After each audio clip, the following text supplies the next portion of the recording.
Take your seat, and we would like to kindly ask those colleagues that are seated in the back to come to the front, because otherwise with the video photographer we will not be able to capture you. So please come, because we have to remove those chairs. That's a mandatory requirement. The jokes apart, so thank you so much, everyone. Thank you for, and good morning, buongiorno. So welcome back to the second day of the UN Virtual Worlds Day. So I'm Christina from the International Telecommunication Union, and it's my pleasure again to be with you and to continue this journey together, both here in Turin and of course online. So this today program will conclude this afternoon with a call to action, which is our, of all of us, collective efforts. And it will be really an outcome that has been developed, trying to capture the inputs, discussions, suggestions, and good ideas that will be shared, that were shared actually yesterday, but will be shared also today. This call to action will be submitted as an input to the upcoming World Summit for Social Development, contributing directly to shaping global priorities. So now, before we move on with the program, let me share some logistic information. So first of all, Wi-Fi is available throughout the venue. You may connect to the network ITC ILO public. We kindly ask all participants to avoid using personal hotspots, as they may interfere with the overall connectivity. We are also pleased to inform you that the AI-powered live translation is available in French and in Spanish. Simply scan the QR code displayed on screen to follow the sessions in your preferred language directly on your mobile device. And now, it is my great pleasure to officially open the event and to ask actually to join me, Mr. Simone Fissolo, Councillor of the City of Turin. Simone, the floor is yours.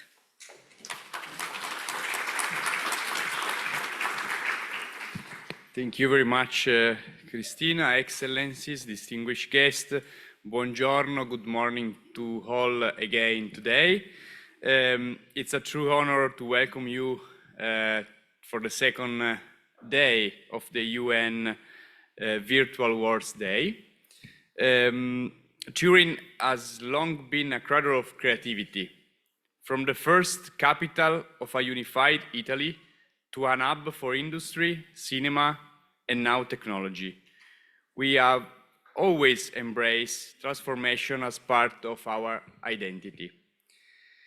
AI-powered virtual worlds present us with extraordinary opportunities to rethink how cities work, how we plan, how we learn, how we connect. Yesterday, I told you that as a city, we are planning a new master plan of the city, and we have for the first time the digital twin. And this, for us, is our first challenge we have to face today.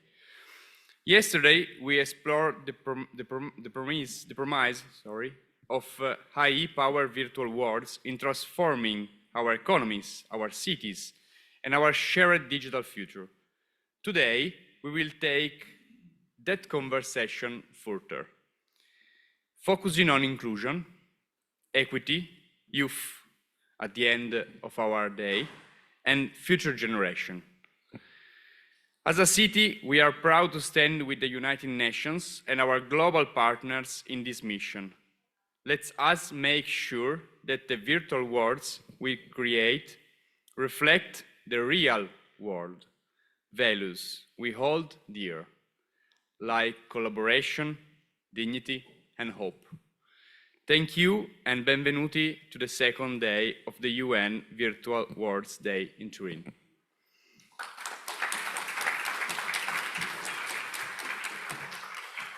Thank you, Mr. Fissolo, for your inspiring remarks. I'm sure that many of you had the opportunity also to visit the exhibition on the ground floor of the Piemonte Pavilion, where leading innovators showcased immersive applications spanning education, digi-public goods, and sustainable development.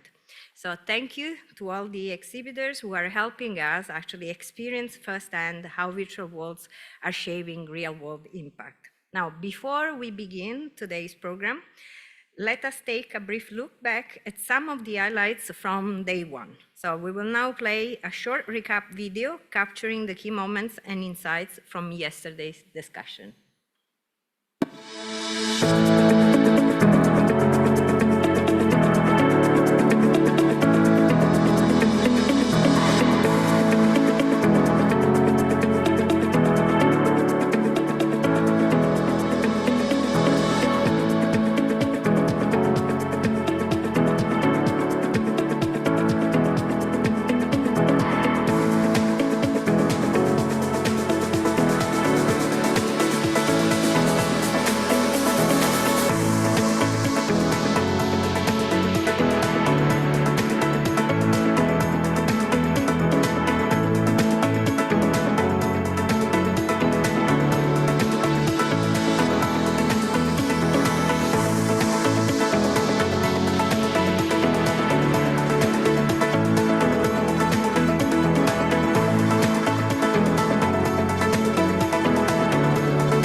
So let's begin now today's agenda with a keynote that beautifully combines sustainability, immersive travel, and education.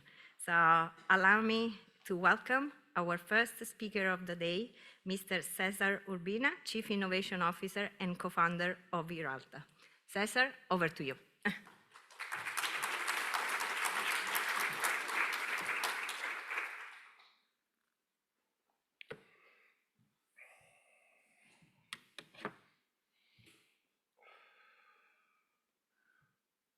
Buongiorno a tutti. Good morning, ladies and gentlemen. I'm Cesar Urbina, Chief Innovation Officer and co-founder at IRALTA. It is an honor to be here, and I am very happy to share our expertise in creating immersive experiences, generating virtual worlds, and developing digital twins. But first, I would like to give you a bit of background about my company. 20 years ago, my brother Angel and I founded IRALTA, a studio specialized in innovating content creation through technology. We are pioneers in exploring how new technologies can be used to create realistic and unforgettable experiences powered by storytelling and innovation. Through ongoing experimentation with emerging formats, we've developed deep expertise across a wide range of services: immersive audiovisual installation, video mapping, television shows, social documentaries, and brand marketing, always driven by the combination of technology and creative vision. We believe in the power of innovation to create meaningful experiences and deliver exceptional value to our partners and clients. We left our winning production, pushing the boundaries of storytelling through immersive VR experiences. IRALTA has created some of Spain's most pioneering and early virtual reality experiences, including Camino de Santiago 360 and Cervantes VR, both supported by the Ministry of Culture and Televisión Española, the Spanish national broadcasting, as well as Cajar VR, Puedes llamarme Don Santiago. an experience about the contribution of Nobel Prize-winning Santiago Ramón y Cajal, developed for the Spanish National Research Council. It's an immersive project with interactive narrative and made with the latest technology in VR, including facial and motion capture, costume scanning, photogrammetry, 3D modeling, and AI. I invite you to try this experience in the exhibition room downstairs. Our expertise in immersive technologies has enabled us to feel sensitive natural environments around the world and develop VR experiences that help people make more informed decisions for the benefit of our planet. In line with this vision, we have partnered with multilateral organizations such as the European Investment Bank and the Inter-American Development Bank, among others. We traveled across the Americas, Europe, and Africa to create immersive narratives that raise awareness and foster global conservation on development and sustainability. A recent highlight of this effort is Reserva Hermandad, filmed in the Galapagos Island and presented at the COP28 in Dubai. The goal was clear: to transform a conference hall into an oceanic journey and to transport everyone, including ministers and high-level leaders, into the Galapagos Island. The experience helped to understand the significance of the Debt Swap initiative for climate action and ecosystem protection. You can also travel to Galapagos Island in the exhibition room downstairs.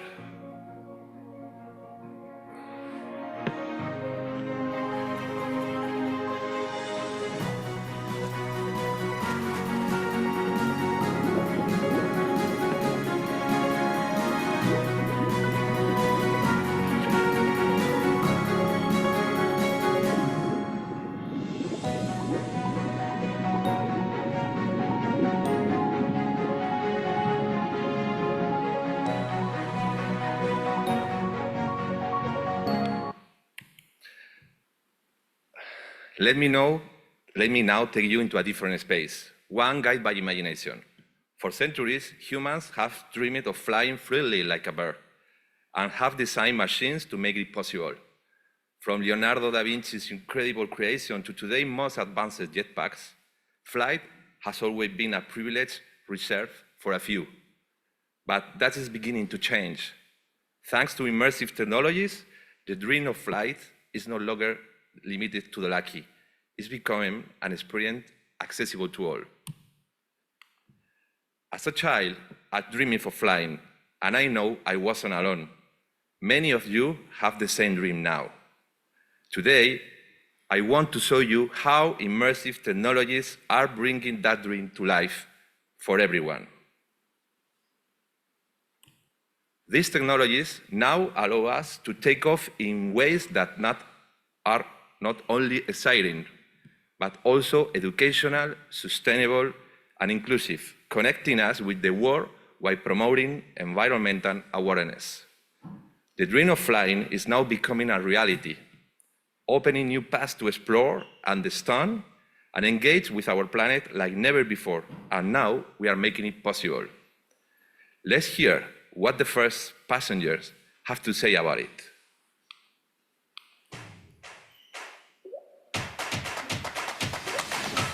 Impresionante. Es más, sin palabras. El poder volar, que creo que ha sido un sueño desde niños. Es una sensación de amplitud y de estar realmente sobrevolando el espacio. Una experiencia impresionante. Una experiencia súper original. Pensábamos que era en un futuro, pero el futuro está ya aquí. Fantástico, muy realista y formidable, porque está chulísimo. Te da una realidad que de otra manera no puedes conseguir eso. Buenísimo. Pues la verdad es que da mucha sensación de paz, el poder ver todo desde arriba, súper guay. Espectacular. Si lo pudiera escribir, lo escribiría todo en mayúsculas. No tienes una experiencia así normalmente y es una pasada. Muy impresionante. Casi volar porque está conseguido con el efecto del viento, todo, una maravilla. Es una aplicación visualmente completa. 100% recomendable. Tienes libertad de movimiento, pero además es la adrenalina que notas cuando haces las subidas y las bajadas. Creo que ha sido fascinante. Totalmente recomendable para gente que le guste las aventuras y las emociones fuertes. Que fueras un águila y que pudieras ver todo, una visión 360 y un paisaje idílico. Las palabras no son suficientes. Es increíble, apasionante, emocionante. Todo el mundo tendría que probar esto. Tienes una experiencia que de verdad será de repetir una y otra vez. Yo creo que no os vais a arrepentir si probáis Skyjet. A volar, ¿eh? Que conviene.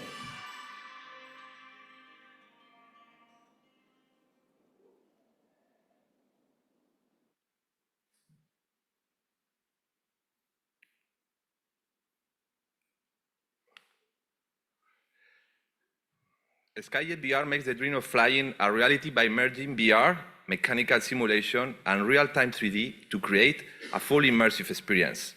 Introduce a revolutionary way to explore the world, flying over hyper-realistic environments generated with geospatial data and 360 video assisted by AI.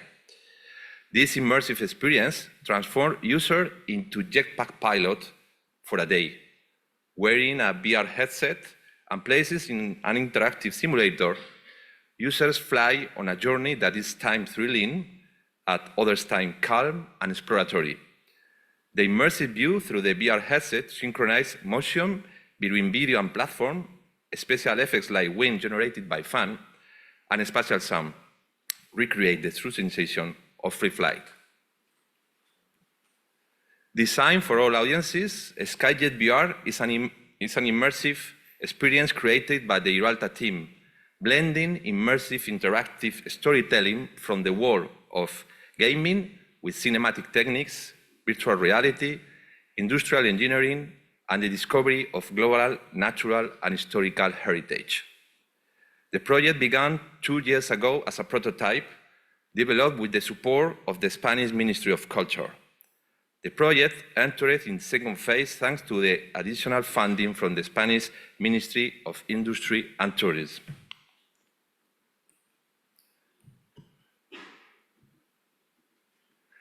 The experience was premiered at Fitur 25, the International Tourist Trade Fair in Madrid. And we were thrilled to share that just the last week we won the Emetic Digital Tourism Award for Best Immersive Experience. Virtual reality has the power to transform how we travel and explore the world, offering new ways to experience place without physical limitation. It's a technology that can be adapted to any landscape or period of history, making it perfect for museums, cultural and educational institutions, fairs, and festivals. Skyjet VR is a fully immersive, tailor-made flight experience powered by the cutting-edge technology. It's not just a simulation, it's the realization of an universal dream. Because let's be honest, who hasn't dreamed of flying?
It's a still work in progress version, but we are excited to share with you. The final version we will launch on social media and stay studying. Powered by advanced, sorry.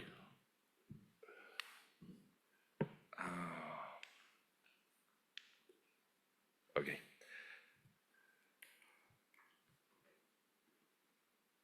Powered by advanced technology, compelling storytelling, and smart design, Skyjet VR delivers a scalable experience. It inspires global audiences to explore and rediscover our planet in a sustainable way. To truly meet the Sustainable Development Goals, we need powerful tools for education, sustainability, and environmental conservation. Tools designed to be inclusive and accessible for all. Climate change and inequality are accelerating. At the same time, technology is racing ahead. Are we using that momentum to close gaps or to widen them? The way we travel today is unsustainable. Our project offers a more responsible approach to tourism, one that supports climate action. So the question is how we can help people explore the planet without harming it? This is where immersive tech step in. Take, for example, Skyjet VR. It uses tech to create virtual worlds. It offers an interactive way to explore biodiversity, landscapes, and cultural heritage. It promotes education and environmental conservation. Talking about education, immersive tools turn classrooms into global expedition. For instance, Skyjet VR can showcase climate-vulnerable environments. This helps raise global awareness about the urgency of protecting our planet. Now, however, when it comes to reducing inequality, access is key. Not everyone is physically able to travel, and not everyone can afford it. Skyjet VR breaks down physical, geographic, and social barriers. It ensures meaningful immersive experiences are accessible to everyone, everywhere. Finally, we know that seeing the world beyond our doors opens minds. But how are we rethinking tourism itself? Digital twins can support tourism. They help make it more accessible and sustainable. They reduce travel impact and promote responsible experiences. This is the promise of technology, not just to entertain, but to connect.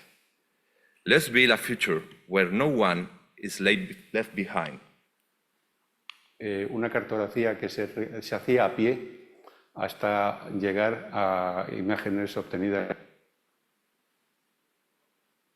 Sorry?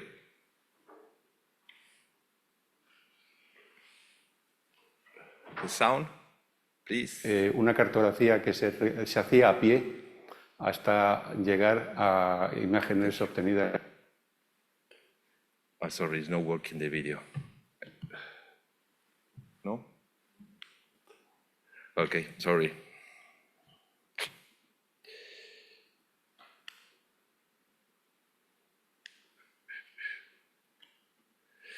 The development of Skyjet VR has brought together some of the most exciting and transformative technologies available today. These are not just tools. We see them as bridges to imagination, inclusion, and discovery. I truly hope they inspire new ideas and possibilities in the amazing work you are doing in your institution and companies. At IRALTA, innovation is our core. Our team of programmers, 3D artists, video experts, and photographers use the latest technology to create digital twins, avatars, virtual landscapes, and historical reconstruction. AI is a powerful layer we've added to support every part of our creative process.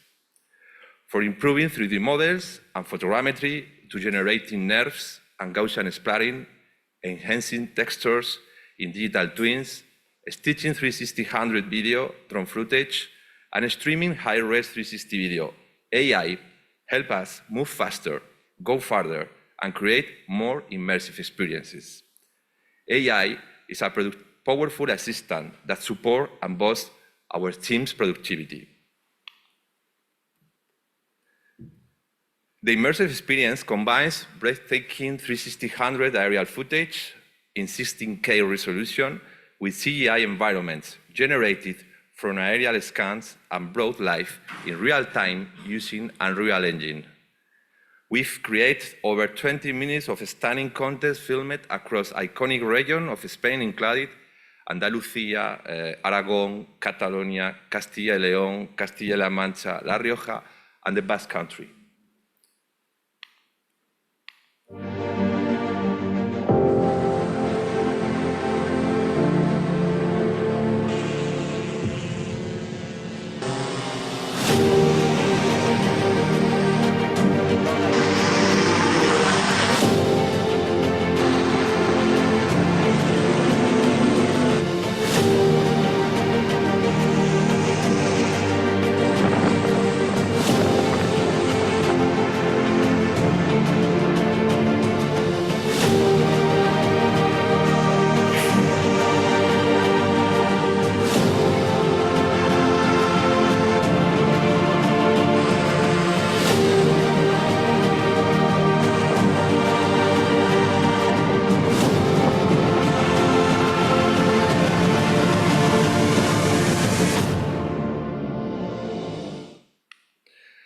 The camera system have dynamic range and record at over 60 frames per second, creating sharp, smooth, and deeply immersive footage that looks very realistic. To ensure cinematic quality, we developed a custom stabilization system that minimizes drone movement.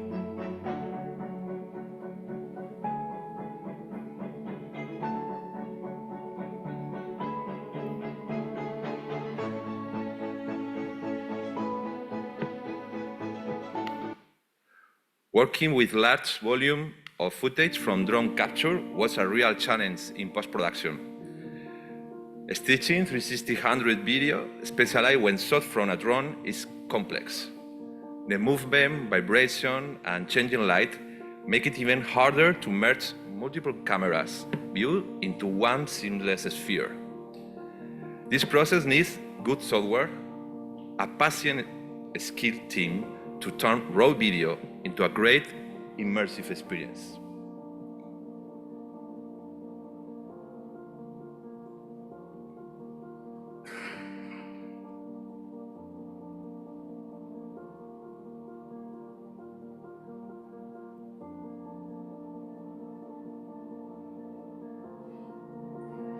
This is magic, eh?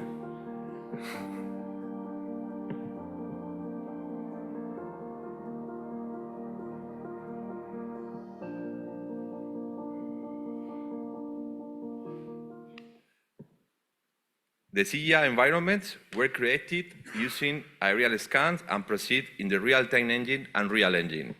Many of you may recognize it. Your children might already be playing games like Fortnite, developed by Epic Games, the creator of this powerful technology. To create this CGI content, we work with the National Geographic Institute of Spain to build a complete new workflow, from raw data to virtual images. This made it possible to generate detailed cartographic information and a very accurate 3D model of Ordesa and Monte Perdido National Park, located in the Pyrenees between Spain and France. To create, using data from aerial cartography, we developed a workflow that merged traditional geographic information system with visual effects techniques to generate hyper-detailed 3D landscape rendered in real time. These detailed 3D models have millions of polygons, but with the night system, we reduce the processing load and still keep high visual quality.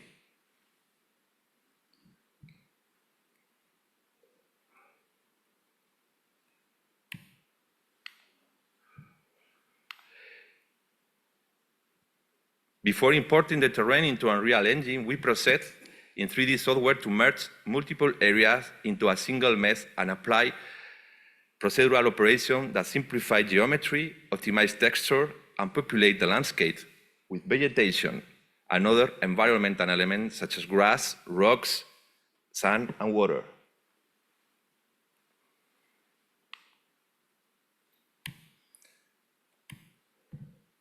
.360 video and CGI contents are synchronized with the simulator to provide a real sense of flying. The 360 video sequences have predefined flight paths based on drone trajectories, stable and smooth, while the CGI flights are more thrilling and dynamic, offering users more control over flight parameters to customize their path while staying within safe zones and point of interest.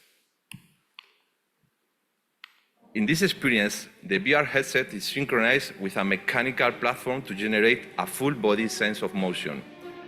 Thanks to its movement on 3 axes, X, Y, and Z, with a slight rotation up to 10 degrees, the flight sensation is intensified while minimizing motion sickness. The simulator is connected to a high-performance PC that replicates flight movement in real time. The system also controls fan speed, adding a dynamic wind effect to enhance realism.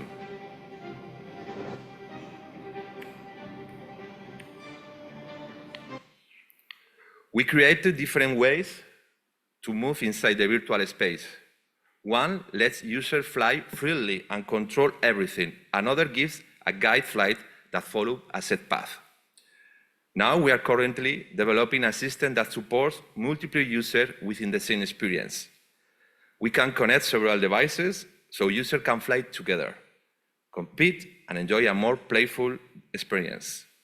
This step opens the door to multiplayer VR flight, adding more ways for people to connect, explore together, and compete inside immersive tools. Photogrammetry is just for recreating breathtaking environment. It's also a powerful tool for generating realistic human avatars. We use this technique to create a virtual pilot who guides users through immersive Skyjet VR experiences. The character, facial feature, and costume were captured at Paris Digital's scanning studio in Madrid, a pioneer in digital wardrobe recreation for film, television, and video games. Using a rig of 166 synchronized camera, the studio produced high-resolution 3D models with detailed textures.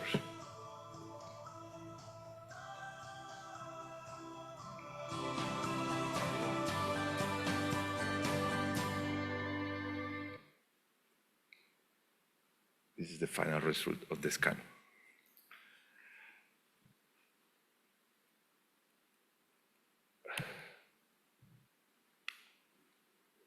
An evolution of the photogrammetry technique we're already using to create virtual worlds are NERFs and their latest advancement, Gaussian splattering, both powered by artificial intelligence. These technologies make virtual environments more accurate and realistic, and they also help by automating complex tasks using neural networks. Artificial intelligence thus become a key ally, enable the capture and reconstruction of real-world spaces more quickly, efficiently, and accessible, unlocking new possibility for the creation of virtual worlds. These technologies enable rapid capture of real-world environments, accurate recreation of complex spaces, significant time and budget savings, greater visual realism, and accessibility for small studios. Another key technology we use in the Skyjet VR project with broad application for digital twin is virtual production. Many of you may already know these techniques. It's now used more and more in movies, TV shows. Big Hollywood production use it so background in projecting images onto LED walls or green screens. Actors and props stand in front of the screen and with the right camera angles, movement, and lighting, it looks like they are really inside the virtual world. While this technique is new, filmmakers have used visual tricks since the early days of cinema.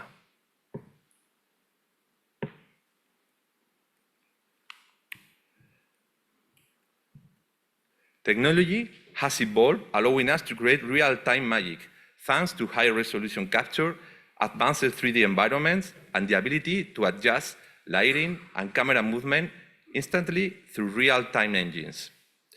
The 360 video we filmed and the 3D contest we made for the VR experience, we were also used in a virtual production shot. Today, virtual production stages are being built in many places around the world. having the right equipment, the skills to use it, and the tools to create realistic backgrounds helps local studios make top quality content at lower cost. This is helping the film and culture industry grow around the world. For Sky8 VR, we produced the commercial spot at the virtual production stages of Media Pro in Barcelona. This impressive facility featured an 18 by 6 meter curved LED wall and also overhead and side LED panels and tracking system. Oh, not working very well, the video. This technology enables reduce environmental impact, significant cost saving, optimize shooting schedules, lower CO2 emission, and reusable waste-free sets. This is an incredible technology. Digital technology must be inclusive, safe, and sustainable. They should be used responsibly and for the common good, transforming tourism and promoting genuinely inclusive digital progress that benefits everyone. To conclude this presentation, thank you very much for your attention. I'd like to warmly invite you to visit us in Madrid with this free ticket, take flight with us, and discover the incredible possibility that Sky8 VR offers to you. Thank you very much.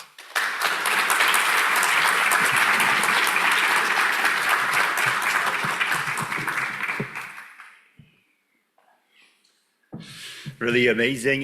Thank you very much, Cesar, for reminding us that immersive technologies can also be a powerful force for environmental awareness, low carbon engagement, and cultural discovery. A very good morning to everyone. My name is Richard Frelick, and I work in the World Intellectual Property Organization, and it will be my pleasure to guide you through into our next session. With AI and immersive platforms offering many promises, how can we make sure that everyone, everywhere can benefit from them?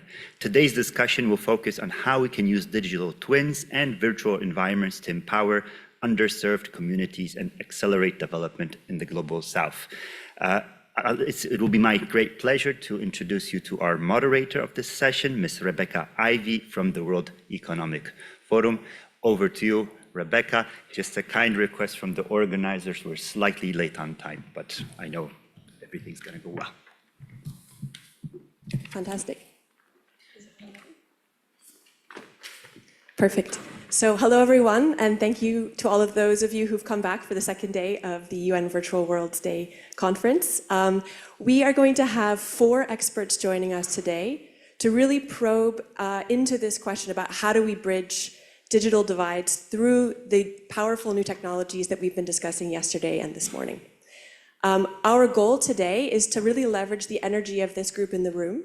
What I observed personally yesterday is that this is a group that is not just here for intellectual discussion or for curiosity about the topics at hand, but really wants to take away learnings and knowledge back home to your organizations around the world to be able to really deploy these technologies in ways that are meaningful and impactful for the communities that you serve.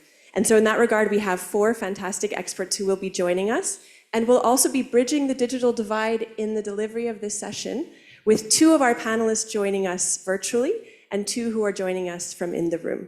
So I'd like to invite Luis Bravo Martins to join us on stage, as well as Gaspard Datondji, our 2 in-person participants today. And then we'll also have Radia Funna and Ahmad Al-Kabbany joining us online. So please take a seat. Fantastic. And let me just give each of you a microphone here. Luis, if you want to sit here.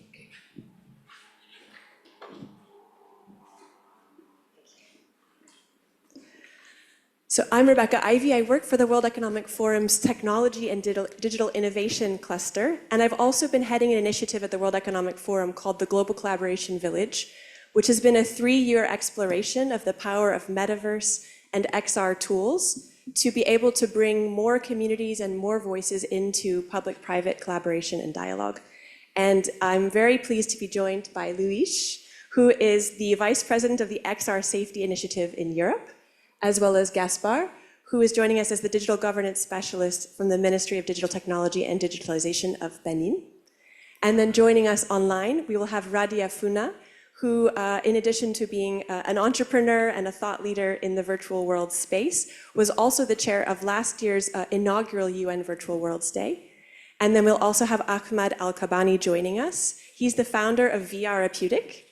And VRapeutic is a pioneering initiative that uses virtual reality to support therapeutic interventions for children and youth with special needs.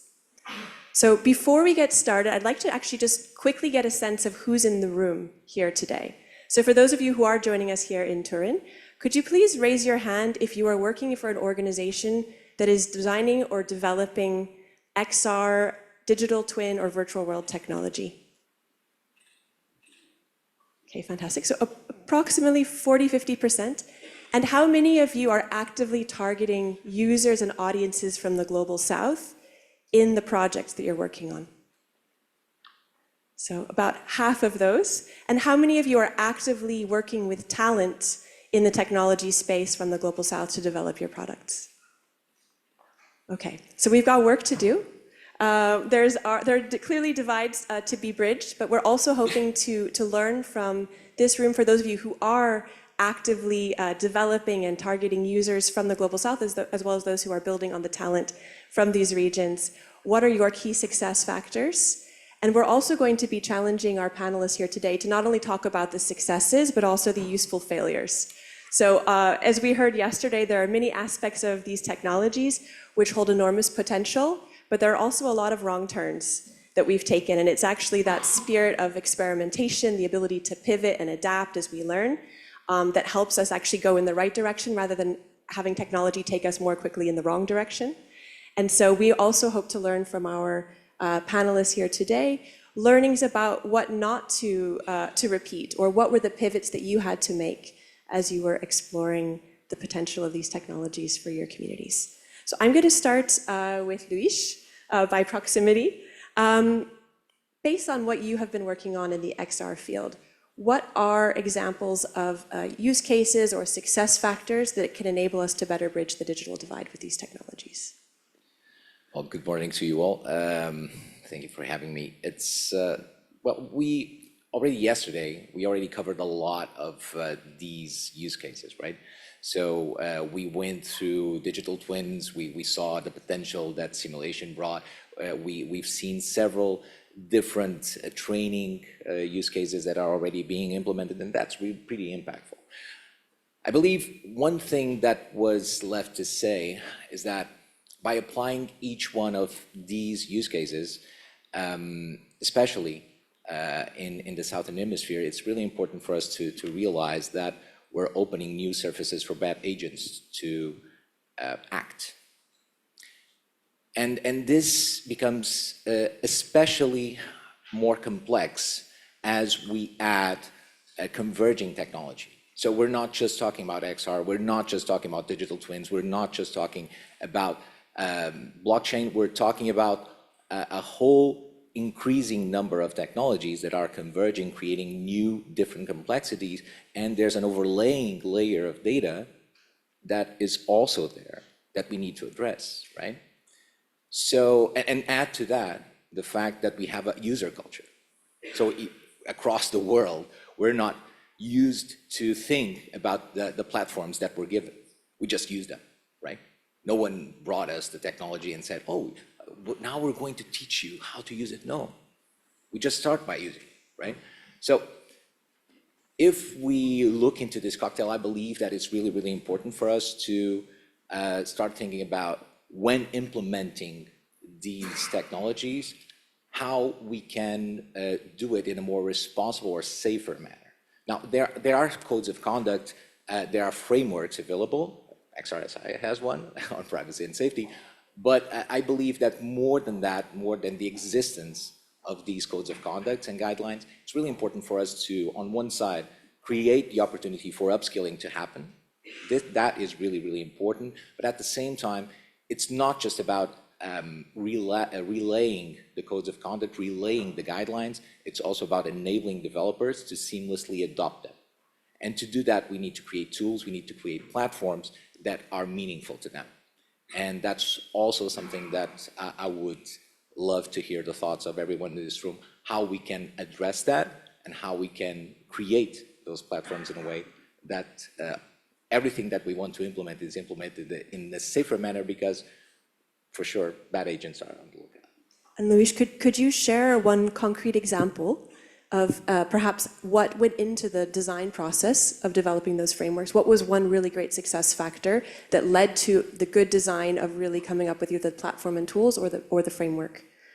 The success factor of developing the privacy framework?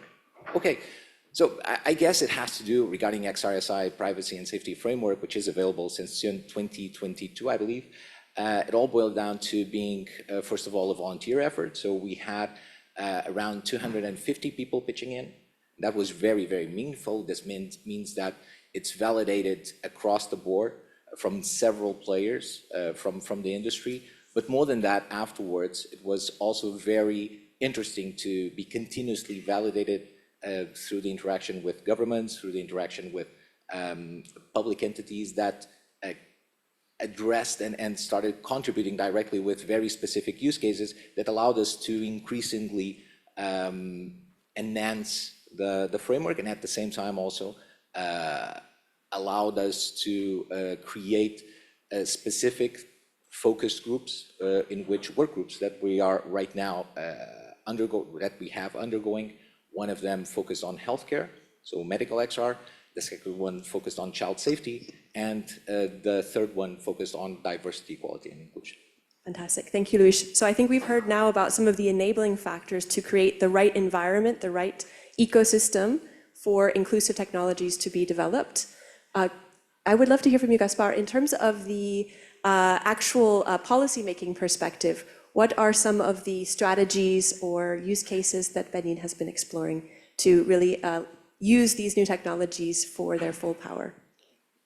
Thank you, Rebecca.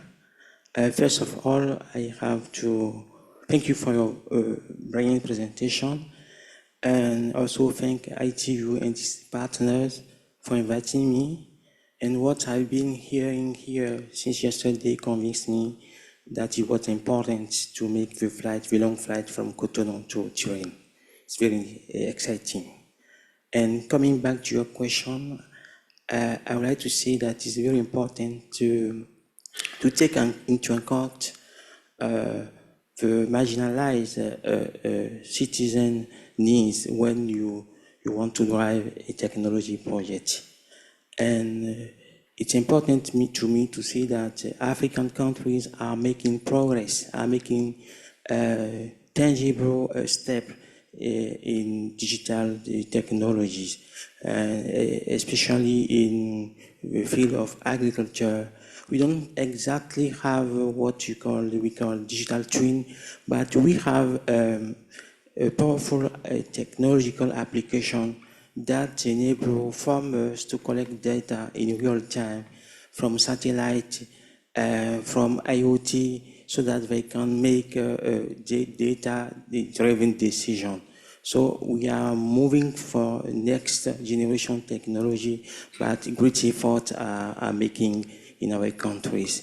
But it's very important to take into account the needs of the population, because yesterday somebody said that share his experience about urban planning.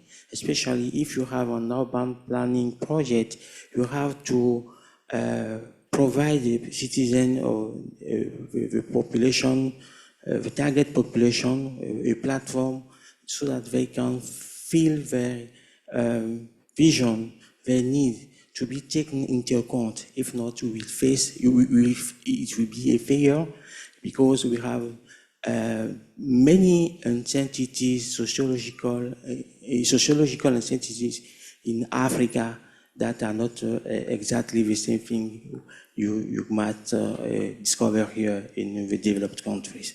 So we are growing in our reach, but very quickly. Thank you, Gaspard. And what are the ways in which virtual reality specifically is being used or explored in Benin's strategy? Yes, the fact is that in Benin we have a strategy of AI and big data. So its action plan has several programs from capacity building, from raising quick use cases,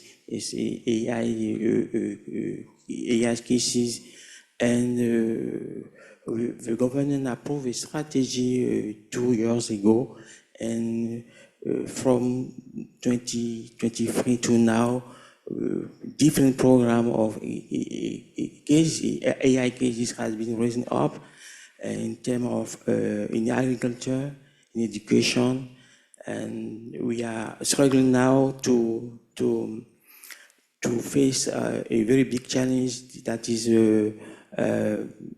let's say, dubbing movie, because we have a lot of local language, and the movie we have in French, we have to have them in our local language without doing great with, and we count on AI powerful to reach to this objective.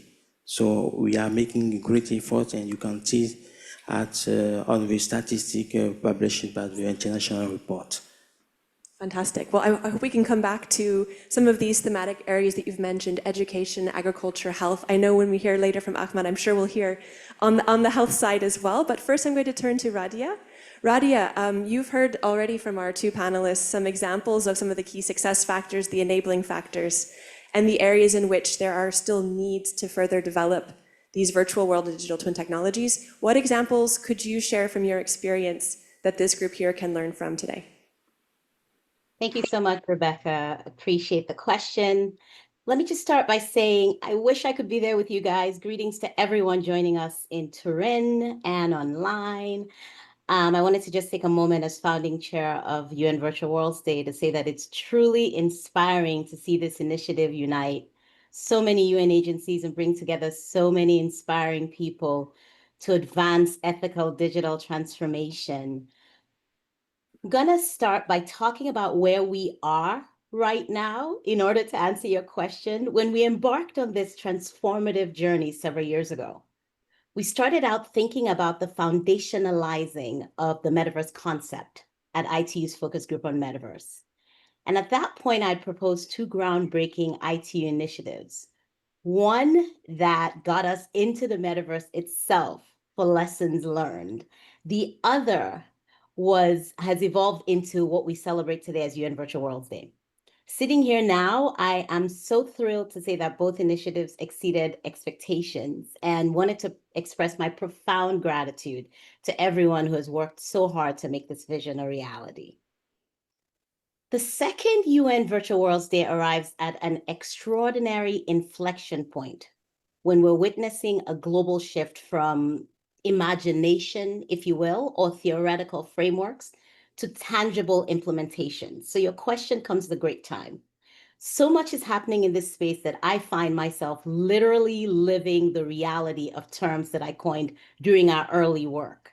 For example, experiencing something like intra-metaverse, environments both in-world, inside immersive spaces, and as a metazen, navigating merged digital physical realities, phygital. Speaking of which, yesterday my colleague Tom was talking about seeking a phygital term for ITCILO's metaverse initiative. So I would love to suggest peri-metaverse, which was developed and formally defined at ITU's focus group on metaverse. So specific to your question, a foundational insight that guided our work then and continues to shape my approach today is that user confidence is the absolute bedrock of digital adoption. When we prioritized confidence building frameworks in 2023, despite some skepticism from several quarters, we recognized that without fundamental trust, even the most advanced technologies fail to empower marginalized communities. This led directly to the development of the ITU Focus Group on Metaverse's report number 6, I think it was, the confidence framework, which redefined security as a holistic blend of ethical governance, which you talked a little bit about, user agency, and meaningful co-ownership of digital assets, which is really important in this space. So I wanted to talk a little bit about concrete evidence of this principle in action. And that's what I like about where we are now, this shift from theoretical frameworks to actual implementation. Consider the Jordan National Immersive Technology Readiness Assessment, which we just published this year. It was earlier this year in partnership with ITU, UNESCO, and the Kingdom of Jordan. Building on the confidence framework principles that were outlined in this Jordan study, Jordan's Ministry of Agriculture launched a groundbreaking VR training initiative in May of 2025. So this just happened, that demonstrates how trust transforms technology adoption. What the ministry did was they integrated virtual reality headsets into field schools, creating high-resolution digital simulation environments where farmers can interact with immersive 3D scenarios that accurately reflect local field conditions. This field-ready system can then be deployed through mobile labs without complex infrastructure. I'm big on no complex infrastructure, ensuring equitable access to training opportunities, especially for youth and women in marginalized communities. The initiative represents a direct application of our confidence-building approach by allowing farmers to practice decision-making in risk-free virtual environments before applying these techniques in real fields. The technology builds up both their competence and their confidence simultaneously. So what's the lesson? Inclusion isn't merely about access. It's fundamentally about agency. Trust transforms passive users into co-creators, ensuring that technologies like digital twins serve communities as collaborative partners rather than imposing solutions from above. This principle becomes even more critical as we work with Global South partners to ensure virtual worlds becomes bridges to empowerment. This is important, not barriers to participation. Thank you. Thank you so much, Radia. And I think we're really building one on the other here in terms of some of these key enabling factors. I love the idea of combining the competence as well as the confidence, and how essential that is for really users themselves, the end users, to actually want to use these technologies and be able to leverage them for their own growth and development. And Ahmad, you are somebody who's very close to the user in the work that you do. So maybe you can really also speak to us from the user perspective. How are you designing these tools that are really going to be changing people's lives? Thank you, Rebecca. I'm glad to be with you today. Actually, I'm lucky to be building on what the panelists have already mentioned in their responses. I can say that at Therapeutic, one of our most significant learning is that bridging the digital divide is not just about technology. It's about meaningful localization, and perhaps this paves the way to what Radia already mentioned about trust. Throughout our journey, we have adapted VR-based rehabilitation systems to meet linguistic, cultural, and even infrastructural realities of underserved communities across the global south. Towards reaching this goal, this not meant just translating the software, but also scientific research into culturally appropriate and accessible practice. We have worked closely with therapists, parents, all the stakeholders, and even local experts to make sure that our VR modules, our therapeutic VR modules, are not just making sense technically, but also contextually. And towards doing this, we have had to work on another aspect. It is another direction of enablement. If I want to refer to what Lewis already mentioned. And with enablement, I mean the enablement on the specialists side. So we have worked closely with specialists on training programs. Basically, we focused on training and even certifying local professionals, enabling them to deliver evidence-based therapy using VR tools, empowering communities not just to use the technology, but also to shape it and to contribute their own data and insights back to the global scientific community. I can say that the science is at the heart of it, because in therapeutics vision, we believe that the scientific credibility is the one and only proper way towards large scale social impact. So in terms of the meaningful localization, as I mentioned earlier, I think one of the biggest takeaways is that do not fall in love with the tech, fall in love with the problem. And that's how inclusion and impact scale, of course, in addition to what the points mentioned earlier, including trust and enablement. Thank you so much, Ahmad. And I would love to come back in a moment to what you mentioned about evidence-based and really tracking the impact. But could you just give us a bit more of a detailed look at how your technology works? What is the experience of a patient or of a healthcare professional who uses your technology? What do they experience? Yeah, basically our system is comprised of a VR headset and a laptop. Through this laptop, the specialist can control everything that a patient, or let me call them the trainee, experiences through the VR headset. On the VR headset, we have VR modules installed. Every module focuses on a particular skill. In the meantime, our library of VR modules, or as I like to call them, our VR pharmacy, comprises modules that focus on attention skills, which is a part or under the umbrella of cognitive skills, in addition to motor skills. So basically, we provide children and young adults with VR experiences through which they can get immersed into realistic, almost realistic virtual environments, and they are tasked with certain jobs to do that let them acquire particular skills that are a part of their therapeutic plan. Amazing. So in fact, it actually builds very well on what Radia shared. You're actually helping kids who maybe face challenges to be able to overcome those challenges by building confidence through being in a virtual environment, which might give them a different perspective as well as a different set of goals than they might face in their in real life environment. Exactly. In a safe environment, perfectly repeatable, trackable, and designed based on a human-centered, data-centered approach.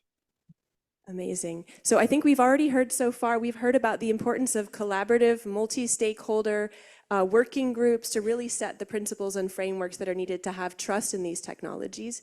We've heard about some examples of investing in a national strategy that targets specific parts of the population, particular industries, to really use these technologies to advance different parts of society and the economy. And we've also heard about the really use of these technologies to reach individuals and change the course of their lives. I would love to maybe make a pitch here for something that Ahmad shared earlier, which is that for everybody, no matter where you are on this journey of building or deploying virtual world technologies to enable development and inclusion, please track your learnings and don't only report back the successes, but also report back what is it you're learning that didn't go the way that you thought it would, or may not be as generalizable as you hoped it would be. And I know that in the World Economic Forum, we use the theory of change methodology when we were developing the objectives and the strategy for the Global Collaboration Village. We really identified 4 major areas where we wanted to move the needle. I wouldn't say that we fell in love with the problem. We were rather aiming at a specific outcome and then trying to explore all the different possible ways that the technology of metaverse and XR could help us move the needle, but it was only by testing it on users, on bringing participants, be they local community organizers or global CEOs and ministers into the technology, could we really understand, not just from a theoretical perspective, but from a practical perspective, what was actually working. And it helped us realize that 75% of the things that we were testing out, we shouldn't be doing. We should be focusing on the 25% that our organization was best placed to do to move the needle.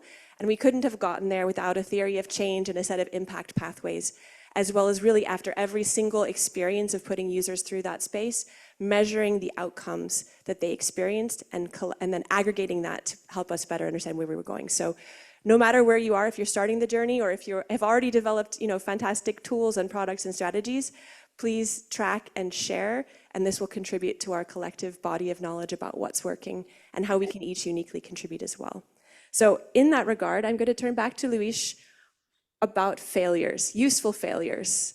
What are some of the things you'd recommend that others don't need to bother with? They can shortcut to things that actually work better because you've learned along the way that something didn't turn out the way you thought and you had to pivot. Actually, one of the key areas, and we are talking a lot about trust, and we're talking about a lot about adoption, and adoption is key, especially with the technologies that we're dealing with so many different interfaces coming into play. That's why communicating effectively is very, very, very important. And I come from a communication background, so for me, I truly believe, and we can discuss this, but I truly believe 99% of the world's problems can be solved if we can communicate it more effectively. But that said, I want to share like this very quick episode. So inside XRSI Europe, we have like 3 pillars of activity. So we create awareness on the issues of safety and privacy in immersive spaces. We also do some education, and in that sense, we are working with, for instance, law universities and pushing forward a law to metaverse course and other activities. And we also support research groups.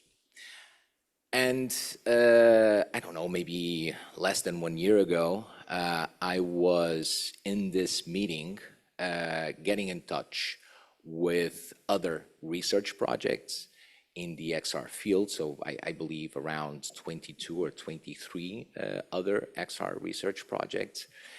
And suddenly I realized that of all those research projects, maybe I knew 2 or 3, and that several were actually doing the same job and doing the same work. And suddenly they started, well, they realized that, they connected, they started working together. But this made me realize that we need, well, I don't know if spaces, I don't know if platforms, but we need ways, means for us to get in touch, stay together, gather our research, gather our conclusions, especially in this very, very important moment where we are, and push forward together.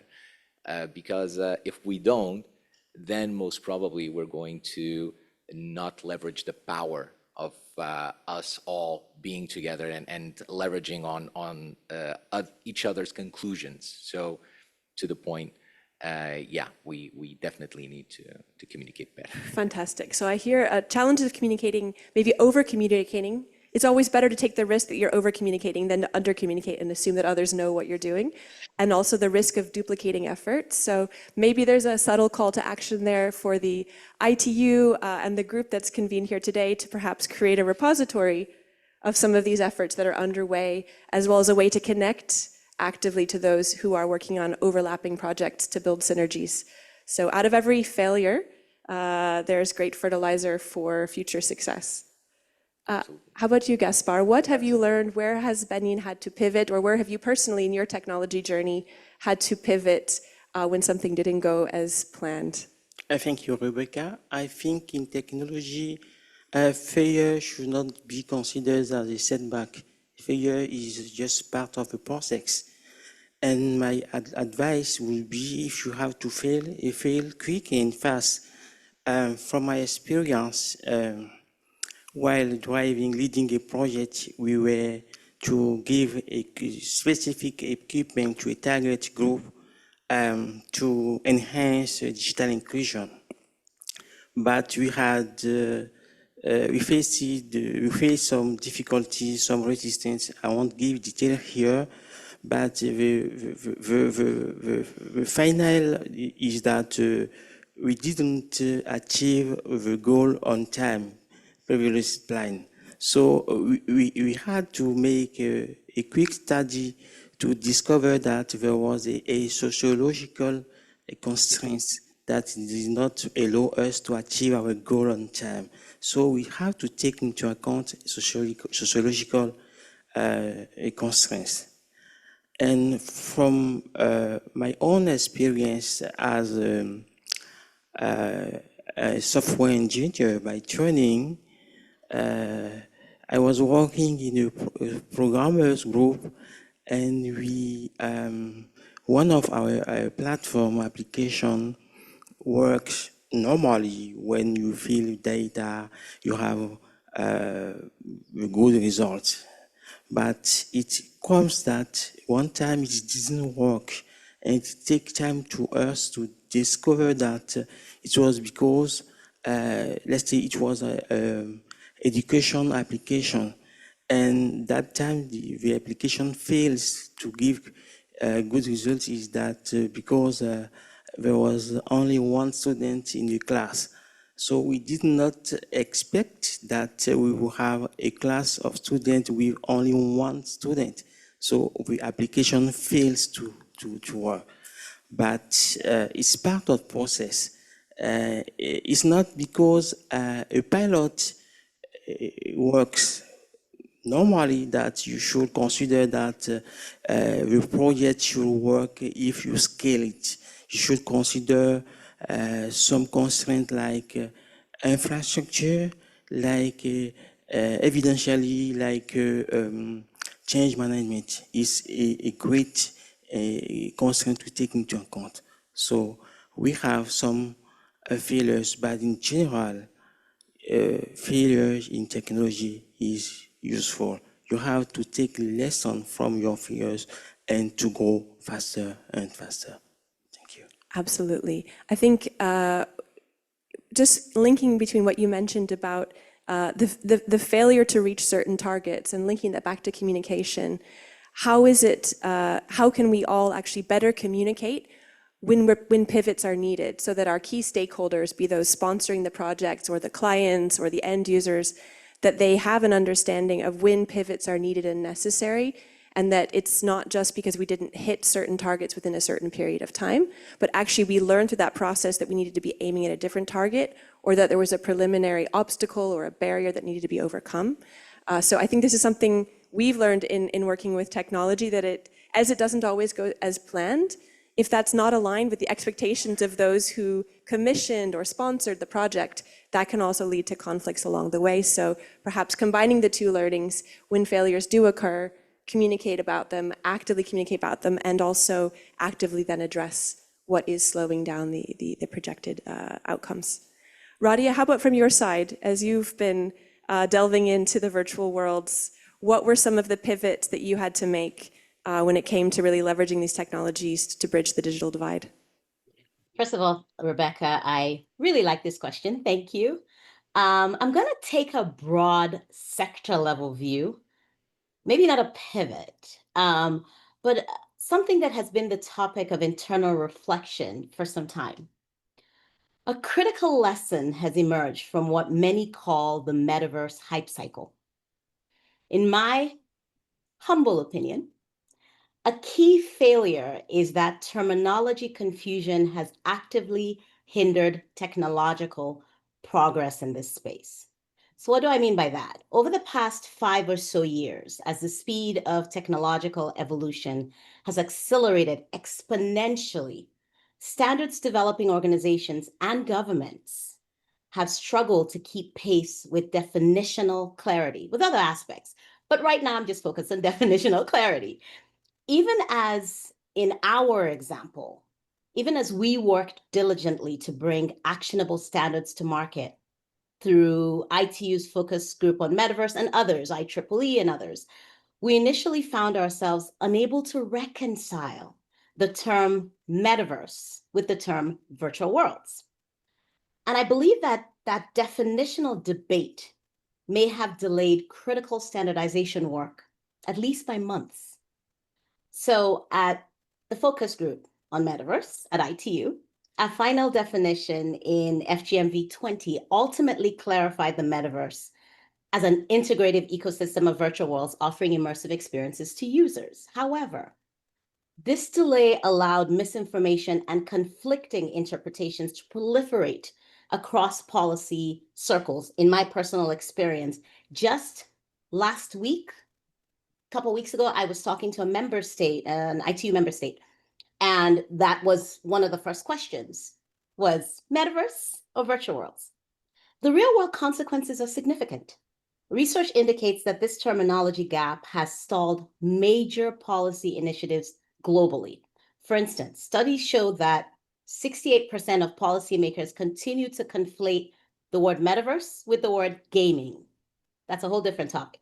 Fundamentally overlooking things, though, its transformational potential that we're talking about here: climate resilience planning, healthcare delivery, educational equity, and the like.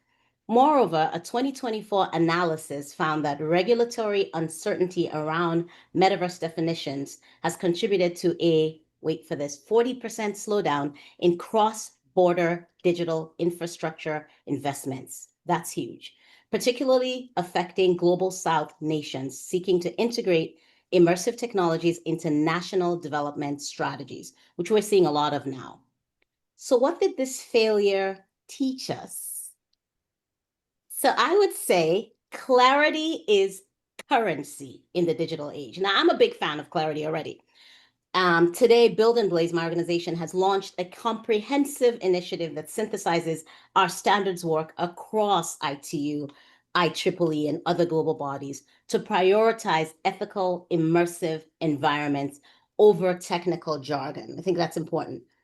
We believe this approach ensures inclusive dialogue across sectors while advancing practical implementation frameworks that serve humanity's greatest challenges. So in my mind, I think the takeaway is clarity is currency in the digital age. Thanks. Thank you, Radia. And it's also great to have your perspective over the years of really working on this technology to see how it's evolved. Some of us, and I know from yesterday's conversation, some of us are really new to these technologies. We're just discovering the buzzwords now, let's say, the jargon now. Yeah. And it's already changed in the 2.5 years since I've been working, since I entered the metaverse world. We've actually stopped using the metaverse in the context of what we do and really shifted to extended reality tools. I heard others talking more about mixed reality. The World Economic Forum as a whole has actually pivoted to the term the future of the internet.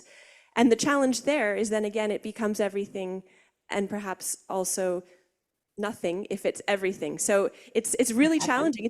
Let's not underestimate this challenge. Yesterday, we heard a lot of calls for interoperability and standards, but it sounds like it's not just about the technology. We don't yet have an interoperable vocabulary to describe what we're doing and to then be able to build consensus and commitment and ambition for those who are perhaps adjacent to these technologies, that they should be investing in them, that these could be unlocking some of the challenges that they face in health, education, agriculture, etc.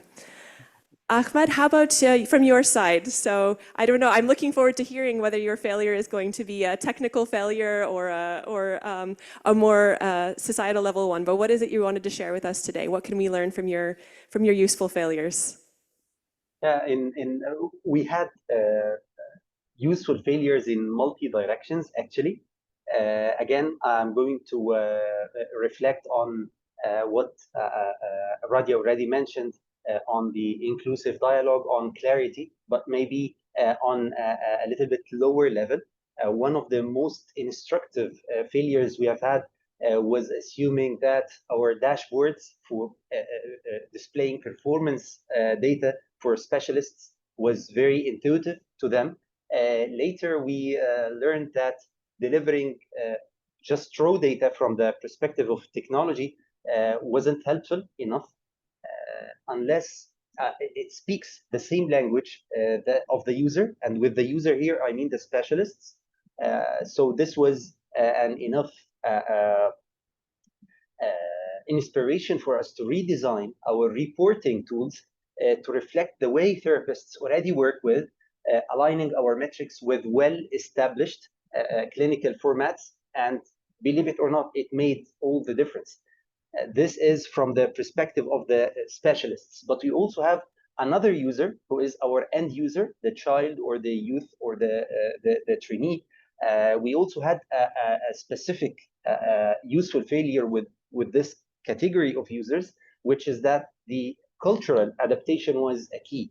We once introduced a disc passing game, but we found it mismatched with particular geographic regions.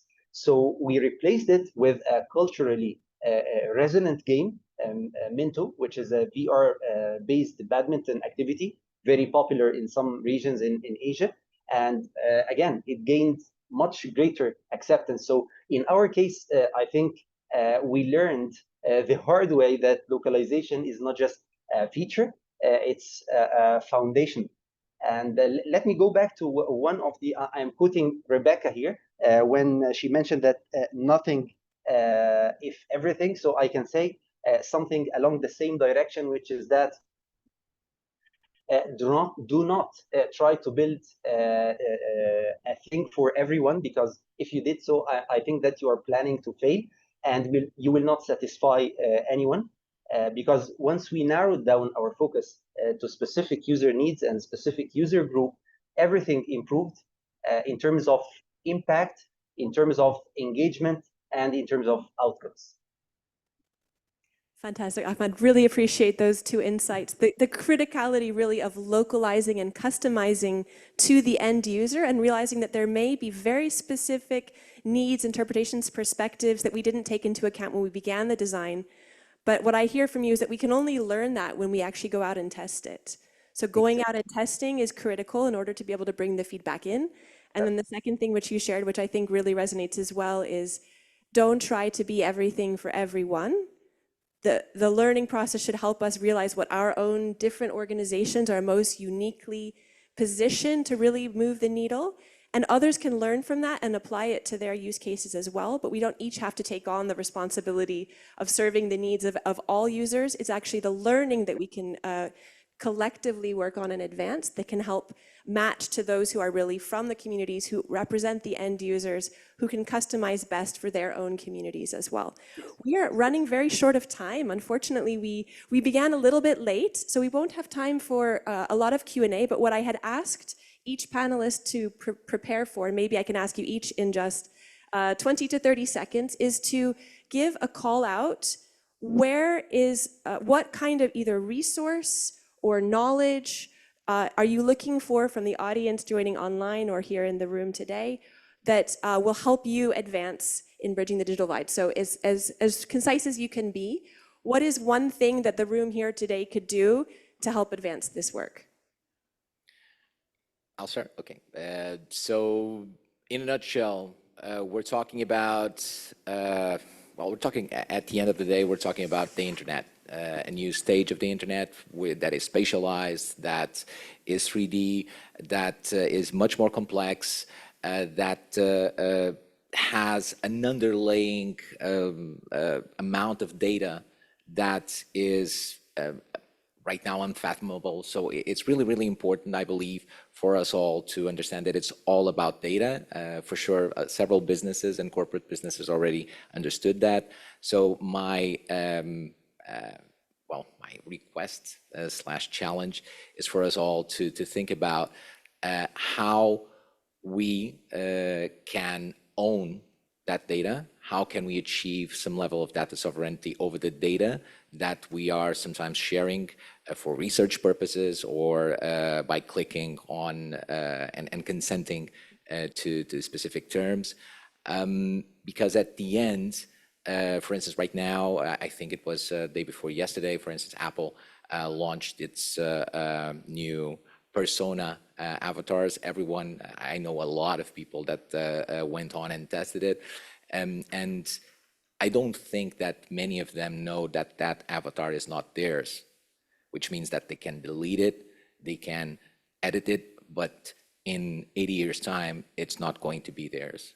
They're not going to be here, but it's not going to be theirs. So it's really important for us to address these topics now because they deal directly with identity. They'll deal directly also with a lot of human rights that we are entitled to, and probably others that we need to think of. Thank you, Luis. So the call to action there is figuring out how we can have more inclusive data sovereignty that really is belonging to all of those who are actually contributing their data. How about you, Gaspard? What is your one wish, your closing wish for this group? I would like to let you know that in our global South countries, our local languages are powerful tools of development.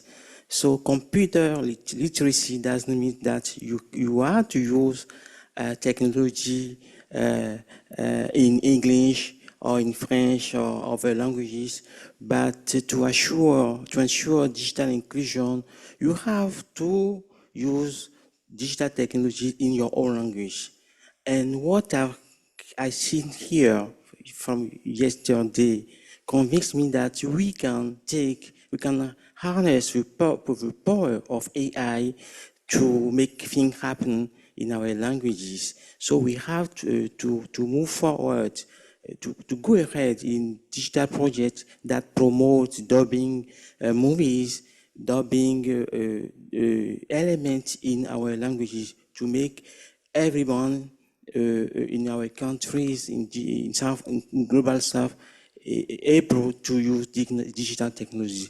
And if I have to take something away, I think that I'm very open to continue discussion with members, with IRALTA and others presenters here that share with us great things that are happening in virtual world and AI technology.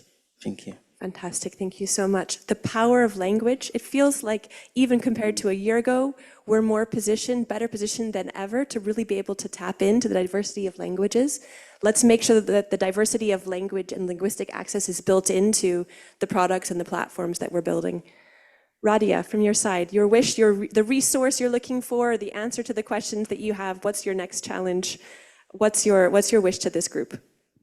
Thank you, appreciate that. And I think this panel has been great. The pressing paradox I think that we face today is profound, which is how do we responsibly prioritize immersive technologies for inclusion when about 2.7 billion people still remain offline? So yesterday on one of the panels, VDC's Christophe Rund highlighted a critical observation that resonates deeply with our work. Most countries feel relegated to the sidelines, seeking meaningful entry points into this technological transformation. So in that spirit, I wanted to talk today about a global collaborative that we're launching. It's a pioneering initiative designed to address the digital silos that we talked a little about yesterday that have emerged during this era of implementation. And this collaborative specifically focuses on technology convergence, emphasizing the intersection of AI, neurotech, and quantum computing with immersive environments, ensuring that no nation or community is left behind as these technologies reshape our world. So as we move forward, the fundamental question remains, what I want to leave everyone with is how can we align the Global Digital Compact's ambitious vision with hyper-localized, low-tech solutions to ensure immersive technologies become bridges rather than barriers? We believe the answer lies in the collaborative spirit that founded UN Virtual Worlds Day. So if you share this vision for everyone in the room, I warmly invite you to reach out to me on LinkedIn at Radia Funna so that together we can build a future where technology serves everyone, everywhere. Thank you so much. Thank you so much, Radia, and great to see the amazing coalitions that are coming together around this. I'm also optimistic that the panel, which will follow ours, which goes even deeper into accessibility and inclusion, can pick up on some of the themes we've discussed here today, but take them even farther. Ahmad, the last word is for you. So what is it that you would like to leave us with today? I want to make the best out of this gathering. So let me put forward two main questions, which is that how do we make certification? We are interested and we are committed to evidence-based and scientific credibility. So how do we make certification for VR-based rehabilitation professionals both rigorous and recognizable? This is number one. Number two, how can UN agencies help mediate the administrative and ethical hurdles that slow down research-based digital innovation in the healthcare? Small asks from Ahmad for the participants today, but very, very important ones. So collectively, how can we remove some of the obstacles that prevent this great exploration from really leading to meaningful impact? So thank you again to these fantastic panelists. As technology enables us to connect, if you heard something you'd like to follow up on, please do reach out to the panelists via LinkedIn and other social media channels. For those of you who are here in person, you have the chance to catch them over the coffee break. But we really appreciate, again, everybody's commitment and attention to making sure that these technologies are enabling and serving populations around the world. And I think if there's one thing I also took away from this group, it's the importance of really making sure that these technologies are empowering agency and that they're including those who are going to use them from the start in the development, in the testing, and in the usage of these products and platforms. And I'm sure we're going to hear more about that from some of our experts later today as well. So thank you again, and Richard, back over to you. Thank you. Thank you very much for a really exciting discussion for the moderation and to all the speakers. Your examples have shown us that when we close the digital divide, we open the door for opportunity and innovation. Now, of course, you all know probably that we're waiting for the coffee break, but before that, first of all, let me also extend our sincere thanks to ETRI, Aston Group, the Sandbox, Mimbus, NextG Cloud, and IRALTA for their support in making the event possible. Before you head for the coffee break, an announcement that we will have a group photo, which will be taking place on the right side of the building outside. There will be colleagues guiding you where to go. But still before that, if I could kindly invite Nevena to the floor, who has a very short announcement. Please. Thank you very much. You may know that FAO is organizing every year a Science and Innovation Forum around the World Food Day. That is on the 16th of October. That is also this year a very special day because it's the 80th anniversary of the Food and Agriculture Organization. So we've been part of this amazing Citiverse challenge together with other UN agencies. And we got so robust and mature projects that we got truly committed to provide more opportunities than those that will be presented in the afternoon session. So we decided to give the opportunity to one representative of one team, which topic was closest to the food and agriculture, to take part in a special session called Seeds to Scale. It's a pitching battle where all winners of the challenges that FAO has supported will be there, will pitch against each other or with each other, and the winners will have the opportunity to meet one by one interested investors. So I would like to announce the winner, the team that FAO will be supporting, and this AquaTwin. Please join me with a round of applause for the team and for UN collaborators that made it possible. Thank you, Christina. Thank you, Nevena. So picture time, please go to the right of the building. You'll be guided further down, and we are back here at 11:30. Enjoy your picture, enjoy your coffee.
Welcome back, everybody.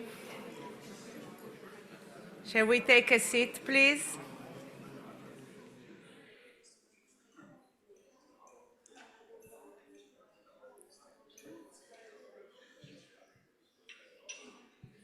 Chiara, you want to project the other slide? Okay, perfect. Thank you. Welcome back. Hope you enjoyed the coffee, and I'm sure you will have more opportunities during lunchtime to continue the conversations, which are as important as the sessions.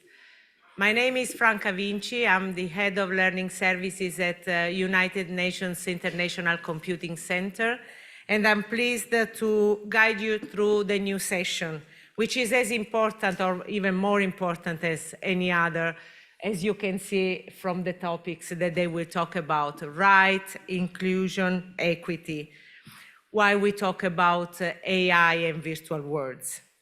This session will explore how we ensure that virtual environments protect rights, reflect diversity, and deliver value for all communities. I'm pleased to introduce our moderator, Mrs. Karima Cherif, Head of Communications and Outreach at the United Nations Research Institute of Social Development. Karima, floor is yours.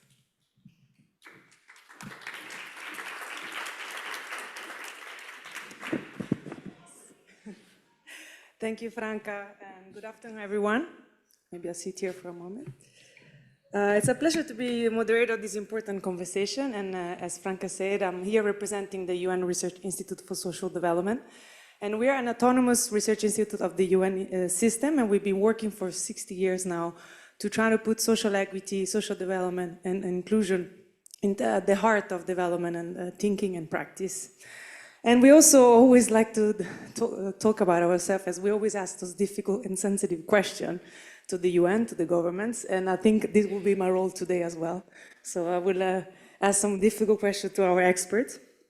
And I think this conversation is very important, as some of you may know, and it's been mentioned many times. In these weeks, months, the global leaders are now meeting toward the World Summit for Social Development that will happen in November. After 30 years, so we haven't discussed about social development for 30 years, so there will be this new political declaration happening in Doha, and we are actually playing a key role to try to inform this new declaration, and the call to action that will come up from today, these 2 days, will also inform.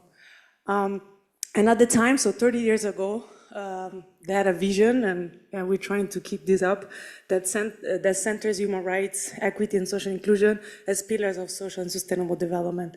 And so we need, today, in these 2 days, this principle should not just be relevant for our physical world, but more important to our virtual world. And now we have the opportunity, since sometimes in the physical world, those 3 pillars are not always working, we really still need something to do. With virtual worlds now, we might have this opportunity to rebuild a bit what doesn't work in the physical world.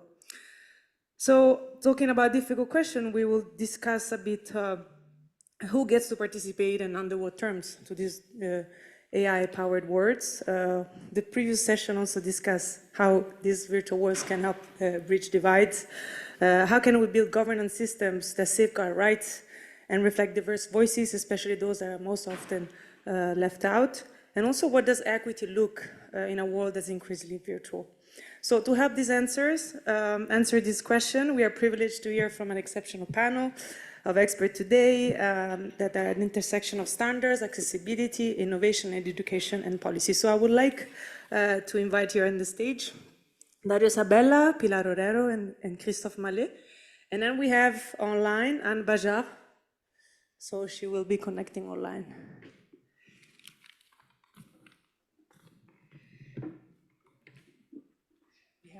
Maybe we need one extra mic, if possible. Yes. Welcome on stage. So we have organized a bit the conversation in 2 rounds. So the first one, I would like to explore a bit with our experts the possibility and positive potential of these technologies. And the second round, where we shift to the risk that also this technology can bring, the governance challenges, and how we can address them. So I would like to start with Dario Sabella, chair of the ETSI Multi-Access Edge Computing and a long-time leader in edge computing and telecom innovation. Dario, how can architecture innovations like edge computing support privacy, equity, and human rights by design in immersive spaces? So, hello, thank you. Hello, everybody. It's a pleasure for me to be here. I'm representing here a standard body, a standard organization. We have some slides. Don't worry too much. It's a little bit technical, but just as a material, as a support to give you the flavor.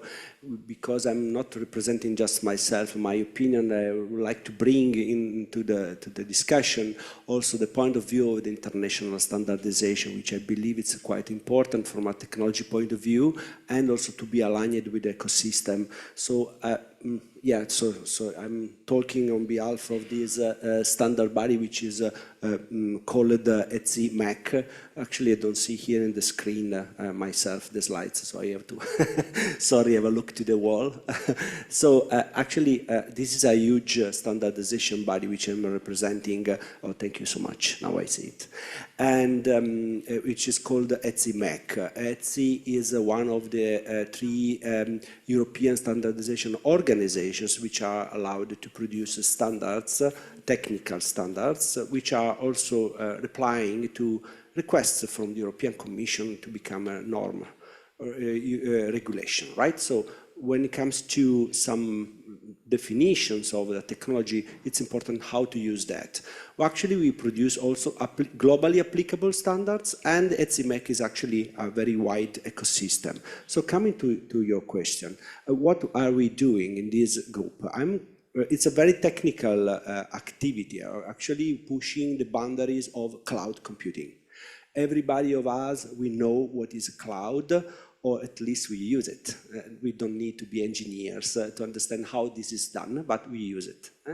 And then the future, I would say, over also the present, I would say, of the evolution of the cloud is toward the edge. So whenever you are communicating with a server which is in the cloud, what happens if I put the server closer to myself? Not in another continent, but maybe closer to myself. I reduce the latency, and there is more possibility to react in real time, and then a lot of opportunities to enable new services for me as a user.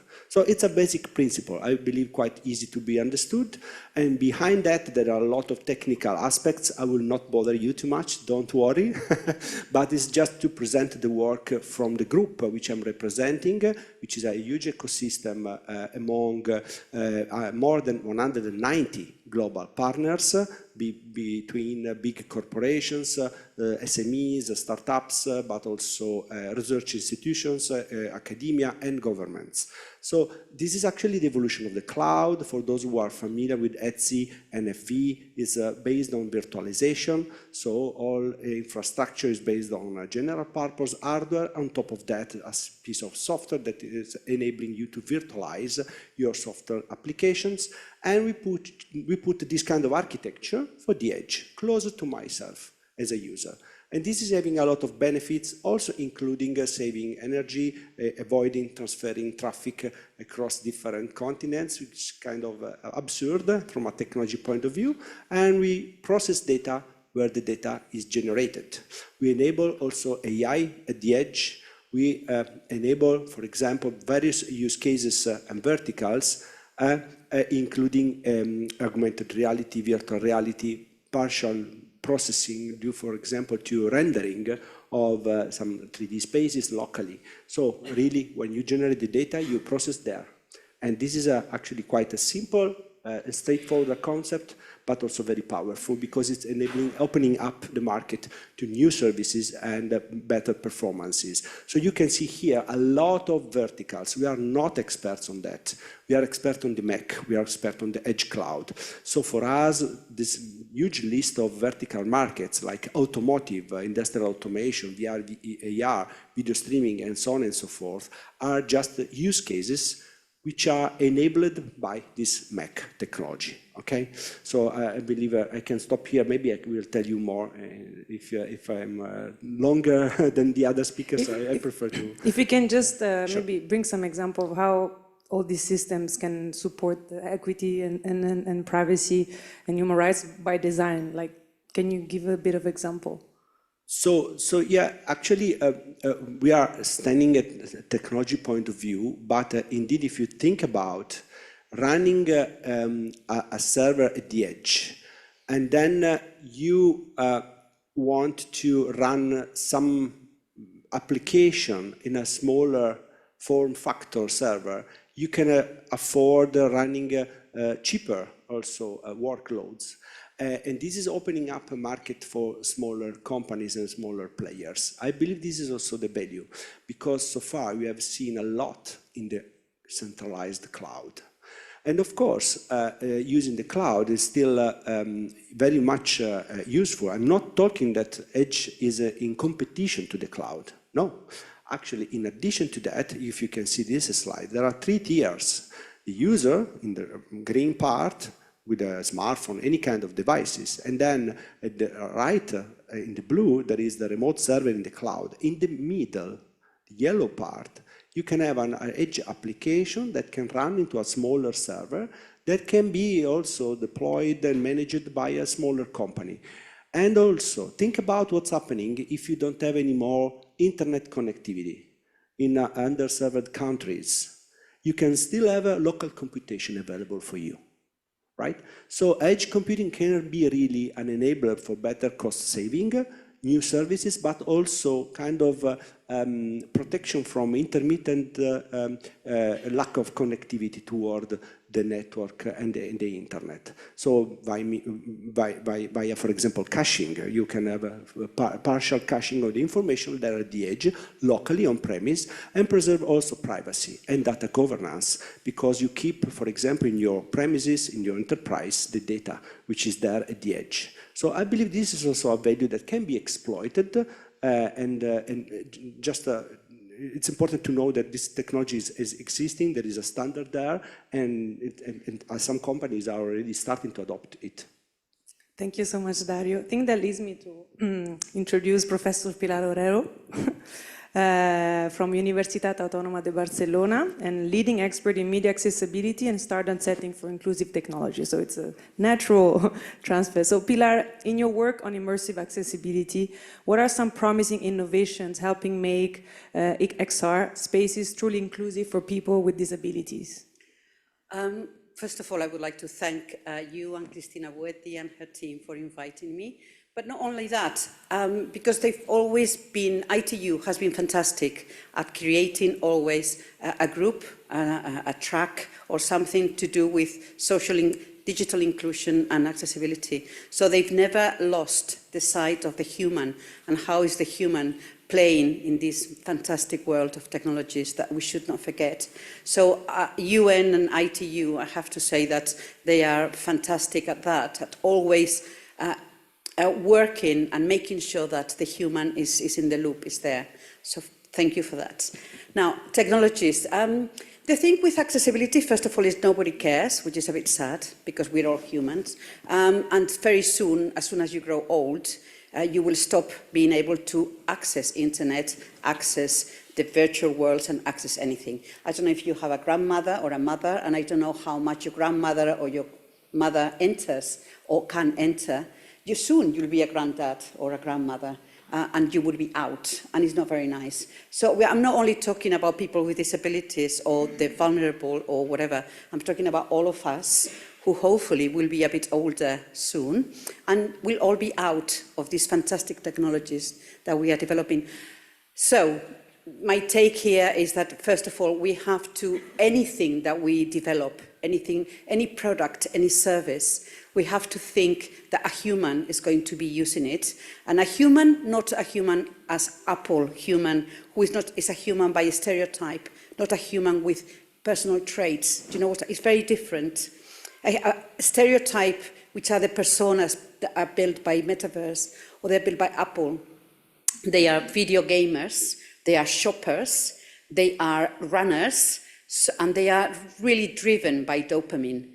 I'm not talking about these people that they are stereotypes and they have loads of data gathered and that they can create these personas. I'm talking about you who are wearing glasses and probably your sight will be worse. Sorry about that. Your sight will be worse. And the idea is that will you be able to access, whatever fantastic, for example, Cesar presented lots of fantastic content this morning. Would you be able to access and enjoy this content? Worse than that, very soon, municipalities will run on a Citiverse. Will I be able to get I was going to say my death certificate, that would be impossible. Would I be able to get my birth certificate on the Citiverse of Barcelona? No, the answer is no, because I won't be able to know where to click or where to anything. Are there technologies available? First of all, the technologies are not being developed, they are not being conceived. The architecture doesn't take into consideration these needs by humans, not stereotypes, humans with human traits. That's one. The second thing is that technologies exist. So, for example, we already have and artificial intelligence is fantastic for that. So we already have visual recognition images, the automatic visual recognition. An automatic visual recognition at the end, it's an alternative text. An alternative text is all you need to describe an image. So the technologies are there, speech to text, text to speech, the technologies are there. The architecture is never built from the start to take into consideration the wonderful number of European languages that we have. They're out. We're down to English. Great. No, sorry, in my country we have 4 languages and they're all official. Why should we just forget about that? And behind the language is a culture and its richness and its wealth. And I think we forget about that. It doesn't cost that much money. It costs for a human to think about that and put in the architecture the possibility of either customized to my needs or whatever to make sure. So I don't think that we have to expect amazing new technology, which would be fantastic, but reuse what we have, and that would be it. So, yeah, I think we can do it. Thank you, Pilar. I think you really helped me introduce our next speaker, Christophe Mallet, co-founder of Body Swaps, because we're talking about personal traits, and is actually working. Body Swap is a platform using XR and AI to teach empathy and soft skills across over 250 institutions. So, Christophe, can you share some concrete example where this approach led to meaningful, inclusive learning? Yeah, sure. So you might be wondering why we called that name. It's a bit of a weird one, though, the Body Swaps. I've heard that it was like the movie Freaky Friday. I've heard that it was like grave digging in Scotland. They call it body swapping, and then some other things that I cannot mention because they're not appropriate for here. I'm going to explain to you why we call body swaps and illustrate why today should be maybe a little bit less about the technology and a bit more about the impact. So in 2016, a British researcher called Mel Slater did an experiment where he worked with 20 women who were clinically depressed, and he put each of those women in a VR experience individually. In the VR experience, each woman had an avatar that looked like them. They would first be in front of a mirror to take ownership of their virtual body. They had a mocap suit on. You know the mocap suit that they use in like Planet of the Apes or Lord of the Rings, like to capture the movement quite precisely. In the experience, the woman, the patient, would be confronted with a character of a little girl, about 10 years old, crying. And all they had to do is to say kind words to that little girl for 2 minutes, right? That's it. There's no AI. You can say horrible things to the little girl. She's going to stop crying anyway. After the 2 minutes, they would change perspective. So because their body movements had been recorded and their voice, they would be in the perspective of the little girl, travel back in time 2 minutes, and essentially watch their avatar back from the perspective of the little girl, essentially being at the receiving end of their own words of compassion and empathy, right? So basically expressing empathy towards themselves by way of another body. hence the body swapping stuff. It's a crazy idea, but what's more interesting is that on a 6 weeks timeline, after the research, the people who had done, so those women who had done 3 times 8 minutes in VR, had a greater reduction in clinical symptoms of depression than those who had done 3 times 1 hour CBT with psychologists. So that's about the impact. And so what we're building at Body Swaps is just furthering that idea of a flight simulator for communication skills, which means a safe place, psychologically safe and physically safe, for people to practice and fail and get feedback. And I know there's been a lot of of acronyms and definitions of technology dropped in, but I'm going to drop in a new one, which is PILS, just like the beer, right? Pills, a nice blonde beer. PILS means personalized immersive learning simulation.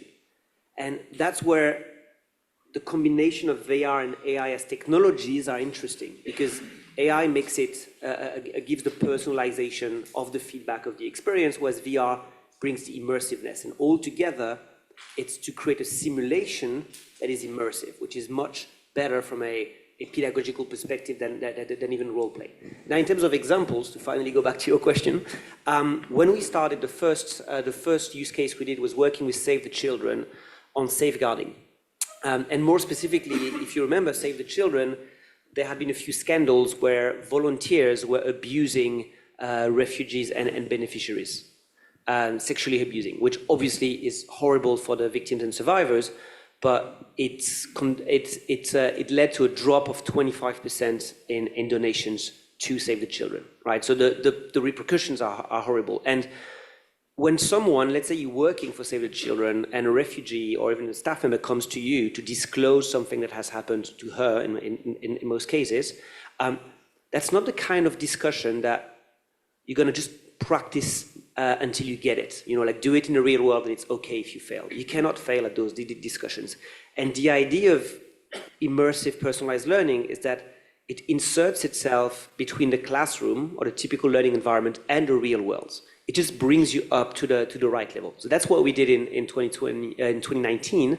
And last year we worked with the ITC ILO on a safeguarding project, but this time to foster bystander interventions in the garment industry in Indonesia. So super specific. And there's a report that I'm very happy to share that basically finds not only greater engagement from all the participants, but also greater confidence from the women to stand up and speak up, and also greater awareness from the men about what not to do.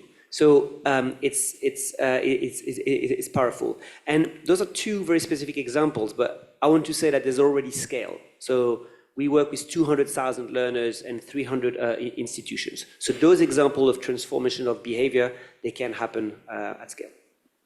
Thank you so much, Christophe. So we're looking a bit at the standardization, the personal traits. We're talking about empathy, but what's important as well is the overall governance. So that's why I'd like to introduce from the European Commission, Anne Bajart, who helps lead the EU strategy in virtual worlds and Web 4.0.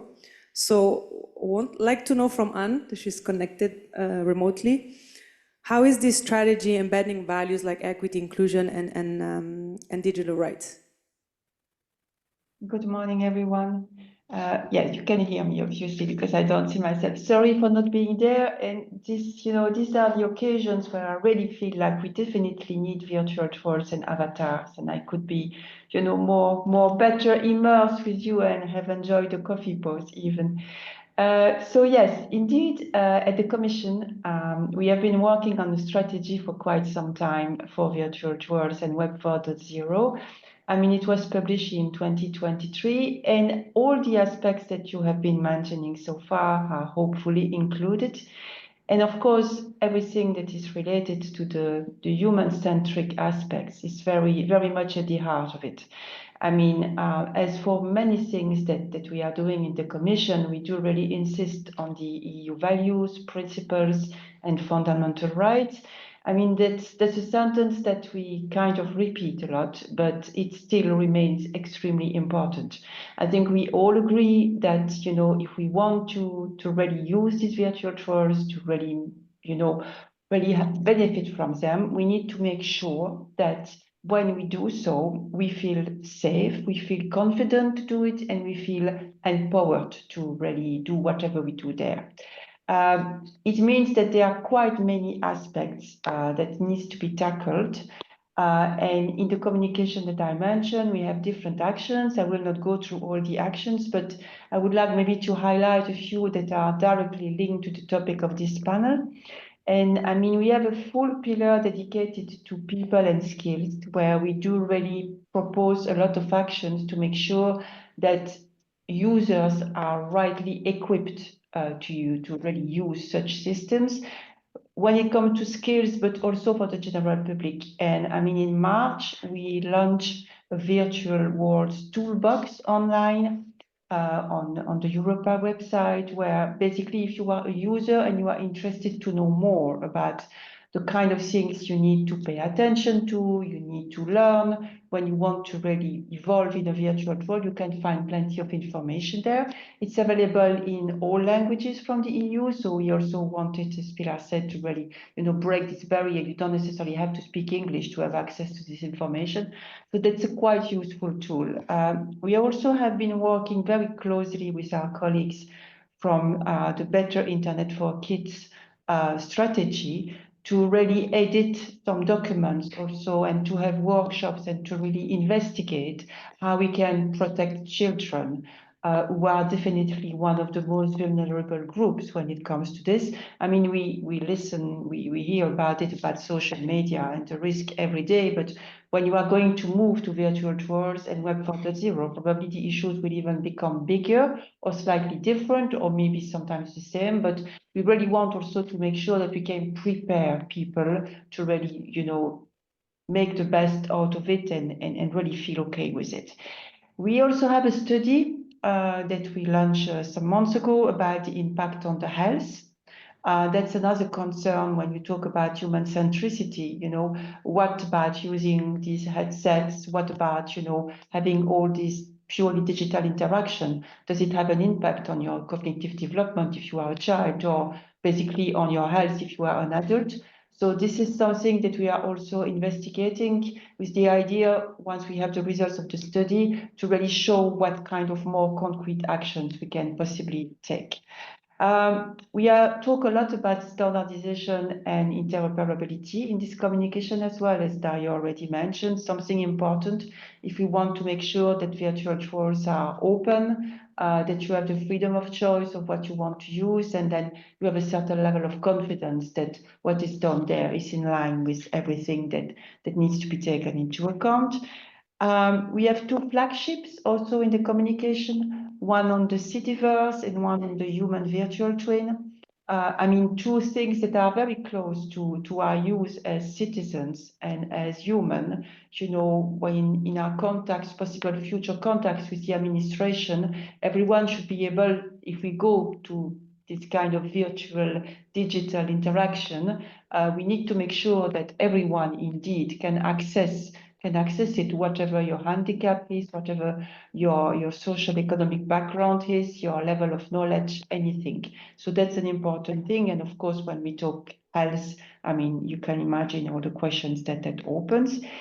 And we also have a pillar on governance, where we really talk there more than the strategy, really, on how we are going to work together inside the EU and internationally to really discuss the future of internet, because our vision is really that these virtual tours and Web 4.0 are becoming reality in the near future. They are not there yet. We really have a vision of a Web 4.0 where there is no difference anymore between the real world and the digital world. We know we are not there yet, but we want to be ready. So we want to initiate a discussion, and it means also with ITU, with the EU, and with many other international partners to really see how we can really make sure that this future internet is really developed in a way that benefits everyone and in the right way. So this is in a nutshell what we are doing in the strategy. Many thanks, Anne. I think I'm gonna move to the second round, and we look how AI-powered virtual worlds can bring opportunities, can address some of the issues in the real world. But at the same time, if we look at, as Andres, we're looking always at the other side as well, but what are the risks that this AI-powered and new technology can bring? And how can we avoid that also the issues, the inequalities that are in the real world are not transferred also in the digital world? The bias, the stereotypes can be brought in the virtual world. So I will start back with Dario.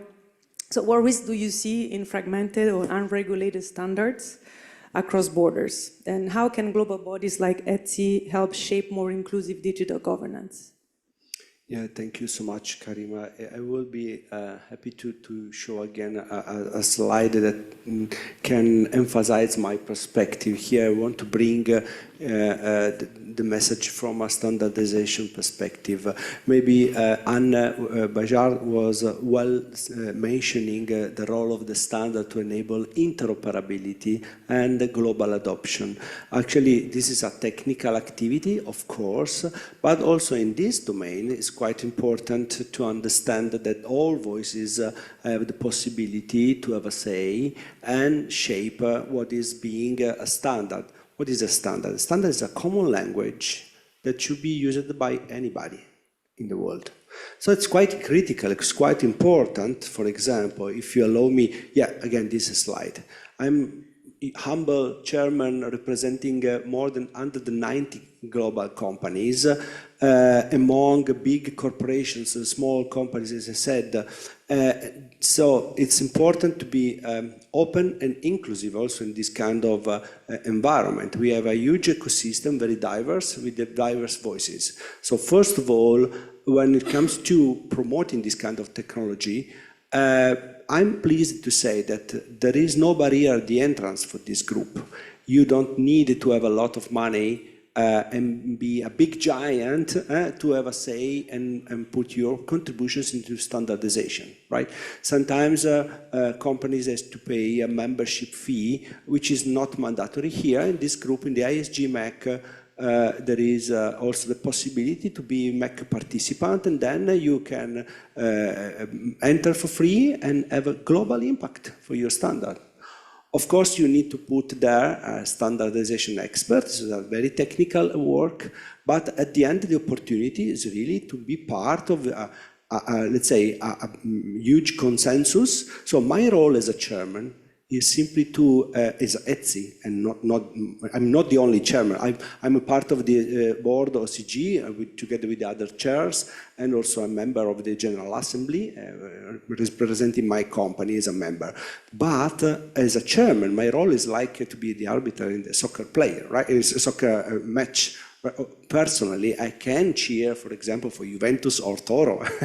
It's normal, but when it comes to respecting the rules, everybody in the room can have their say. There is a debate, there is a technical debate, of course, we are discussing on the matter, and then there is a consensus, and there is a standard. This is shaped, and we establish a sort of universal language for interoperability for all those products. This is important because it's having an impact also on the ecosystem which is adopting that, and ensuring that at the end the value is produced not only for the benefit of, let's say, the usual suspects, but for anybody that would like to bring their voice into this standardization body. For me, this is quite important. I'm very pleased to say that there is zero fee entrance. It's possible to have an impact globally.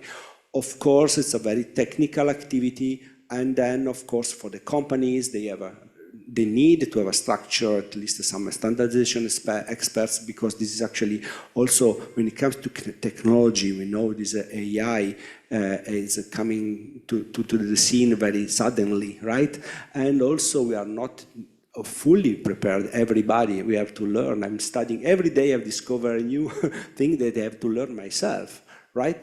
So, and this is also the challenge. So fragmentation is always the challenge. To come back to your question, yes, standard can be a help, can be your friend, But also, if I may say, also as a standardization guy, I don't fall into the temptation to think that actually the standard will solve all the problems. Actually, we have to be also careful in not standardizing too much, because we are very respectful, I'm also very respectful as a chair of other solutions which can be proprietary or even open source and not necessarily standardized. So it's a delicate compromise when it comes to also defining a standardization. What is the limit? And the limit is, depends on the details, the activity, X, Y, Z, of course, but the limit is that to be aware of the ecosystem that is outside also our work in other groups. We are collaborating, for example, with ITU. I'm establishing a discussion and dialogue with SG20 and other groups, and also 3GPP, needless to say, other groups in the standardization, open source communities, because we want really to lean the industry. So we want to open the market. The standard should not close the market. This is a delicate compromise when it comes to defining what is needed to be standardized to open the market, but on the other hand, push a standard as an enabler for talking the same language and avoid fragmentation. This is our goal, not only in Etsy, I will say, it's just not a prerogative of Etsy, but of course very much followed by our groups and also my group. Thank you so much, Dario. Keep going on the risk that we can encounter, so of exclusion, or you already mentioned a few, and also ableism in these emerging immersive and AI spaces, but how can we start addressing them now? Do you have some Well, I suggestions? very much agree with what Anne said before about the need of standardization to establish very clear pillars, and then to avoid repetition, to avoid reinventing the wheel. So to me, standardization is basic. Because for accessibility, people don't know where to start. I want to be accessible, what to do? Well, if you don't know what to do, then you'll start thinking or reinventing very expensive and and solutions that they are not standardized, so then they will never be interoperable. So that doesn't make sense. What have we done for that? Well, ITU has allowed in this group called Social Inclusion and Accessibility to develop, I had a slide, Yining. In the previous 2 years, we worked and we developed 10 documents with very clear instructions on how to make a metaverse accessible and why should you make a metaverse accessible. They are there, they are online, they are free, so you can download them. If you can find them, write to me, I will send them to you. So they are there to be used. So you have a very easy and completely the opposite of Etsy. It's very plain, simple language, everybody can understand, no mathematical or nothing. So anybody can get these recommendations and they can apply them. Now, what's the next stage? Now, we've continued working, the same group, or we made the group bigger. And by the way, anybody who would like to join our group in ITU, it is called Track 3. It is called Digital Inclusion and Accessibility. Or you can also join SG20 or SG21 in ITU. You're very welcome to work with us. You don't need to be an engineer or an expert. You can be a human factor person. My specialty is computational linguistics. I am a philologist. So you're very welcome to come to that. And the idea is that now we've prepared a second document, which it sort of embodies the whole of it and gives you very precise instructions at a very broad level, on the other hand. As you said, it's very important to standardize. It's very important to give concrete prescriptive steps, but not too much, because you would kill it. So just to give sort of lead the way, opening but opening at the same time and encouraging, because if we just sort of push and punish and that's awful, I wouldn't want to work. So it's the opposite: challenges, opportunities, join us and start the revolution of having everything accessible for all, regardless of your whatever characterizes you. AI has got all the tools and all the opportunities to do that, definitely. As Anne said, there are many issues to do with governance. There are many issues to do with security. There are many, because you are going to need human data to build these models, and to build ethical models with human data in Europe is not that easy, but you can do it. So I think we have a fantastic future, and I hope I can get people on board this accessibility revolution. Why not? Thanks, Pilar, for your passion and energy and for the work you're doing. And talking about humans, so going back to the, I love that's really also for UNRISD, the human is really the center of what we do. So we know Christophe, we know immersive education holds a huge promise, but also risk. So how do you approach bias, manipulation, or exclusion in this space? Yeah, sure. So quick question to the audience. Who uses generative AI on a daily basis? Okay, the vast majority of people. Who does not believe in God? Okay, everyone who raised their hand twice, you're wrong, right? Because, so if you remember God of the Testament, the Old Testament, it was this God that just decides stuff. And we cannot question what God decides, and we don't know how he or she or it is deciding stuff. That was like the old version of God. Generative AI is the same. We don't know, no one knows how it comes to the result it comes at, but it's increasingly deciding on more things. It's hiring, mortgages, justice increasingly, but also, do you know what the number one use case for ChatGPT is? Any idea? Yeah. Companionship. So it's building a relationship with someone that doesn't really exist. You don't know how they work. And I mean, there's something very weirdly religious about that. So by creating AI, we created a kind of God. And what kind of God? If you ask OpenAI to create an image of a group of rich people, you'll get a group of young, skinny, white people, right? You will get that. It's not that AI is inherently evil, it's just drawing from the database it's been trained on, and it's essentially drawing from us, drawing from the internet. So we created God to our image, right? It's a little bit a reverse of what we are told. And concretely, what you need to do is whenever you're going to work with a provider that uses AI in their product, you need to interrogate them quite thoroughly on what are you doing to mitigate the biases, because that's not easy.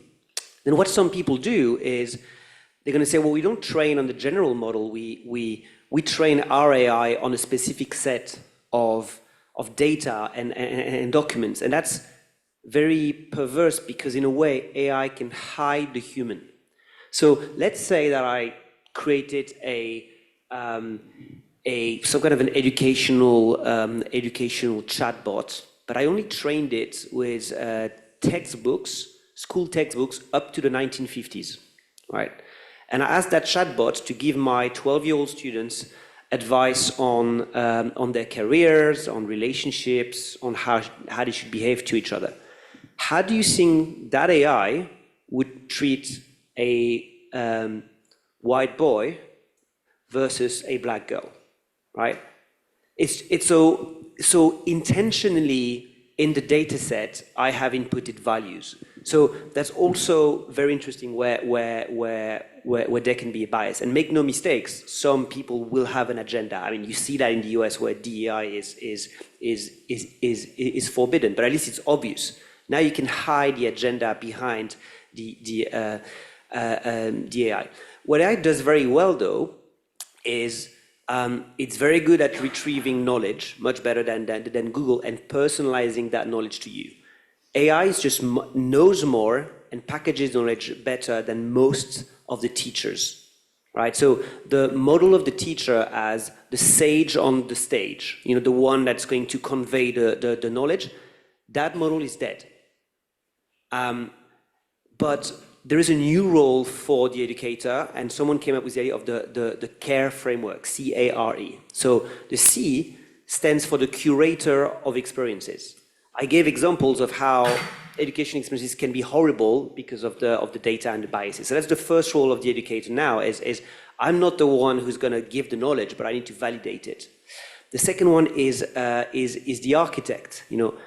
what are the different experiences that are out there? We had an example in the first talk this morning.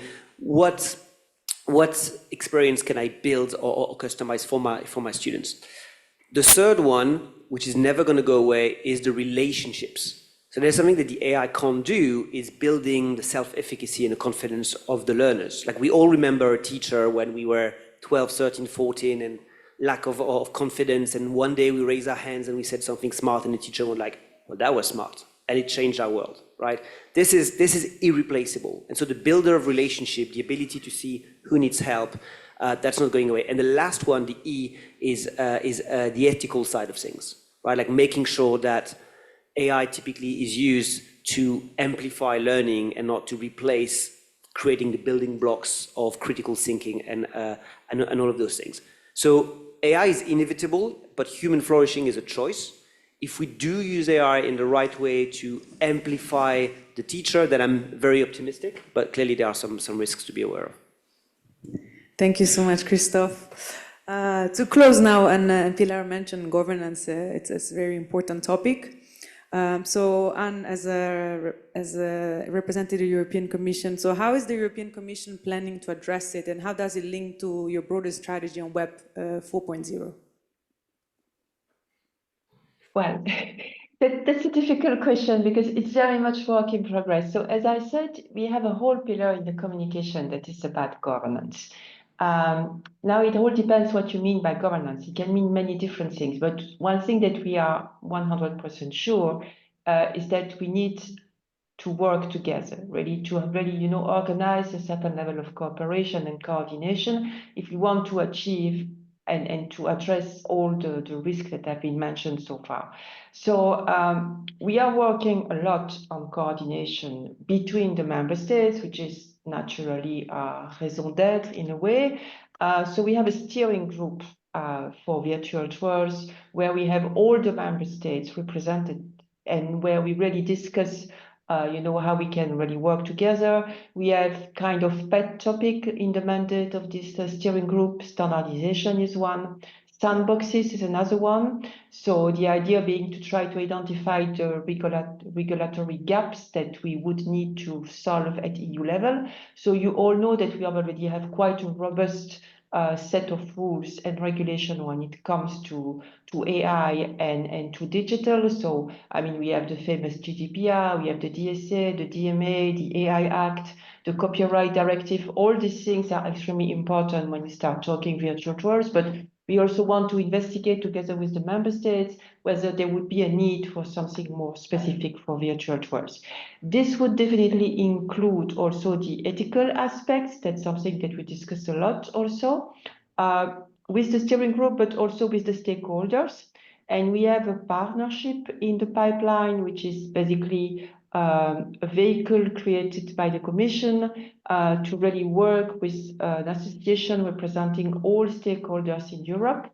It's going to materialize in the coming months. For the moment, we already have a coalition that is really a kind of intermediate way to work together, where we have 300 organizations from Europe discussing all these issues.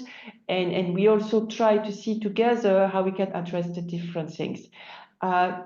One item that I also wanted to mention, because I think it's important, is that we have one of our running projects called XR for Human, addressing all the ethical, societal aspects. And I mean, they are working on a code of conduct for developers. So already, a kind of document that if you are developing a virtual tours and trying to deploy it or to sell it, the questions that you need to pay attention, the references that you can have access to, I think it's an important part of the discussion as well. And then, of course, we also have to talk to the rest of the world because, I mean, the governance of Web 4.0, this is not going to be done exclusively for Europe.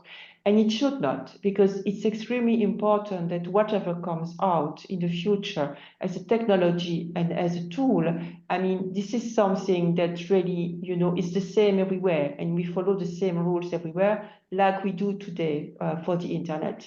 So end of March, we had this huge conference, a global multi-stakeholder conference organized by the European Commission and the Polish presidency in Brussels, where they really discuss, into more details, the issues of governance. I mean, they edited the document with the conclusion, and if you have a look at this, you will see that many things are what we have discussed today as well. So really the importance to see that all these technologies and the decentralization will give birth to Web 4.0 sooner or later, and we should see how the rules from the current internet can be expanded. I mean, they also came to the conclusion that we already have quite a lot of international bodies to deal with internet at the day of today, and these can be adapted, adjusted, and reused, for the future of the internet. So the global approach is already there. They also mentioned the need to really, investigate the possibility to have sandboxes, as I already explained, to really identify the regulatory gaps. And of course, they insisted a lot on the human-centric approach and the human rights, which we all agree with, but I think it's important for everyone, even when you talk governance. We still have an ongoing research project that supported the conference and is still gathering information and so on. And I know that this is going to feed also the World Summit that was mentioned previously by Karima in November. So there is a lot happening, I would say. I mean, the difficulty is really to put everyone together. This is quite a challenging topic, highly interdisciplinary, and we really have to make sure that all voices are heard and we do it the right way, but we are working hard on it, and we are not the only one, and I'm sure that putting all the goodwills together, we'll manage to achieve something. Thank you so much, Anne. I think we managed to catch up a bit on the time. If you allow me a few more minutes, Yining and Christina, I want just to wrap up, but have a sort of a co-created wrap-up talking about being a human center. So just really maybe one sentence, what's the most important action we must take now to ensure that these technologies serve humanity, not the other way around, and also not just the innovation? Pilar. I'm going to say something amazingly stupid that I hope it sticks. Do you want a virtual world for your mom or for your mother-in-law? Think about that before you build a virtual world. I hope it's for your mom. So you make it accessible, please. I hope it sticks. So I have to be brilliant as well, because now we are heading to the end. So to be short, the question is very much interesting. I have to change hat because this is falling outside the domain of the ETSIMEC group I'm chairing. So I have to talk on my personal capacity, right? So as an expert in the field and as an engineer, as a person working on the technical domain, but really question matters. Even if you are very busy working on technology and innovation, is really worth the job doing something just for the sake of innovation? Or are we thinking about the good for humans? So please act as a human. I'm pleased to say that I'm not an AI agent. I'm an artisanal intelligence agent, okay? I'm a human, so I have to think about whenever I do my job, also is very technical, producing a standard. What is the end goal? What is the benefit for the ecosystem, for anybody else, including myself, my son, my daughter, and so on and so forth. So really acting as a human, okay, for humanity. Christophe. I quite like my mother-in-law, actually. But you don't believe in God, or you did believe in God? I don't. But if you make the metaverse for my work for my mom, that would be like mind-blowing, because she's really struggling. I'm going to end up with something a bit less, not optimistic, but less, let's say, nice than what I said, because sometimes fear-mongering works when you're mongering a real fear. And that is, in a few years from now, there will be two types of educators. There will be educators using AI to amplify their work, and educators looking for a job. Right, that's it. That's as simple as that. And that's why the priority now is to educate the educators. Make them the agents of change and align the incentive, not because they want to be nice people, but because they want to keep their job. Pilar, I know you're in that. I am an educator. What do you think of what I said? I was still thinking, yes, of course. But I think you don't understand, educators, the amount of work that we do and the amount of everyday work that we have to do to train on top of it. No, I think I'm sorry, but it is incredible. And children are not easier these days. The parents of the children that we didn't have to educate in the past. Now we educate the children are their parents, which is incredible. No, it's tough on teachers. I think you're right, and there's an interesting point about AI for that, which is if you take all the hats that the educators are wearing, you have some hats that wear a lot heavier than they should. So one is grading, for example. Like, it takes a lot of time. It can be done better by AI.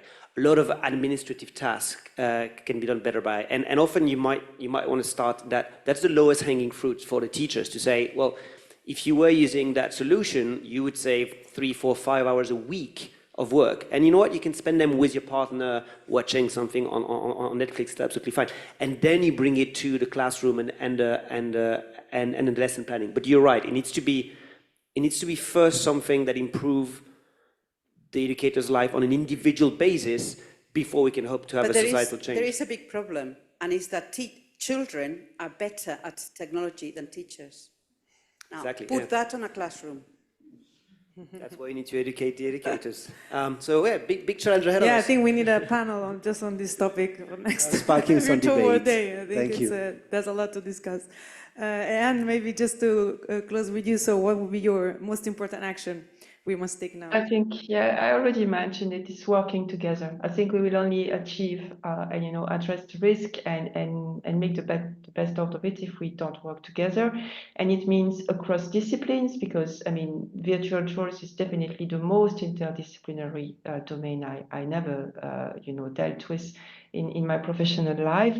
It's also among countries inside Europe, outside Europe. We need all the visions, and of course everyone with a different background and all kind of people, and it includes all the one who might have special needs, whatever they are. So it's really about putting all of this together that we will definitely get something that is working and useful for the future.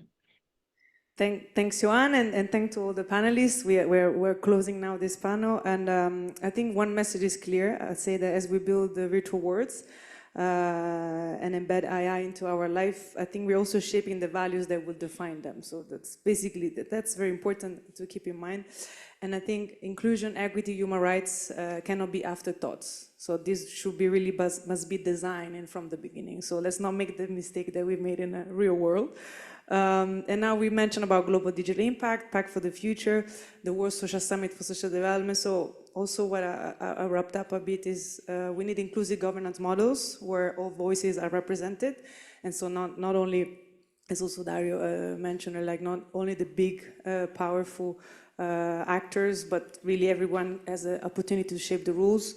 Human rights safeguards, so built into the very infrastructure of digital immersive systems. And as Anne mentioned many times, a cross-sector partnership. We need to do this together, bringing together governments, innovators, civil society, academia. So whether it's through accessible design, inclusive education, responsible innovation, I think we all have a role to play here to make sure that this technology serves the people and the planet. So let's make sure this technology is a tool for dignity, inclusion, and empowerment. So thanks again for the speaker, everyone that also joined online. And I guess since we don't have time for questions, if there's any question, I guess we will be very happy to distribute to the speakers and maybe reply in written form. So thanks again for your attention.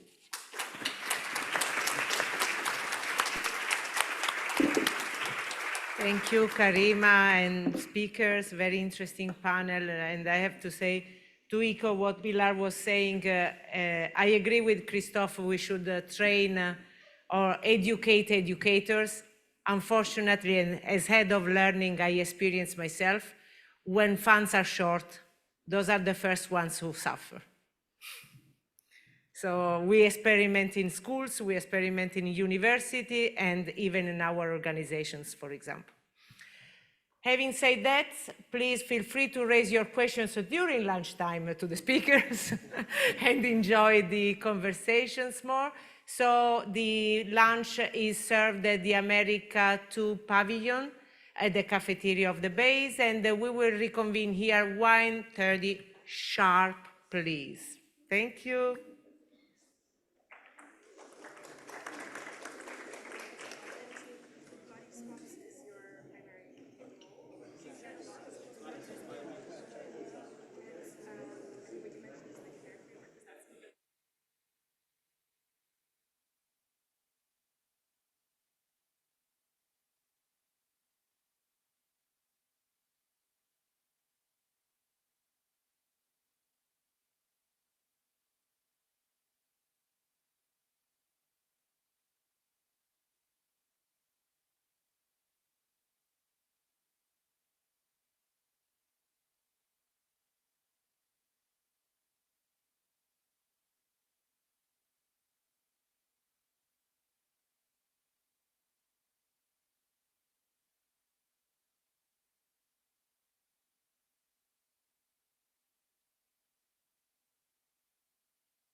The world of culture is beautiful.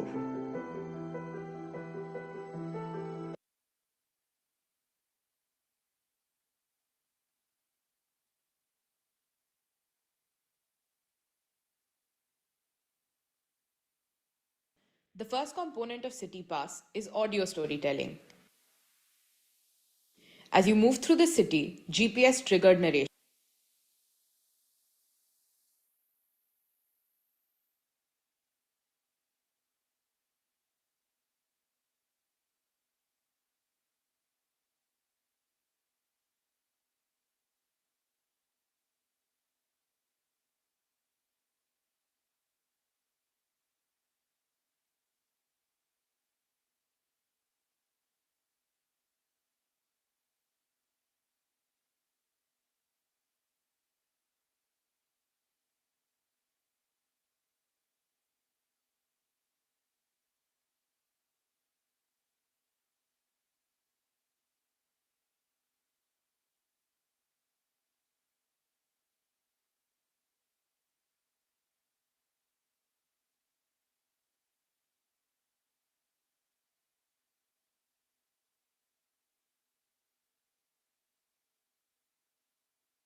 So please, if you can take your seats, shall we start in 1 minute, please?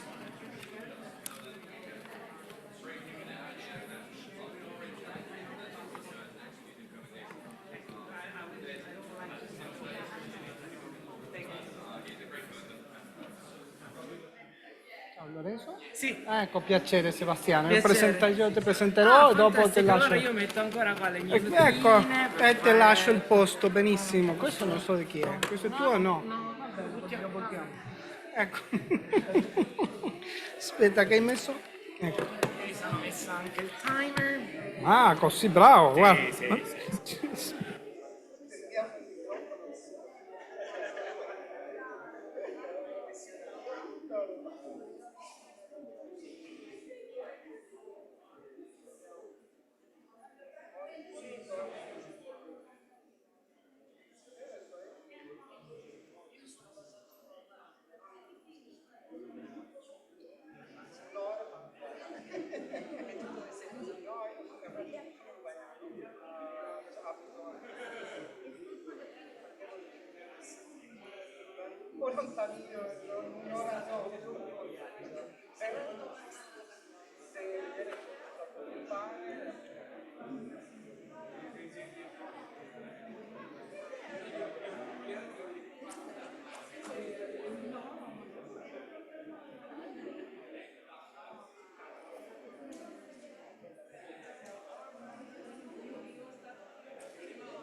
Okay, now we're going to start.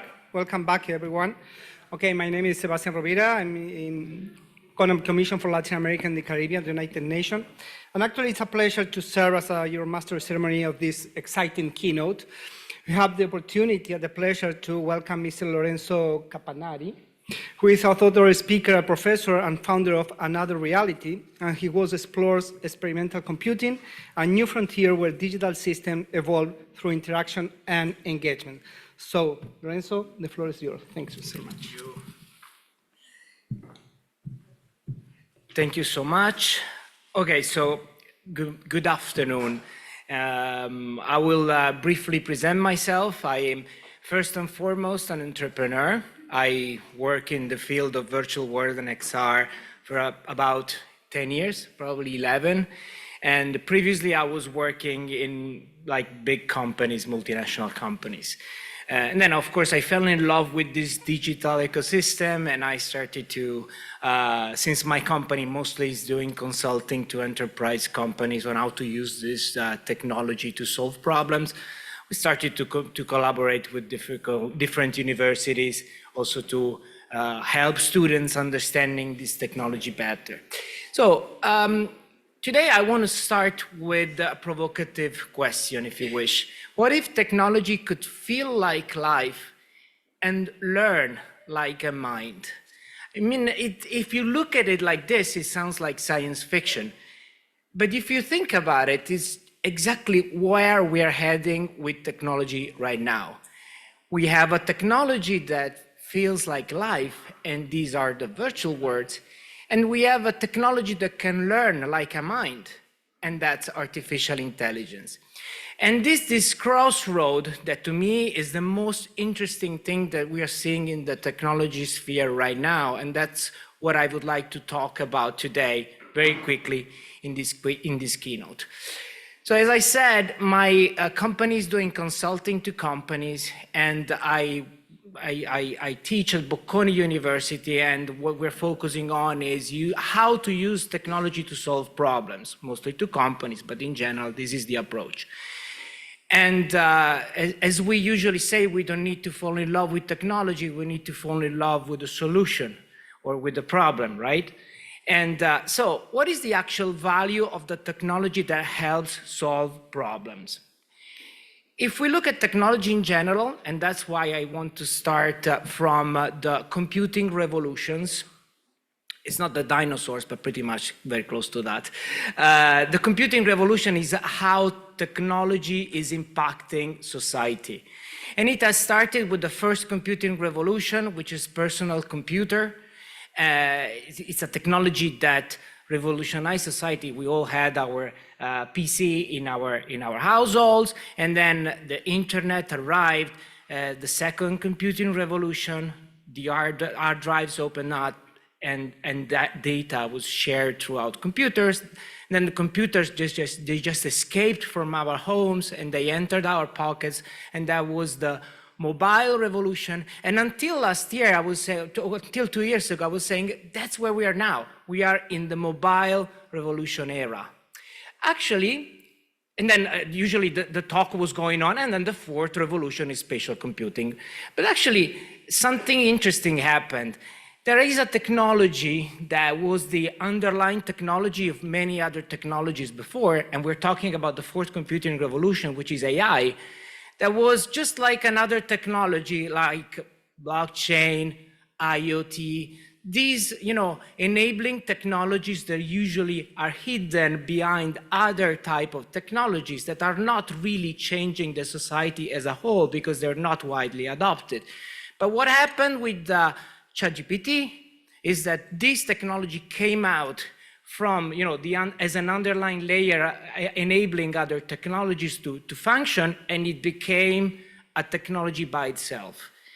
And then, of course, the fifth revolution is still there, the spatial computing revolution, the virtual worlds, the most promising technology that has been promising since the 90s, but we're still there waiting for it to happen, apart from specific use cases. Let's look at the value of these technologies. I mean, the first computing revolution brought in automation, and that's, very easy to understand. The computer automates many different tasks. The second one is connectivity. And, what happened with the internet is bringing the next added value to the automation by, connecting different computers. And the third is portability. What's the added value of, a mobile phone? It's not automating anything. That's already true with the personal computing. It's not connecting anything because that's the internet, but it's the portability that adds a net extra added value to the previous two and creates new use cases. What about AI? Well, AI, usually if you ask someone, what is AI doing? It's automation. Usually that's pretty much the answer. But that's not really true because in reality, automation is something that was already made by computer. It's a booster for automation. It's actually a booster that adapts contents, adapts the different computing logics to you or to whatever you need in order to create extra added value. So there is automation, of course, but it's the adaptation that really brings the value. And we'll look at it in a second. And then the spatial computing one is experience. Is there something you cannot do with VR? Very little. Pretty much everything you can do with the previous 2D technologies. But what about the experience? Can you have the same experience of computing than you can have with VR, AR, spatial computing? Not really.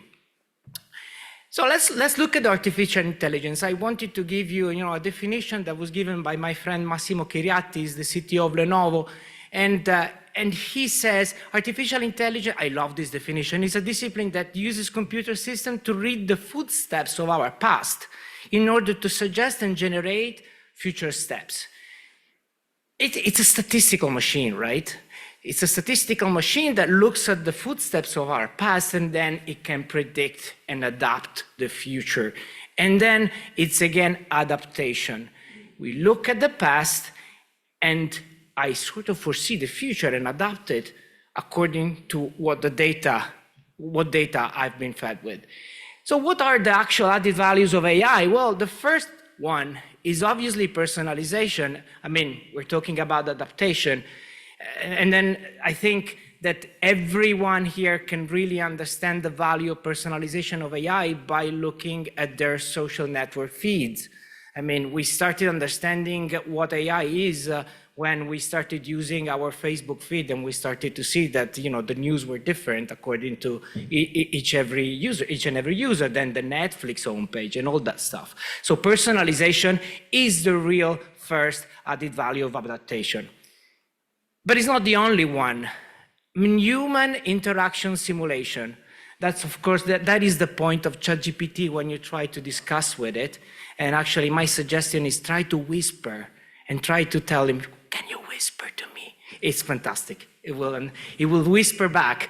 And it is becoming such a great human interaction simulation that is, and it's, if you think about it, it's the highest form of adaptation of a computer to us, a computer that talks to us. AI was there already before. It's been there for many, many years, as you all know. But the first time it really became a computing revolution is when the AI started to talk to us. I mean, ChatGPT is not an LLM. ChatGPT is an incredibly amazing chatbot that is based on an LLM, that is super powerful, but it's the chatbot that made it really, really, you know, adapted to the masses. We started to talk with the AI, and the AI suddenly became something that every student has in his own computer and cannot live without it, actually. I don't know if you read the news. I was reading it yesterday, that when ChatGPT went down, I think it was the last weekend, and we had cases. There was this fantastic case of a classroom and the teacher, and he gave the assignment to 30 students, and then only 9 of them came back with the assignment ready. And when he asked why, ChatGPT was down. They were not able to do the assignment. And the funny part is that he was not able to rate them because ChatGPT was down. So human interaction simulation is really bringing about a new big change in the way we interact with computing. It's not the only one. Creative generation, of course, this is provocative, but we can create ideas, images, languages, just thanks to a prompt. You all know how impactful this has been for images. You will see how impactful this is for video creation, VO3, Google. And if you think about that, the advertising industry is bound to be completely reshaped thanks to this. It is already. I mean, I work in Milan, and you know, advertising industry is big in Milan. All my friends who have an agency, they're all changing the way they work. All of them, all of them. We don't see it, but it's happening. It's happening right now. Okay, so this, unfortunately, the font has been changed, but it says prediction, and you don't see it, and prescription. So this is another added value of AI, prediction. It can predict the future and can prescript how you should be acting according to those predictions. It's very, very easy to understand when you think about an industrial scenario, maintenance. I can predict when the product will break, and I can prescript, and I can tell you when you should be changing that spare part in advance in order for the product not to break. Very, very interesting use case in the digital twin area. And then, of course, there is automation. Automation is not exactly the type of automation that we are used to see with computing, because, and I think a very good example of this is, again, in a company environment. I mean, in finance, you receive invoices, and there are software that automatically put those invoices you receive in a database. And those are traditional softwares. You don't need AI for doing that. But you don't need AI for doing that if those invoices are the invoices I know. So I'm a company that works in Italy. I receive invoices from Italian customers. It's all, you know, a pretty controlled scenario. But if I'm a company that I'm based in Italy and I have customers from all over the world, they all have their different invoices, and they're sending me invoices from any country, the software doesn't really know all of those. And AI enables to check the invoices and understand and adapt itself. So that's, again, automation, but it's a new form of automation that that of course is available thanks to data. Then we move to the other side of the planet, the spatial computing. Spatial computing, I like definitions. I love like a kind of Wikipedia thing, but spatial computing is not exactly what people think it is. It's a huge science that has and englobates a lot of different technologies. IoT is part of spatial computing. Robots are part of spatial computing. A Tesla is a spatial computing, right? But the spatial computing we are looking at when we think about this computing revolution is a spatial computing that has a software that is an interface for this ecosystem of technology. So has a software, and that software is a virtual world, and has an hardware, and that hardware is XR. That's the best way to enter in the virtual world. You can enter in a virtual world from a screen, of course you can, but the best way is in first person. And thanks to VR and AR, you can do it. What are the values of this? The first value we said it's experience. And the value pillars of the experience in spatial computing, well, the value pillars are first of all engagement. Well, we all know the virtual worlds were born from gaming. Of course, they're not gaming, but they were born from there. And the first game was Pac-Man, maybe not, Pong. But then quickly, as soon as game became 3D, they became more engaging, and the gaming market boomed and exploded. So definitely, if you want to do a software, and the software needs to be engaging, that's probably a virtual world in 3D, because it's more engaging than 2D. Then, of course, even the remote socialization part is extremely interesting as an added value. Like, you can have presence thanks to VR, but you can also have remote socialization like by using avatars in a virtual world, just like a game. Is it a game? Is Roblox a game? Is Fortnite a game?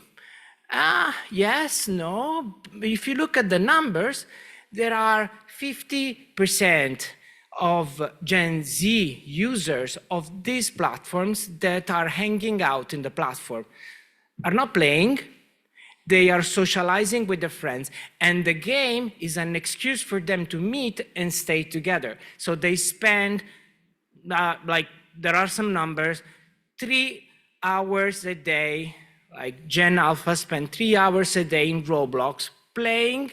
Socializing is very, very difficult to tell. But of course, this is relevant. Remote socialization is better in this ecosystem than traditional 2D ecosystem. Lifelike simulation. Well, everyone has tried the VR experience with the beam falling from a skyscraper. I think that in here, everyone has tried it, right? The type of emotion you live there is a direct emotion. It's exactly the same emotion that you live in real life. And so the capability of these technologies to convey the same emotions as in real life is absolutely amazing. And it's one of the key pillars of technology. Do you see it? Do you know any other technology that is able to give you the same type of experience, same type of emotions? Not really. So we're talking about a computer that feels like life because it provides the same emotions as life. Digital ownership showcase. You remember the metaverse? Everyone was talking of. I don't know. I've heard the word already a couple of times today. But I do business with companies, and that is a secret word that you shouldn't be using anymore. Like you for sure will lose your client if you say metaverse today. What happened to that? What happened to that hype? Well, the technology is obviously still there, is a very powerful technology, but then there was this mix with crypto that for some people, mixed the concept of investment with the concept of virtual world. And actually, when I was giving classes about the metaverse, everyone was asking me, how can I invest in the metaverse? And I was like, don't do it. It's not a wise decision. But why did the crypto community move towards the metaverse as soon as the metaverse popped up? Because in the metaverse or in the virtual worlds, it's much better to showcase your ownership rather than an NFT on your LinkedIn profile with a Bored Ape. So you spend 3 hours a day with your friends in a virtual world. And then you want to be yourself. I mean, you want your avatar to look like yourself. And so you can spend money for that. 57% of Gen Z in a Roblox survey, 57% of Gen Z, 57, they say that the way their avatar looks is more important than the way they physically look. So they are able to spend more money on their avatar. They're willing. I don't know if they're able, probably they ask their parents, but they are willing to spend more money on the avatar than for the actual clothes. And when I saw this number, I was flabbergasted. I mean, this is amazing. But if you think about it, it's understandable. You spend so much time with your friends in a place, because a virtual world is a place, and then you want to look different. And out of the gaming economy, there is 180, 190 billion dollars a year. There are $50 billion that are spent on cosmetics. And cosmetics are things that are actually useless for the game itself. I mean, you dress your avatar because you want to look cool. Is it still a game? Well, I don't know. I don't know. I don't want to say yes or no. But usually, these things happen more in a social network, in a social media, rather than a traditional game. And then dematerialization. This is the actual added value that I sell to my clients, because I sell simulations. I work in the private space. Mostly my clients are enterprises that need to dematerialize and create simulations of what they do. So thanks to XR, thanks to virtual world, you can actually dematerialize a lot of interesting products. You can dematerialize cars, you can dematerialize industrial machines, you can dematerialize places. And then, thanks to augmented reality, we can have contextual information, the right data in the right place in real time. Can you have AI without AR? Of course you can. But if you put AI on top of a specific item in the real world or in the virtual world, that's contextualized intelligence. And that gives extra added value. I mean, that's the reason why Meta is investing so much in Meta Ray-Ban stories, because that's a contextualized AI. You can look at an object and you can have an LLM talking about that specific object. So okay. So actually the original slide was different, but we have experiential. What's an experiential computer if you think about it? It's a computer that creates experience and learns from experience.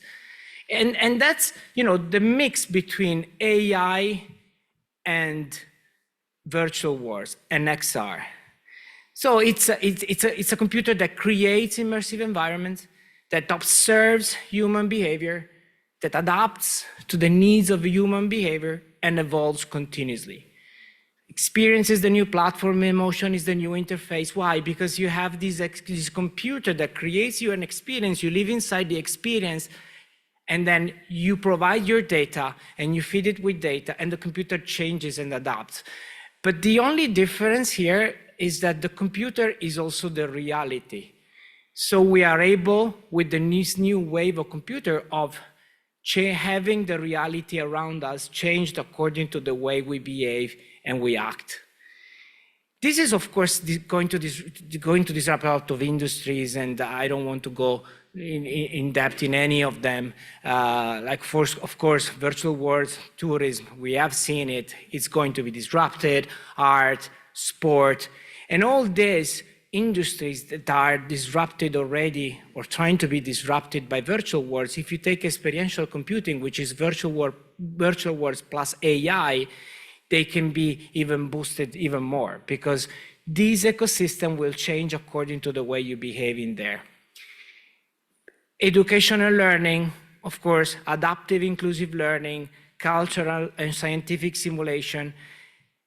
We can have global classrooms. We can have a kid from Nairobi and a kid from Naples coming together in the same virtual campus. They both speak their own language. They both learn at their own pace. But aided by AI, they live inside the same ecosystem. This could be, for example, equity through experience. I'm just giving examples, but this is the direction this new computing is enabling. Or if we look at Citiverses, we will talk about it later, climate and resilience, we can have these 3D ecosystems that can be at the same time a dashboard to provide 3D virtual twins with AI-powered forecasting. You know that AI forecasting is apparently more powerful than traditional physics-based weather forecasting. They don't know why, of course, but it is more powerful. It can be then a tool for communities to learn how to behave in case of a disaster. So it can be a simulation for the citizens, or it can be a canvas for policymakers to understand what they should be doing in case of a migration crisis, or how to mitigate the carbon footprint of specific areas of the city. So it's a virtual ecosystem that can have real impact in the real world. And it's a great example because I think this is the direction we should be taking with these ecosystems. So virtual ecosystems that provide real world value. But also, I want to go towards the closing to highlight what is my personal fear. And this is the real, we all have a ghost. And this is my ghost. So when you look at these technologies, you think, okay, so what is going to happen tomorrow? And what is going to happen tomorrow? We have seen some great use cases of possible real world value, but what is going to happen in entertainment, for example? And when I think about entertainment, I don't think gaming. I think about social media, social entertainment. So we are thinking about a TikTok that is in space, that is in real time, that is all around us, and it adapts according to the way we behave, we talk, and we move in the real world. So this is definitely a possible direction that the social media companies, given the investments they're doing in the space, will be taking. And this can create a lot of risks, in my opinion.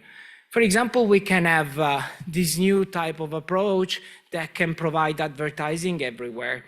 They say that it's not going to happen because we know it in advance and we will not allow them to become like this. But it's better to discuss in this type of events about the potential risks of a dystopical future that is very well possible thanks to the technologies that are out today.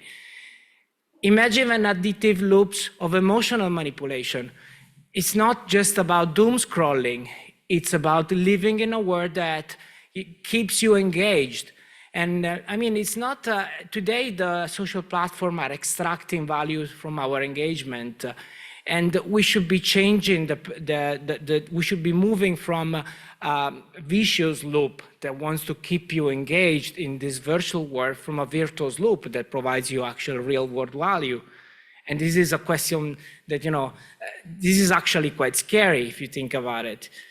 Or imagine reality distortion. This is I love this video, that's why I wanted to put it in this slide, but the concept here has been very well underlined by the first episodes of Black Mirror.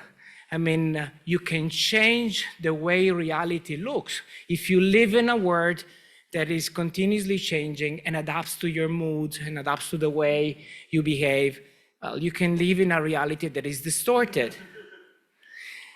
Or you can have surveillance of feelings. These technologies are they can already read the way you feel. They can read, from gesture, gaze, where you look. They can understand the way you feel.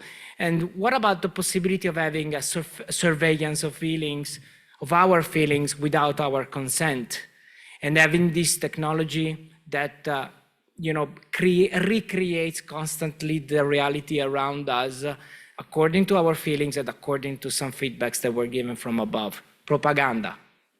So these are all question marks that I haven't been sleeping at night for quite some time thinking about this.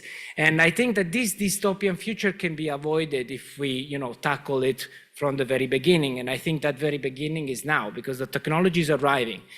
So the next technology, the next computer frontier is not just about productivity. We all think about automation, we all think about productivity, but it's not about that. It's about co-evolving with some machines that feel and learn alongside us.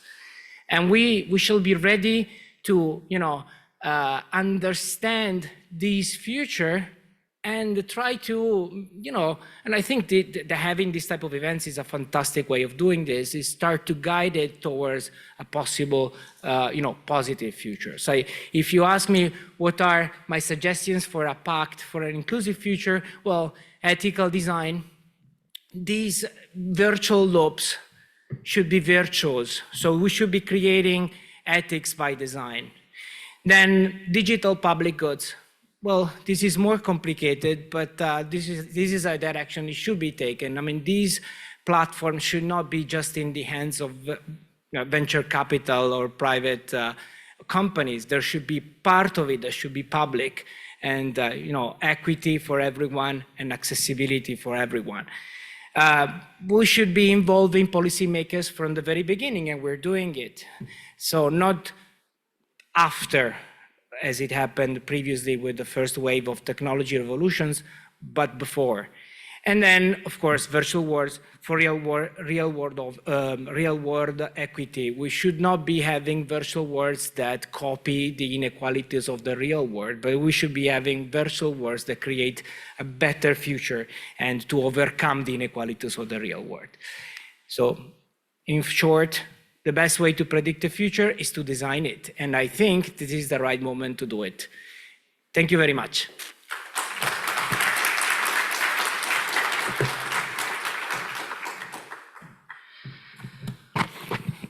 Thank you, Lorenzo, for showing us how this immersive experience actually can become meaningful, intelligent, and emotionally resonant. And actually, also your vision gives us a powerful glimpse into the next evolution of human-computer interaction, and also about the risk. Maybe we can have a space to talk or go more in detail during the coffee break. We also, before pass to the next session, would like to thank also the more than 450 people that are connected online. So it's more than being here in the room. So now we turn now our attention to the urban landscape and the cities of tomorrow. This session that is called AI Power Virtual Worlds and Citiverse, Shaping the Future of Cities, actually explore how virtual worlds and the Citiverse are supporting cities to become more sustainable, participatory, and resilient also, from a virtual policy making to digital twins and community co-design. So please join me in the welcoming our moderator, Dr. Christina Jansang, the CEO of the Metaverse Institute. Please, the floor is yours.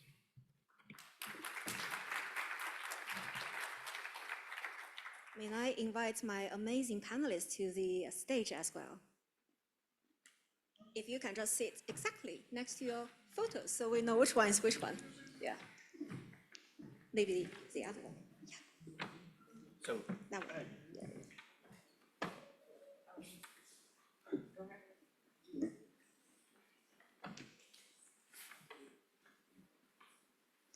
Hi, everyone. I'm Dr. Christina Yanzhang from the Metaverse Institute.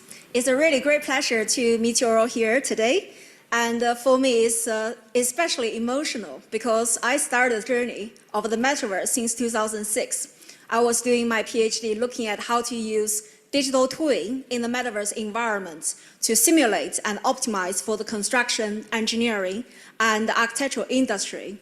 But the issue is when you have something too frontier, very few people will understand the value you are bringing to the table.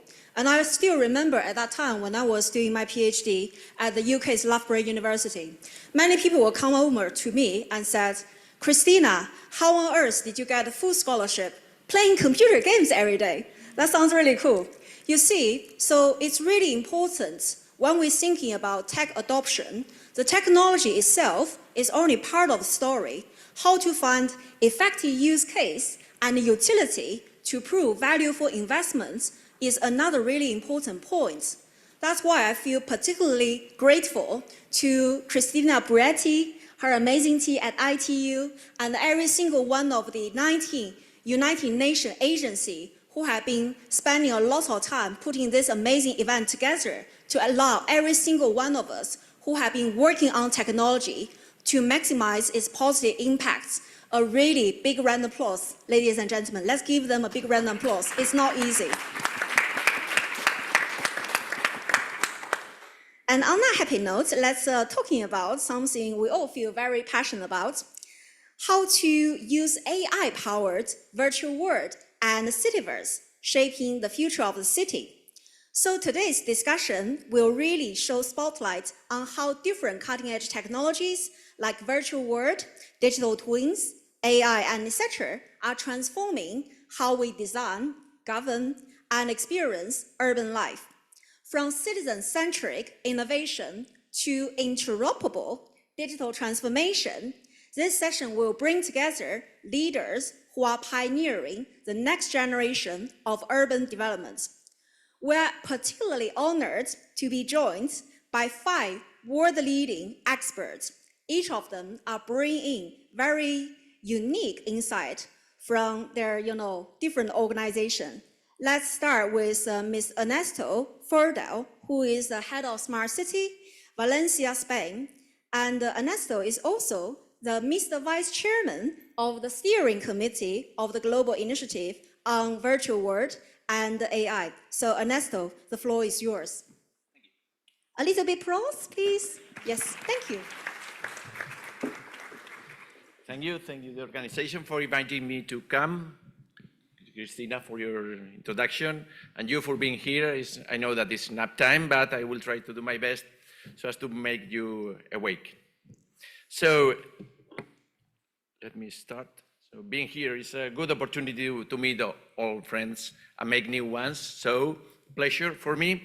And I'm going to present what we are doing in one of the tracks from the Global Initiative on Virtual Worlds. I'm the co-chairing one of the pillars, but also one of the tracks. I have been asked for making a kind of introduction or reminding what Christina introduced yesterday about the structure of the initiative. I promise you for the next time to prepare a kind of mind map so as to organize so the initiative, really how it's related with the virtual world days. And I've noticed that there's another initiative in Europe whose name is Virtual Worlds. So I have been invited to participate there, and well, it's the same, it's not the same. So it's a bit messy, and I will try to do something related to that. Well, the initiative, as you may know, was born 1 year ago in the first UN Virtual Worlds Days in Geneva. And then it was launched in a way, and we had our first meeting in Dubai last February. And next November, we will celebrate our first assembly in the city of Valencia. I will invite you to, all of you to come. I promise you to have an amazing event there in Valencia on the 3rd of November, just the day before the Smart City Expo World Congress in Barcelona. So you can piggyback or combine both events so as to make your visit to Spain even better. So the objectives of this initiative, as you may know, is first to pave the path for defining the standards and what is the Citiverse and how it will be applied. But also having in mind capacity building and dissemination activities. And why not? To create a space for testing and experimenting different solutions that could be the sandbox. So with all this, as I have told you before, the initiative has these 3 pillars. The first is focused mainly in the strategy, defining the strategy for all the initiative. The second one is focused more maybe in the operations, so landing to the ground all the things that could have been discussed in the first one. I'm honored to be one of the 2 chairs of this pillar. And in this pillar, we have 5 tracks. I'm also co-leading the track number 7, that is for emerging technologies. And I will present today what we have done during these months. I'm presenting a teaser that is like a kind of draft or summary of the deliverable that we are going to prepare for the next months, and we expect to present the final deliverable in November in the Assembly of Valencia. For example, use case, I think that Luisa is going to present you this track in which they have even are more advanced and are prepared and have prepared the deliverable. And the third pillar is focused more in the community. We are, for example, going to create a network of cities. And then the presentation has been organized in this focus. First, I would like to have this an overview about the track. The track that is for emerging technologies is one of the in my opinion, one of the key tracks for the initiative, because we are establishing the technological basis for the initiative, and it's quite complex, the organization of the track, because we have at the same time 7 working groups. So 7 is a magic number for this track, because it's track number 7, but at the same time we have 7 working groups. I will present the list of experts that I'm so grateful to them for their contributions. And here you have the 2 co-leaders of both of the Pillar 2 and the track number 7 is Anis Seti, who is chief in the United Nations International Computing Center, and me, that I don't know if I have to put on the hat of the municipality, the EDIC, or in this case, the initiative. But here is the, with regards to the EDIC, that I wish to talk to you about this EDIC on local digital twins and Citiverse in the next minutes. So, and what is the track about? What we are doing currently in these meetings that we are having quite frequently during these months, so as to prepare first the teaser, and next we will prepare the deliverable.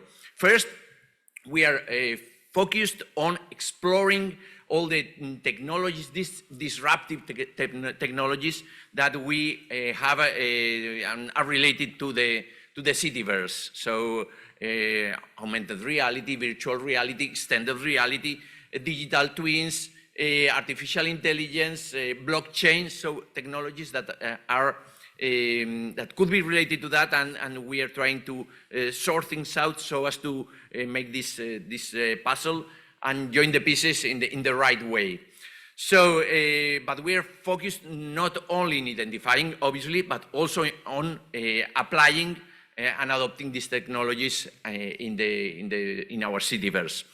So, and as these technologies are we are moving in a very agile universe in which everything is changing every minute. So we have to stay updated, and that's why we are continuously working for providing insights about the technologies, the most updated ones. And also having in mind the different challenges, opportunities, barriers that could be related with the implementation of these technologies. So, and with this, we are in a way trying to explore how all these technologies are intersecting in these virtual worlds, and focusing mainly in what technologies, how these technologies could have an impact on the virtual worlds, and why we are including them in this list for dealing with them.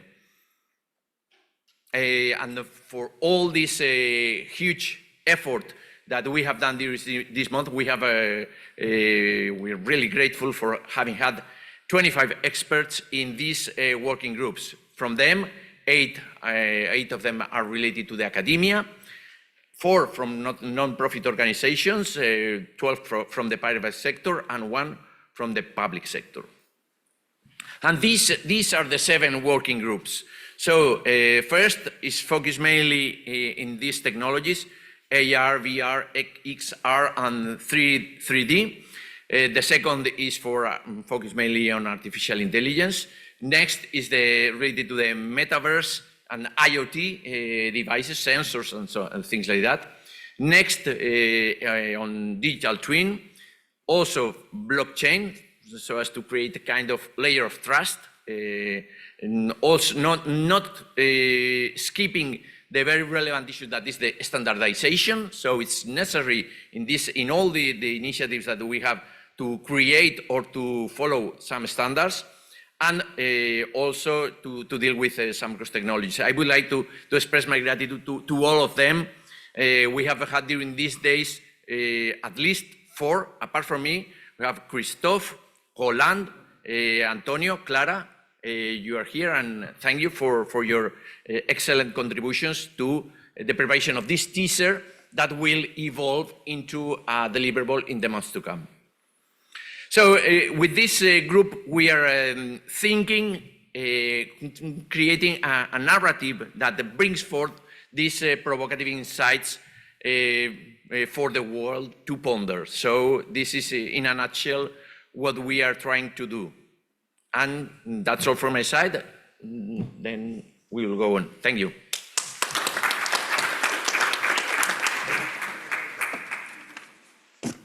Thank you, Ernesto. So your insight on real-world implementation really provides a very invaluable window on how cities can experiment with a wide range of emerging technologies while also serving local communities, which is awesome. So thank you for that.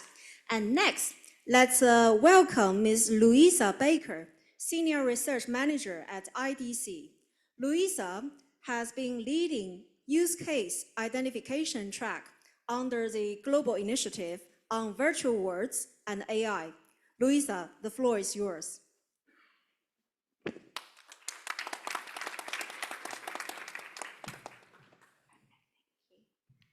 Hi everyone, very nice to be here this afternoon. So as Christina mentioned, I've been leading the use case identification track under the Global Initiative for Virtual Worlds and AI. And this afternoon, I'm just going to be giving you a flavor of what we've been doing so far and present the first deliverable, which we're launching today, so you'll all have access to. So Ernesto, you saved me the job of presenting the objectives of the global initiative, so I'll skip. Well, no, at least we're consistent, right? So there we go. I'll move on to the next one. So the objectives of the use case identification track were really to bring together and collate a collection of new use cases pertaining to virtual worlds, including use cases that bring together AI, VR, AR, digital twins within the city space. And this track was about bringing together that catalog of use cases, but also mapping the opportunities associated with those, the risks, and the different maturity horizons of those use cases. And as you can imagine, that's a very interesting task to be looking at all the different applications and use cases within that space, and in no small part due to a really fantastic team that I'll present on the next slide. And the first deliverable that we created and we're launching today is this taxonomy of use cases, which we will send round after the event. So in order to start this activity, we broke down the Citiverse into these 5 different thematic areas. We agreed with the steering committee and the experts in the group, those which would be most pertinent to cities. So we have urban planning, placemaking and infrastructure, city administration, services and public participation, economic development, education and tourism, transport and mobility, and public safety, health and disaster resilience. And although the names will be relatively small on the slide, I wanted to take the time to thank the fantastic team of technologists, urbanists, city leaders, representatives from different NGOs and academics that contributed to this effort, many of whom are connecting online. So thanks a lot to all of you for your contributions. So in starting this task, as you can imagine, after the discussions over the last few days, the challenge was not identifying enough use cases. We had a huge selection. It was narrowing it down to those the most impactful and applicable in the city environment. So the process that we went through in order to narrow down and select these use cases was coming up with different criteria to score the different use cases. So we started off casting the net really broad, And we'll publish the long list as well for those that really want the full encyclopedia. And then we went into scoring against these criteria. So we looked at the alignment with SDGs. We looked at scalability, so how relevant the use case was for multiple cities and the extent to which it can be scaled. Of course, it needs to be locally contextualized. The impact from a social, economic, and environmental perspective, and then also the feasibility. And there are a few core team members that really push for this to be involved. So starting with the upfront costs, but then also the long-term maintenance and resource requirements and the time to value for cities in implementing these. And this was the outcome. So we have around 50 different use cases. And again, they'll be too small for you to see all of them, but really this is me highlighting that this resource is available. So hopefully you'll be able to go and double click on each of these use cases. And we organize them in terms of 3 maturity horizons. So those that are currently being deployed, Horizon 1, those that are being piloted in different cities, and then the discovery phase, which are those that we couldn't find active implementations, although always happy to be corrected, and it should be a living document. So there have been some that have come up today that were absolutely new for me. And the idea there was to apply creativity within the group and think about where we see these different virtual world technologies taking us within the city space. So I don't have loads of time, but just to highlight a few of the use cases within the taxonomy. So for each of those 50 use cases, we have a slide, but also a much longer document that details some of the lessons learned, case studies, impacts, and core technologies in more detail. So this one is from the economic development, tourism, and education thematic group that I mentioned earlier. And this use case focused on future career exposure. So really looking at how XR and other virtual world technologies can be used within the classroom to give students access and a real hands-on understanding of what it could be like to conduct or go into a particular career area. And I think this is particularly important in terms of different areas where there are clear skills gaps around renewable energy and other areas, and certainly very different from the careers days that I used to have at school. So the example that we have of this being implemented in practice is in New South Wales, where there's been a project to use XR and VR to provide students with hands-on experience of what it would look like to take on a career in offshore wind energy and marine conservation. And really looking at the day-to-day tasks, what would that look like, the environments they would be in. And this was part of a broader program to try and encourage the adoption of STEM in different communities to increase kind of knowledge and awareness and opportunities. And the second example that I just want to highlight, so this is Horizon 3. So where we haven't seen implementation yet, but we see a really compelling case for the application of the technology, is in virtual post-disaster assessments and risk mapping. So now after a disaster, in many instances, a post-disaster needs assessment has taken place. And there's a common methodology through the World Bank, EU, and UN that comes together. The department I used to work at, the World Bank, used to run a lot of these. And essentially, it's a way of determining what the losses are after a disaster incident to be able to bring the resources together that are required in the recovery process. And these can be complex, as you can imagine, to undertake, time-consuming, and require lots of resources.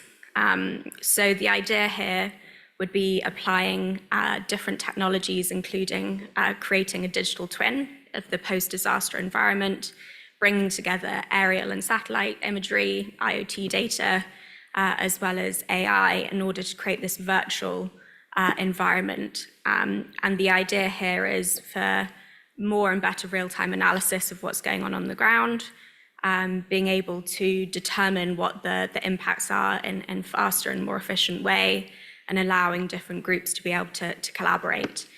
Also, in very difficult to access remote areas, this could be really impactful. So I think two main takeaways. There are others here, but I think we'll get into it in the discussion. Essentially, just the myriad different ways in which virtual world technologies can be applied within the city space. And as you can see from the image of the different maturity levels, there are so many examples already that are being deployed or are being piloted. So there's a lot of lessons learned that we can take already from what's been implemented. And the second takeaway is just a shameless plug that I hope that you get your hands on this resource, look at the different use cases, and of course, please get in contact if you have any questions. Thank you.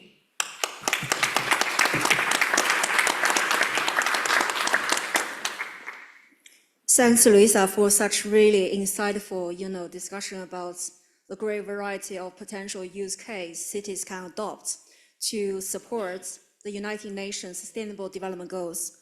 I personally feel particularly strongly about how we can use Citiverse to fight climate change. As we all know that everywhere we go, it's getting warmer and warmer, and which is not terribly pleasant. And it's summertime, so one of the things lots of people really enjoy doing is to have a really relaxing afternoon doing lots of delicious barbecues. But the challenge is, in the near future, if the weather is getting too hot to the point that every single one of us has to suffer from extreme heat waves, as predicted by some of our top scientists. I think the figure is up to 75% by 2100, which is really bad. If you're looking at the latest, statistics from one fire in Los Angeles, is estimated to cost $275 billion US, just one fire.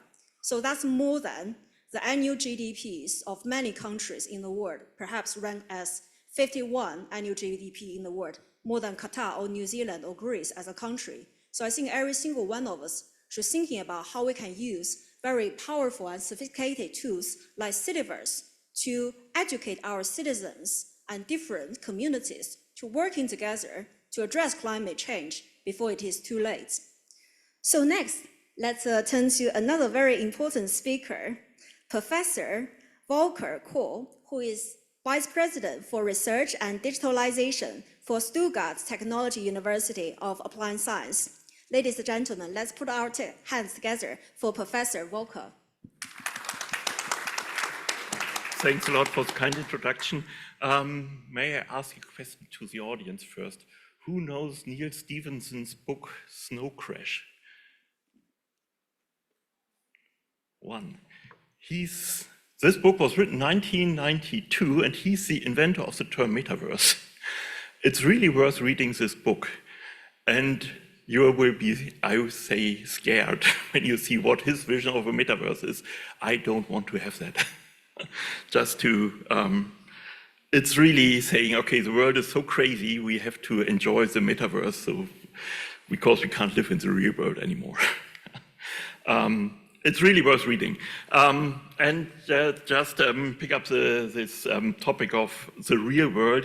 These are some pictures from Mumbai, which is a twin city of Stuttgart.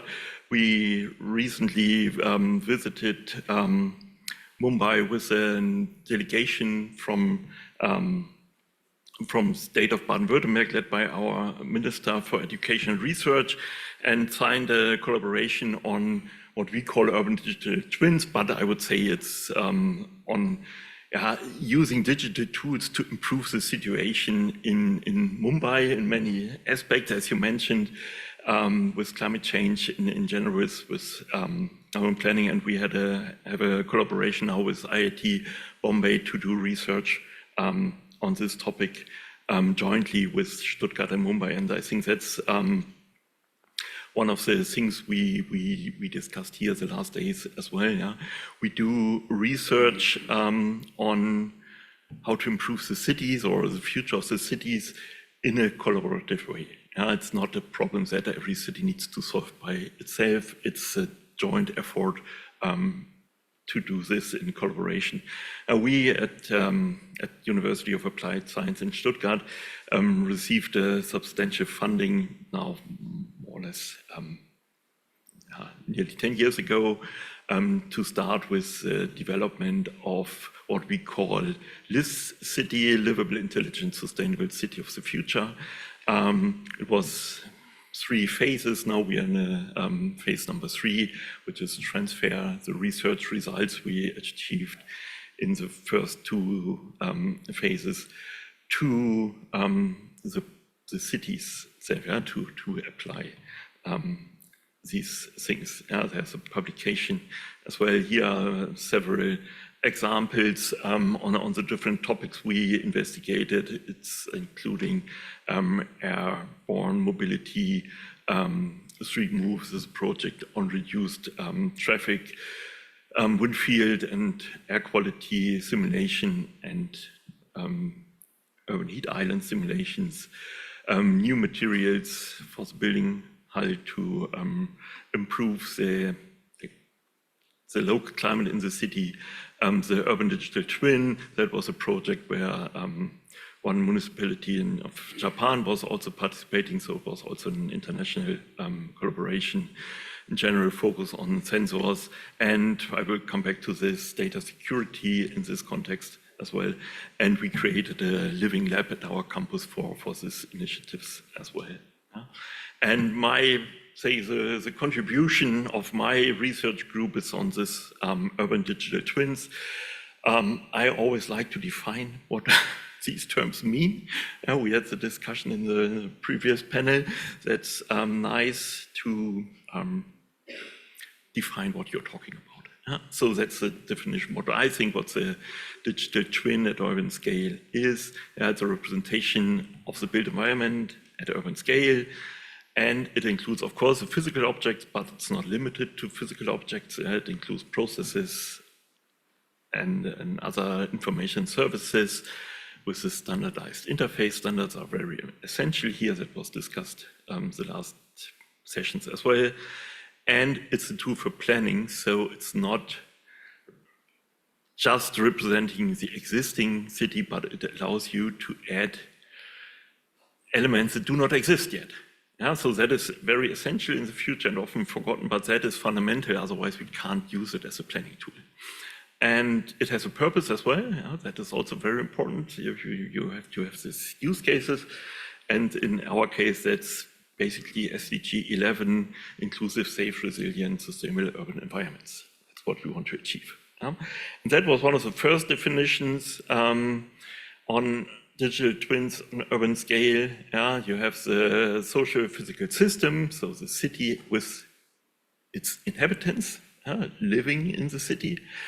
And the urban digital twin is equipped, the city is equipped with sensors, so we can measure things, and then we can model, simulate, predict things using AI tools.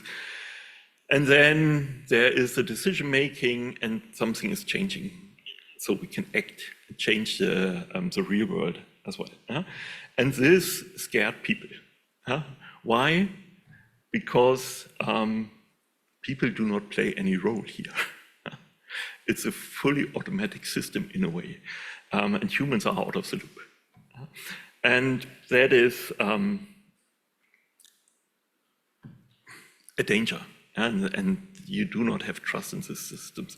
That's why we extended this with this putting humans into the loop, and that's mainly due to visualization and the possibility to explore data by citizens by themselves, give access to information. And not only access, but also tools to handle this information. Here's one example that we use in a current project funded by the European Commission in Driving Urban Transitions program, where we use the digital twin to simulate and support citizens to achieve a positive energy district. That's a new developed area here in Stuttgart next to the main station. And you see here what we simulate are this, what you mentioned, climate change scenarios with the heating demand. You see in the light blue curve that is high in summer, in winter, and 0 in summer. And then we have the cooling demand in future scenarios that will be, say, require more energy than the heating demand we currently have. Just for cooling, because the summers get hotter in Stuttgart, and the buildings are not built for that currently. So you need to find some solutions for cooling systems. And that's a very nice tool to communicate this to citizens as well. So you can play around with it, do some scenarios. We can say what happens if I do refurbishment of my buildings. How does it reduce the energy demand for my particular building? And what is the impact on the district? Because I personally believe that a district is the largest area in the city where you do identify yourself with.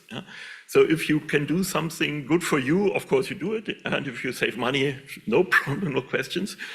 But some of these technologies will not save your money, but they will do something beneficial for the district.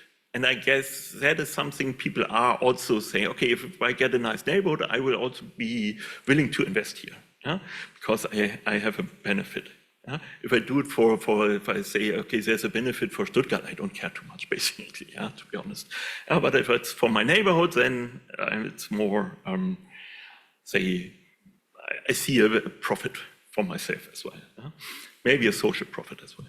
And that's a quite nice tool to explain these things and discuss it with the citizens, to see if you take action, it has an impact on your district as well. And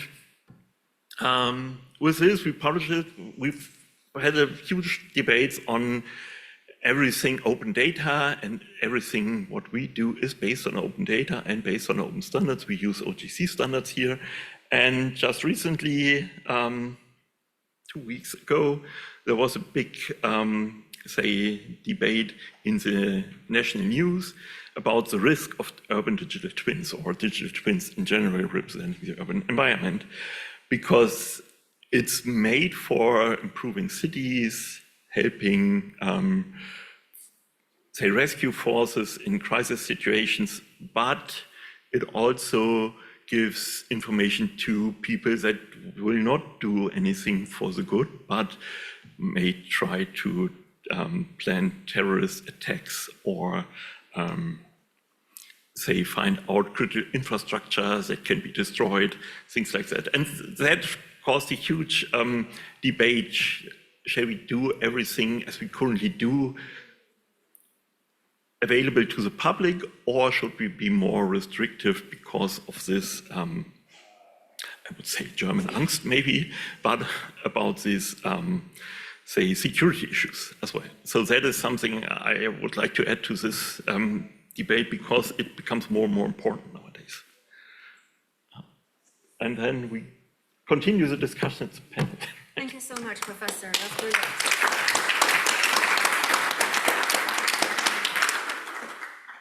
Yeah, Professor Kors mentioned that human in the loop, which is strategically important for any kind of tech adoption.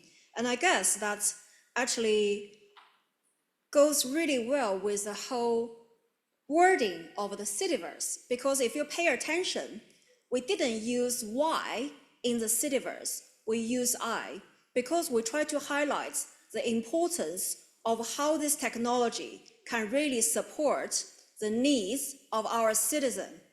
So it's a citizen-centered, planet-friendly digital future.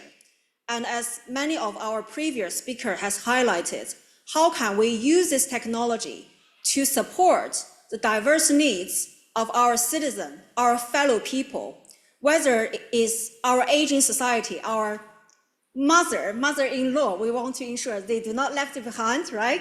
Like Pilar has mentioned, and our younger generation, our kids, our grandchildren, how can we ensure they still have exciting jobs in the future? And our people who are suffering from disabilities, I think there is 1.4 billion people there, and people who are from low-income communities. In the end, technology is there to serve people, make our life better, healthier, and more equitable. That's the key. So I'm very delighted. We have another distinguished colleagues from the World Bank, Ms. Jessica Christina, who is the urban specialist, who is going to tell us some of the amazing work they are doing at the World Bank for cities worldwide. So Jessica, the floor is yours.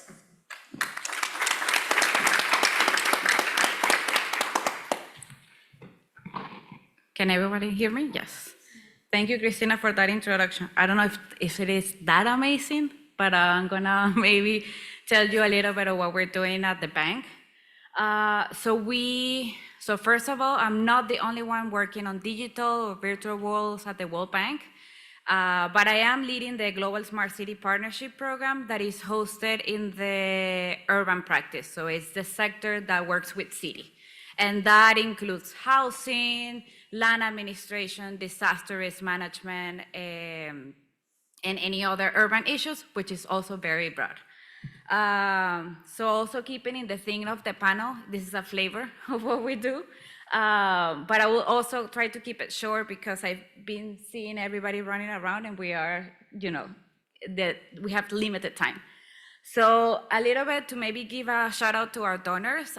So the program was funded in 2018, thanks for the contribution of Korea. Recently, we got a grant from Japan to work on cybersecurity and cities. So if anyone is also working on cyber and cities, please reach out. This is something that we are trying to figure it out. What is the role of cities in this space? And it's a program that is currently mainstreaming a smart city agenda in our regional teams. When I mean regional teams, are those teams that are working in the countries with cities, with governments who are our clients. Over the years, we have supported a little bit of over 55 projects. It's a very small number, but as you can see, a smart city, although it's very sexy, is not an infrastructure project.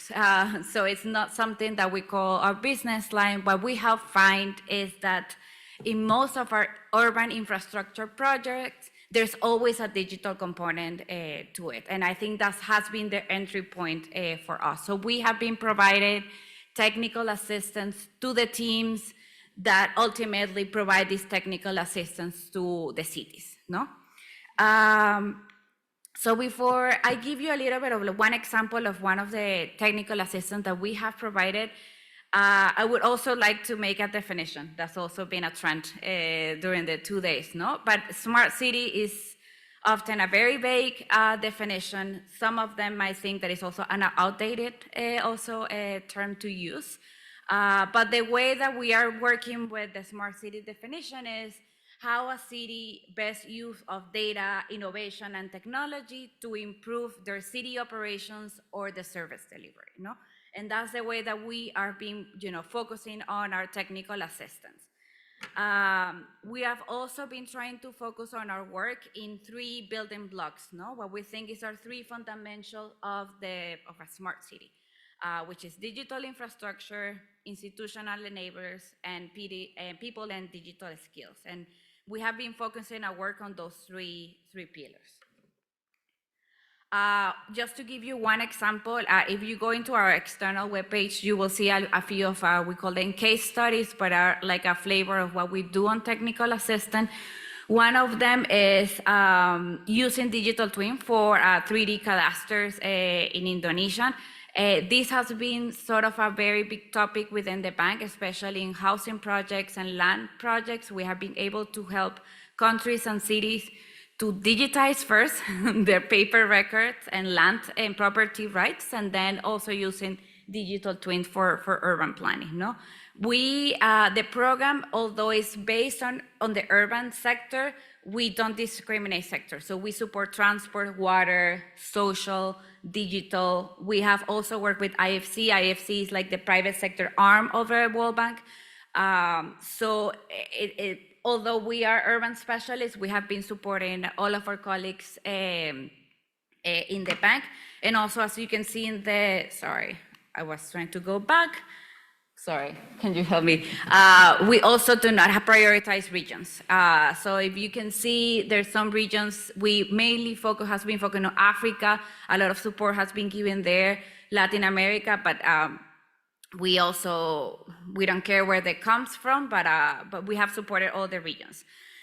In terms of AI, that's something that internally at the bank, we have been able to figure it out how to support city and also how to support our internal or regional teams and how to leverage AI to improve our operations. And on Smart City, we have been trying to do a Smart City diagnostic tool. So we did, in part of this toolkit, is a maturity assessment model. We have been trying to use Gen AI to collect the data.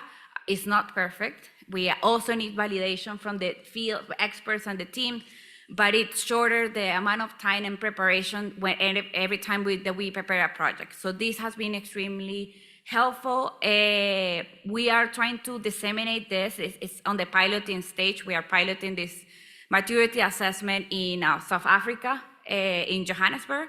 And we're trying to present some of the lessons learned at the Barcelona Smart City Expo coming in November. So if you go, please do check out our session on AI. But this is mainly internal. We're trying to maybe on the next phase try to see how can we actually help clients and cities. But from the moment, this is only internal for us. And then very quickly, I would like to maybe, I call myself a little bit of a backup in this topic, no? And a final message, no? And not only in AI and Citiverse, but in general, the use of digital solutions, no? And this is based on the experience on the program and working with cities in general. And one of them is like smart solutions. So digital solutions are not always data-driven. And what I mean, what I said this is like cities are often driven by using the technology or the solution and not really looking at the context and the problem and the issue that the city has. And that leads to city having maybe the latest technology ever, but it's not really solving the bottom line, the issue that the city has. And sometimes the solution can be low cost and low tech. So sorry for the digital people here. The other one is that digital technology in cities includes both basic and fast evolving technologies. And most of the cities in the developing world, they are, even in the face of like digitizing their records, they are not even thinking about AI or digital twins. They are like literally moving birth certificates, paper birth certificate to digital birth certificates. So it's always good to put the context of cities that are working on re-engineering their government on e-governance, databases, e-business applications, etc. The other one is like digital infrastructure is broad. It's broad in terms of terms, like it encompasses many things. And many cities are still hampered by the limited availability and quality of some of basic digital infrastructure, like electricity or like broadband connectivity. So to think about a city using AI or digital twin when nobody uses smartphones in their own secondary city, it's not very realistic when we talk about cities in developing world, which is again our clients, and that's the clients that the World Bank uses. And then the last message is, and a little bit boring, but it's going back to the basics, to the foundations, no? What the city should have, no? I wouldn't expect having a very smart city plan when you don't have the enabling environment to actually implement the plan. So to think about having a city with regulations, with a shared vision, with a strategy and a strong leadership, for us is key in order to have any impact if you want to include any digital solution or a smart city plan or anything related, no, to sustainability, no? So that's the other thing that we always come back. Cities are unique, and we say this about, everyone says this about their own work and their own sector, but cities are unique because mayors' time, at the cities are very short. They're also very limited on capacity, on resources. The citizens, they blame everything to the mayors. They don't blame often the president, they blame the mayor. So it's a very unique space, and it's important to understand the context of the city in order to implement anything, and particularly any technology or a smart solution. So we'll finish with that.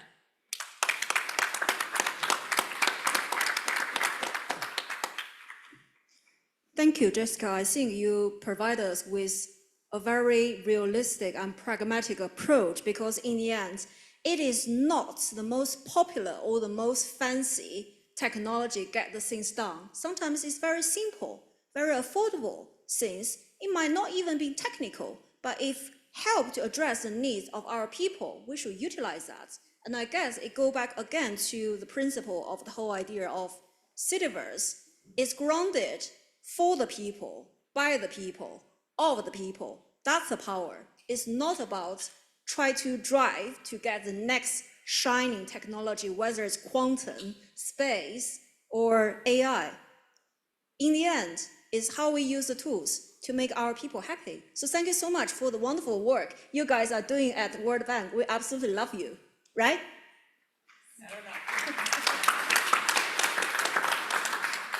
Finally, let's welcome Ms. Elena Glory, sorry, I hope I get your name right, head of the innovation division at our amazing host from the city of Turin. Does that mean we get a little bit bigger round of applause for her? Thank you so much, yeah. Okay, so thank you. I'm very proud to be here today as hosting such a very knowledgeable symposium in Torino, which I have the pleasure to say that this year is the European Innovation Capital. So we are very proud of it, and we are proud to host such symposium, and not because we think we are the best, but because we are the best to try. So we usually describe us as the city where to test. So just a little bit of context of where you are. So Torino is a growing innovation ecosystem, and it is really recognized more and more as for its cities as a lab approach. That's why since 2018 we launched two main innovation platforms, open innovation platform. One is Torino City Lab, which now also has a house, the House of Emerging Technologies, City Next, and the other platform is the Torino Social Impact with a national competence center about social impact. So this is the way the city gathered about more than 300 multi-stakeholder actors through a light and agile governance to promote open innovation for what? To solve together the main pressing challenges of our city, which are about mobility, housing, climate change, welfare, youth, and talent retention, as an examples, of course. I have said we have a house since 2021 with the city power together with the 12 technical partners and with the supports from the National Ministry of Enterprise and Made in Italy, which is also very much engaged in this symposium, a technology transfer hub diffused in the city, focusing on 5G, advanced 5G and 6G, and emerging technologies applied to local strategic development sectors like mobility, advanced urban air mobility industry, and all what it is around improving services in the city, so smart city services. These are some numbers, but are not so much important, just to say that there is a lot of things going on, and the city is trying to cope either with improving its public services and improving the management of our assets with one hand, with the other hand is promoting the constant co-development and testing of emerging technologies to try to understand how we will use well these technologies to improve the life of our citizens. And that's why recently we also, it's good. We also launched a living lab about SICAM, where we are also piloting a digital twin on mobility. But what is the current state of the art of Turin digital twin? We have a digital twin. It was what we are trying to show before, which is built on high precision urban data. It is based on a high resolution 3D mesh and LiDAR data from 2022. Of course, it is integrated with BIM and GIS layers, sensor data, public datasets, and we are trying to improve the data through data from mobile mapping systems. There are a lot of use cases already active, still at the development phase, I have to say. Energy and environment planning, management of green areas, road surface maintenance, mobility simulation, emergency management. This is how our digital twin is now, and of course this is the nice part, the video game part. The most important part are the use cases we are working on, and most important to put real tools, real useful tools for our colleagues in the relevant department. So, what is the road to digital twins and virtual worlds in Torino? So, we have developed this 3D model in partnership with the Turin Polytechnic. It is thought as a scalable digital twin infrastructure, which have to be constantly improved, and it is also thought as a tool for the territory for continuous testing and involvement and engagement and further developments. Also, we are working since 2 years on the development of an internal strategy for our digital twin. We conducted an internal assessment to define what it is useful. Okay, so what are the priority use cases, what is the required technology architecture, and also we are working on the local governance model and the citizen engagement tools. So all this is going on, and it is leading the way to have very usable tools for our city departments. Of course, as said, we are doing a lot of development, and the main testing tracks are days one, so mobility. We are working on real-time digital twin to manage traffic and also to do CCAM simulations, so how the city will be able to host autonomous and cooperative mobility in Torino, or how we can simulate new mobility partners also to be more sustainable in order to get to the main objective of the city, that is to become climate neutral by 2030. Then the cultural and tourism part. So we have tested several metaverse applications, like putting museum in metaverse and using that for educational purposes for our students, for instance. Or civil protection and police, so immersive, we are testing immersive virtual environments to train police and citizens on emergency response. Or again, we are working on gamified extended reality and virtual reality tools for school, and also to improve urban storytelling and to engage citizens both physically and virtually, and also to create a link between the real and the virtual world. These are some examples. This is the layer of our mobility digital twin undergoing within the To Move project. Of course, it is not everything easy. So just to go a little bit on the ground, I want to share the key challenges which will lead the next steps in testing and scaling our digital twin path, I have to say. So we have fragmented or outdated data infrastructure. So we really have to work on it, nothing to say more. We are investigating if there is a need for continuous or not data update and semantic alignment. Of course, it is very important to embed ethics and public trust in the building up of the digital twin, because we are doing it for our citizens. So no errors are admitted in this. Then there is a risk. It is in brackets, because I hope it is something we have to work well since now, to disconnect between virtual simulation and real world actions. So this is something to keep in mind. Then, of course, there is a need for shared data spaces. I have not to ask to my colleague to give his data every day. We have to have a usable data space with the right governance to be quick enough to be able to develop the right tools at the right moment. And of course, there is the challenge to be proportional and sustainable. So do we really need the 3D gamified environment for any type of use case? I guess no. We should be proportional and not to exceed also in being too much, let's say, a wow effect. So it is not that.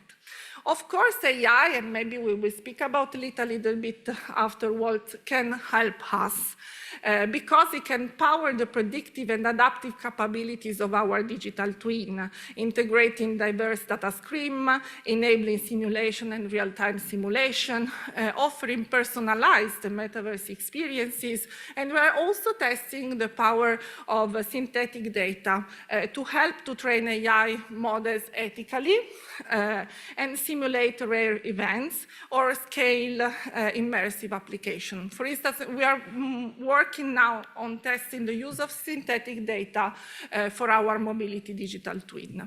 These are just some examples, just to showcase that things are going on and are real. This is the example of how we engage the students to try our museum, Palazzo Madama, in Metaverse, and they were engaged in experiences where they could understand the Renaissance, and then to be able to be artisan and try to build up their middles. Of course, afterwards, everything became real. They came into the museum, and this is the part where they are there and showcase to us and to the overall citizens in Torino for a while their product. Then, as said, within the Pacte Sur project, for instance, we initiated an academy where officers from different police forces from Europe were engaged in immersive simulations to practice, for instance, conflict de-escalation, suspect arrest procedure, and public safety protocols. By the way, this was done here in the last days. So again, we are good customers. Then this is a project, I'm sorry for the format, but it is important, the idea, Save the Children, together with a local no-profit research foundation called the Foundation Links, worked on the project Feel Safe, developing a VR platform to teach young people how to stay safe during emergency. Again, a really impactful use cases where young people were involved.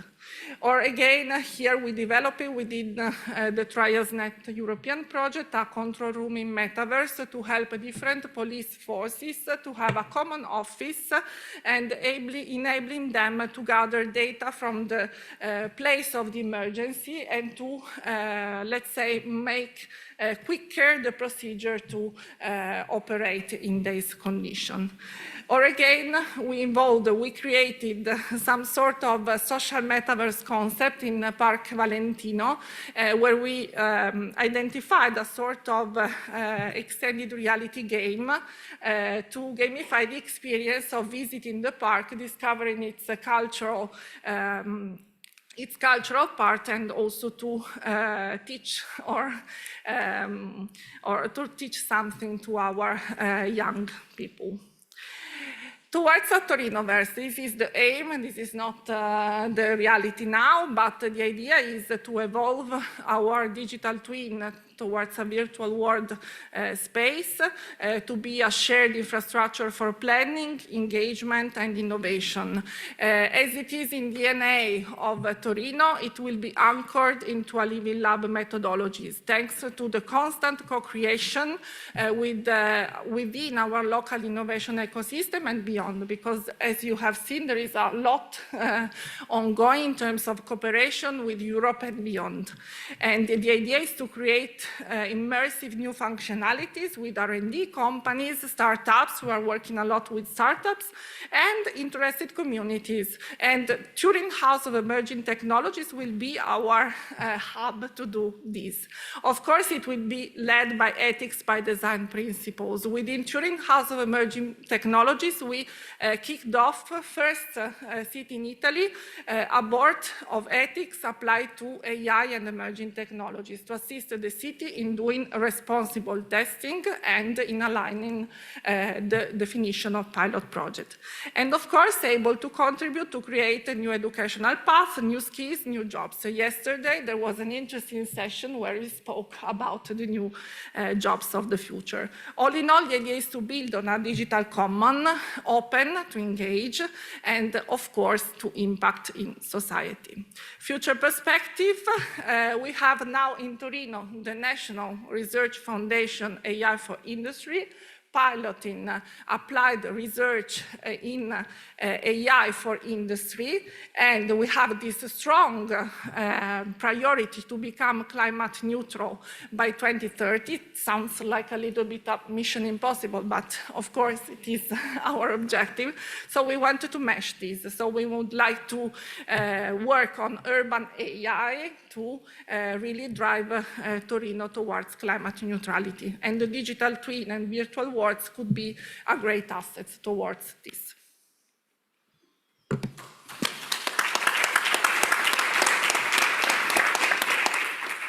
Thank you, Alona, for such a passionate and exciting, presentation. And the title is actually called AI-powered virtual world. But guess what? It seems like the convergence between different frontier technologies become accelerating.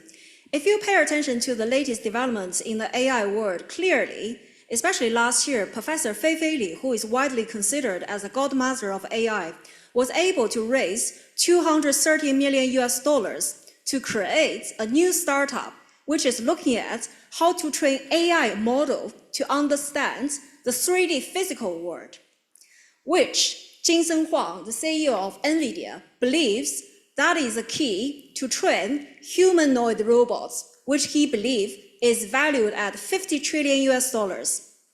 How big is that market valuation?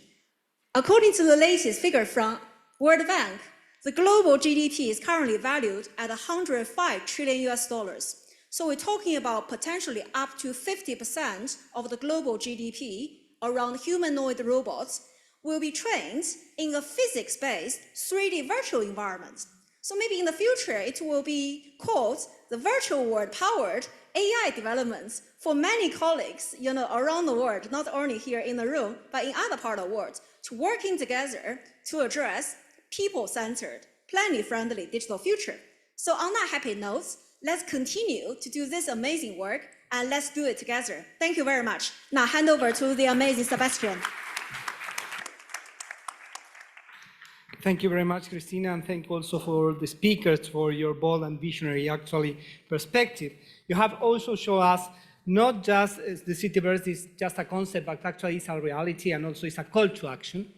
We would also like to take a moment to congratulate the launch of we have just seen the launch of the first deliverable of the Global Initiative on Virtual Worlds on AI, the Citiverse Use Case Taxonomy Overview. And these foundational resources provide a shared framework to scale innovation across global cities. Congratulations, obviously, to Luisa and all the team that was involved in the project. So now, finally, it is time for our final coffee break. I have one actually good question, good new and another not so good. The not good is that we have just 20 minutes to the coffee break because we have to run out of time. And the good one is that we can have the space to refresh and available to in the ground floor. So please join the opportunity to recharge ourselves and also to visit the exhibition. There are many interesting things to see there. And so try to keep back in 20 minutes, 3:40, please. So we are going to have this participatory session of scenario thinking and special celebration of the youth lead innovation.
switch off the whole audio system.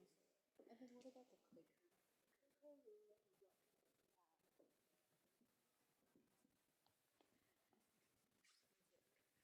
I just like voting about it.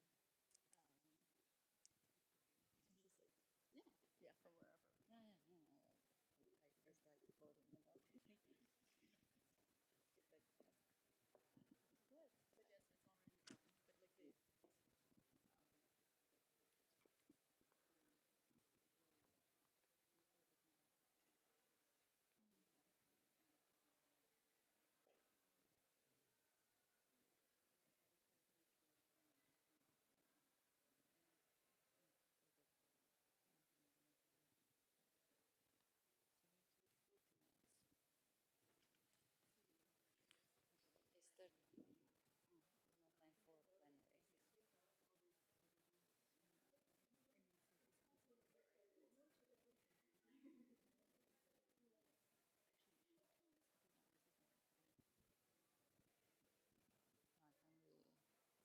and then yeah, the FSS is 30 minutes to that. We could put a ticket in and this is not that. Oh, damn. Oh, wow, you have everything. Thank you so much. Post-its also? We have them. It's just we were missing one marker first, so we have marker, pens. That's just. Thank you so much. Do you still need the pens? Okay. You can leave them there. You can leave them and then take them. Yeah. Really? Okay. Do you need some? I have them downstairs.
Here,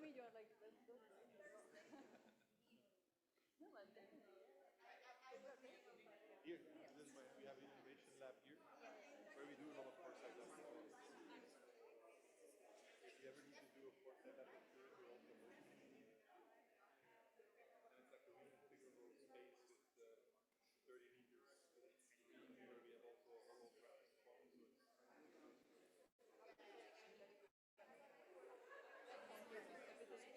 it's a playground here.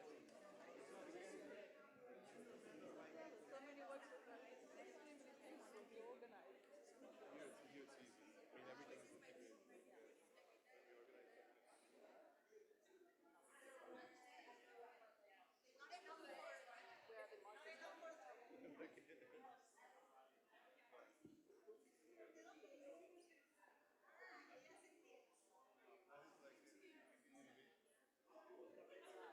The thing was, it was too like the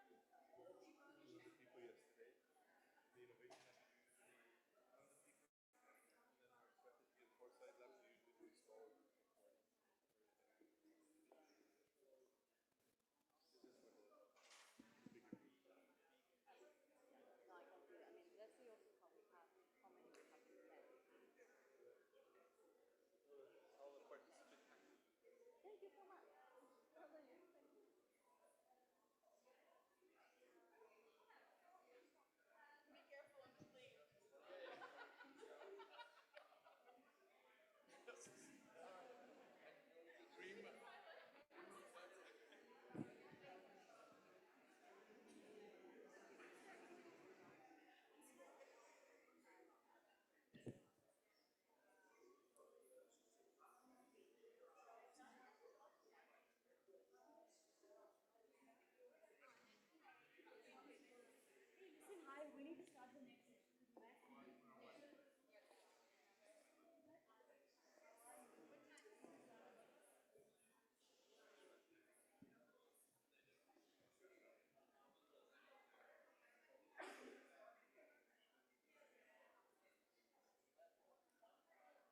Hello, yeah, working now, thank you. Wendy, very hot. Did you get your coffee? Awesome. Okay, so my name is Prema Chandrasekhar. For those of you who were present for the Future of Jobs panel discussion yesterday, we are continuing some part of the discussion into what we're having right now. So I work with the World Bank Information Technology Services team, and one part of my role looks at technology innovation for bank projects, but the other part of the hat that I wear also looks at futures thinking for different topics. So what kind of technology should a government invest in for the next 5 years for education and health? How would we think about something like that? So we typically use the futures thinking, anticipatory thinking, scenario planning methodology. And to give you a taste of how we go about doing it, we have maybe the next 40-45 minutes max. I'm jointly with the UN Futures Lab, and we together. we will quickly run you through some of the methodologies that we use, where we give you something called signals and drivers. So signals are nothing but small-scale innovations that give you a sign of what's going to come in the future. So for example, one of the signal could be that some of the jobs people are writing today are basically the phygital, which is the physical and digital integrator. So those are some of the jobs which are already in the horizon. We haven't heard of it. That's a signal. What is a driver? Mass adoption of AI is a driver. Losing, I think how many million people lost jobs this year because of the onslaught of technology and immigration. So political instability is a driver. Technology adoption en masse is a driver. So typically in a foresight exercise, we look at signals and drivers, and we put it together to give a scenario or a story of what is possible. So today what we will have for you is we've already done 50% of the homework, where we have captured some signals and drivers for you together. And once we break out into our quick huddle boards, I know you all had coffee, so we don't need to sit. We can all quickly go around those whiteboards. You will get the signals and drivers in your hand, and the responsibility or the ask from each of us is to describe a job 10 years from now. And you have to describe the job. You have to describe a job that's non-existent, and you have to actually write the TOR for the job. The last year, when we did this session, we said, what is the future of the metaverse? And that was the session that we ran. It went very well, and this year when we're having the discussions, we actually see how much it's progressed. We think that the time is right now to discuss the future of jobs in a virtual world, and I think which is probably also going to show up in the next year's theme and content and sessions that we have.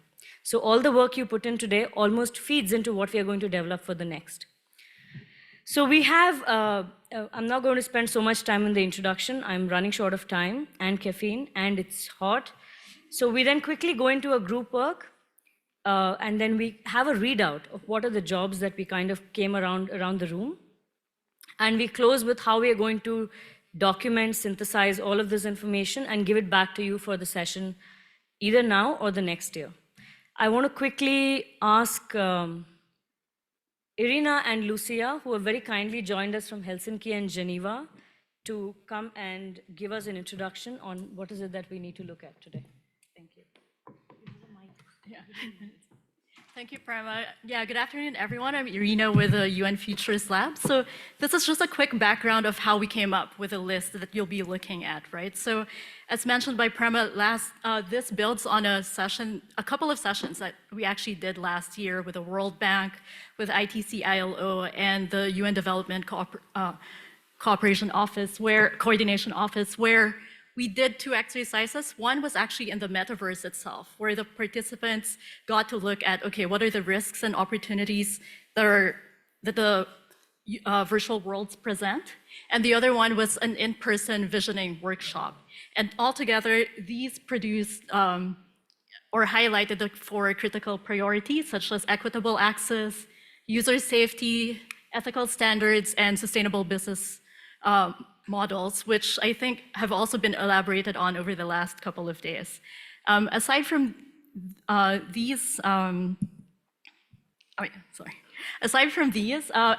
we then clustered the different signals, trends, drivers, each of which represent both risks, opportunities, both, or something cross-cutting, and which was like categorized according to political, economic, social, technological, regulatory or legal, and also environmental, and again, showing potential application risks and so on.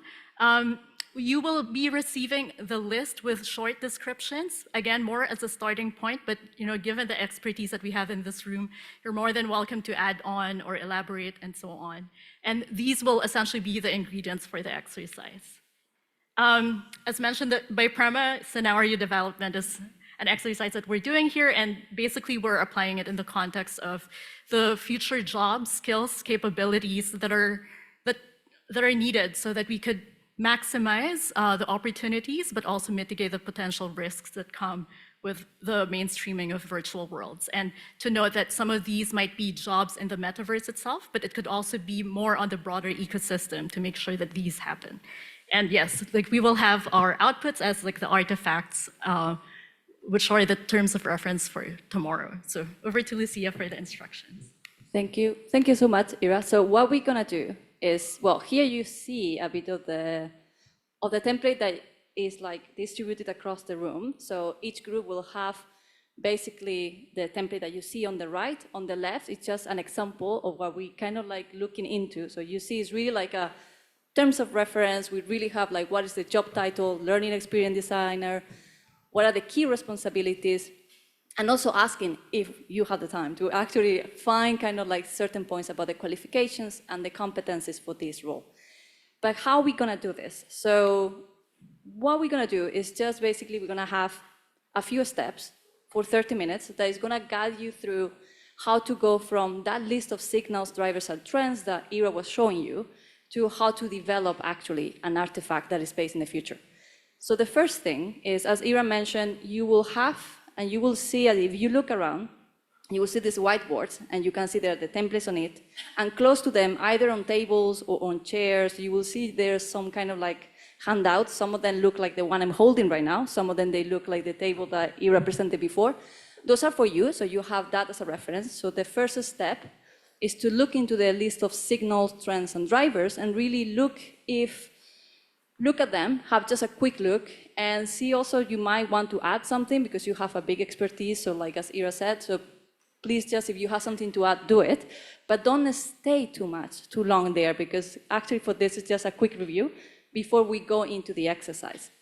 So what we want you to do is, as you are looking through those, you're probably gonna go into some that you think they are more critical than other ones for the future, actually. And what we want you is with your group, you're gonna be divided into like 5 people per group, more or less. Identify 3 or 5 critical signals, trends or drivers that you're gonna be working with.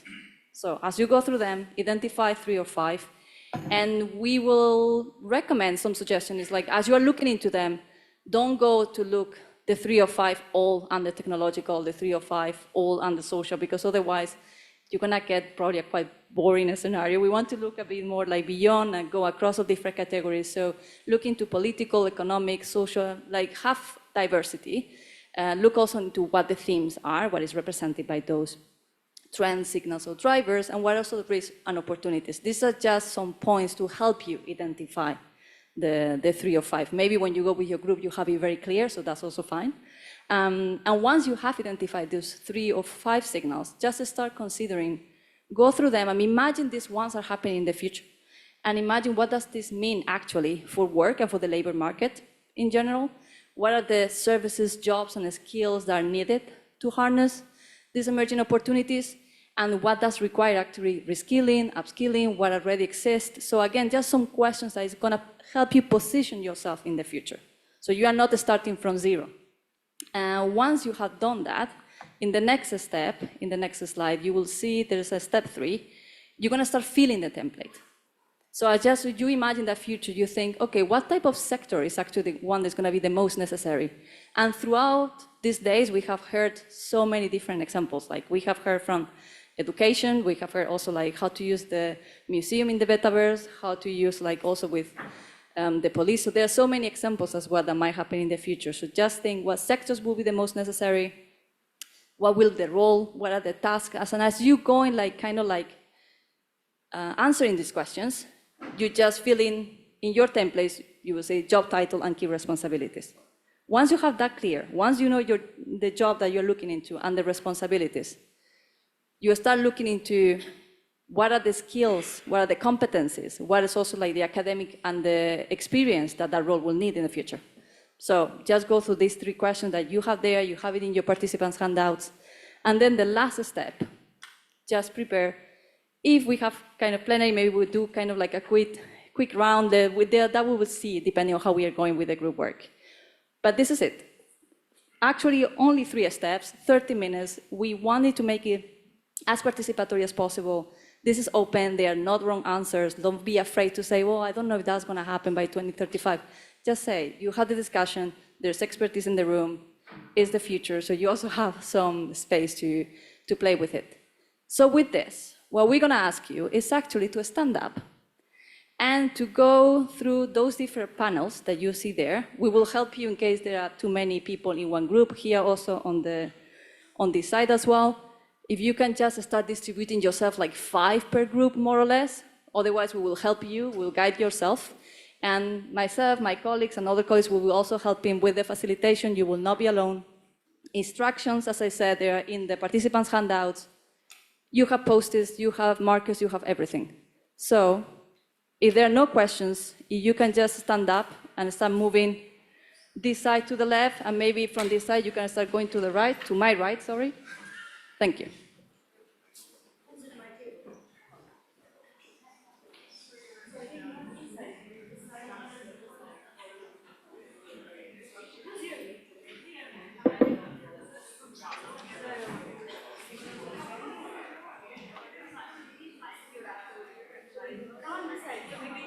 Christina, you're on the sorry, the activity is not done.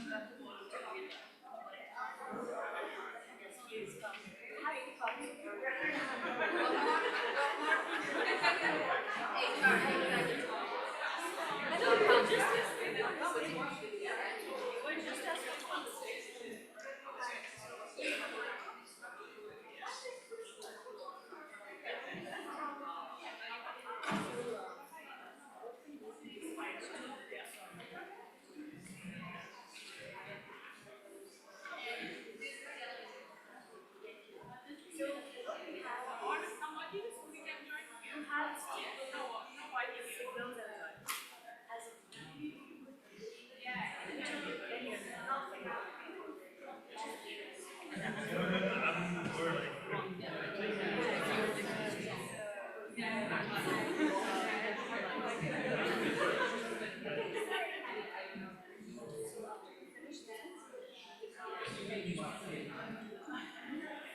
And write down which are the ones that you prefer to do.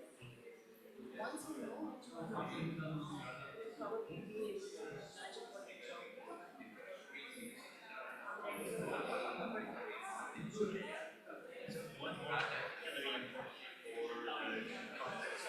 Yes. You were saying in 2035 there are going to be more jobs on the job. We don't know what those jobs are. But the jobs are not determined by that. Jobs are always determined by things that are happening. So for you, the guesswork is around everything that is happening, and therefore what is the kind of job? Be like a policeman, be like a digital nurse. I remember I liked the session with Summer. She said you have a session that you mentioned like 3 hours of CBT, the schedule. So it could be you. It's just something that's not there. Identify which driver and system you like. Continue on. I think, for example, looking at the risk, that context of remote health services extremely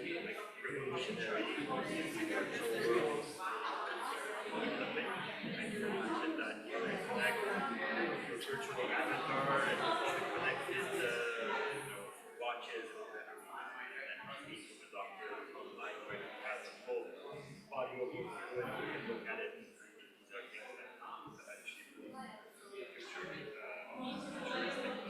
this concept.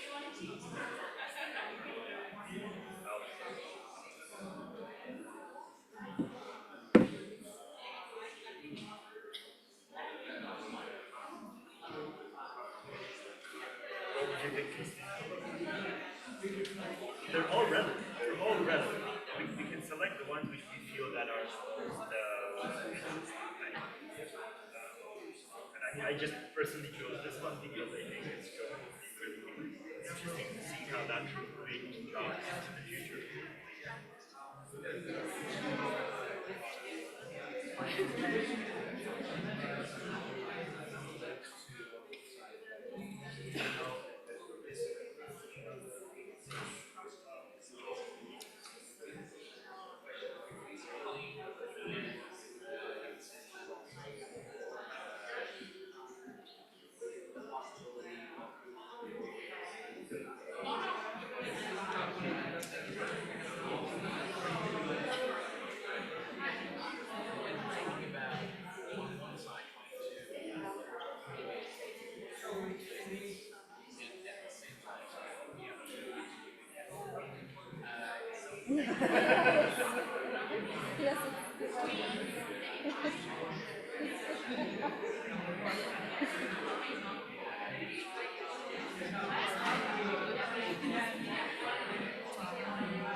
Those are sometimes the best ideas.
Then we combine. Yes, yes.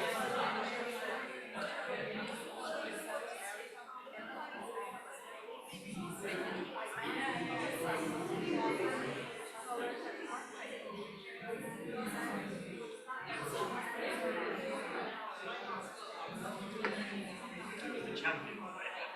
The armies and the king will decide the champion will fight me and that fights out in the virtual world. That would be a beautiful thing.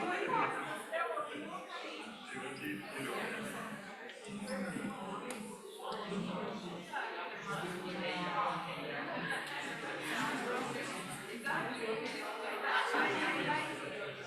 There's another one.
It's a person.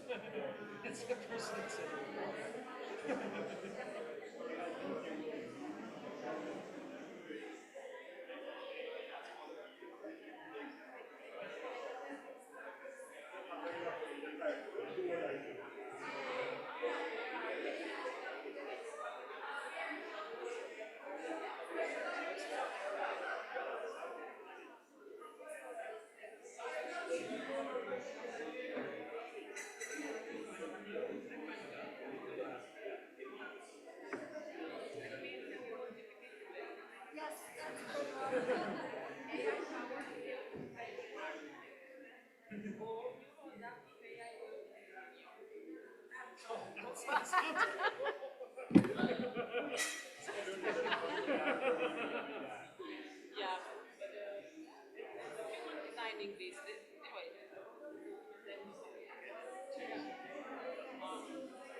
Hello, hello.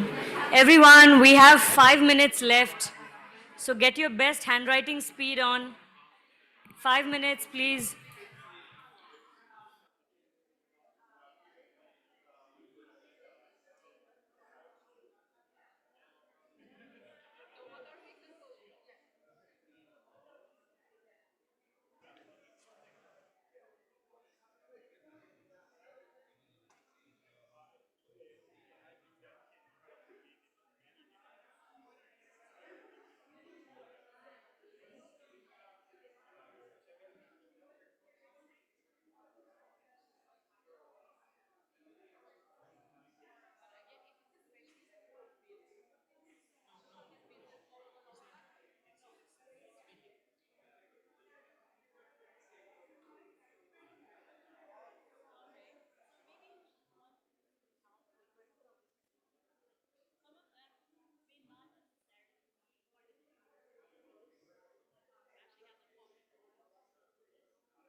Nicole?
Everyone, can we, everyone? Hello. I don't have a bell. I can sing very well. Okay, thank you. So everyone, Richard, Louis.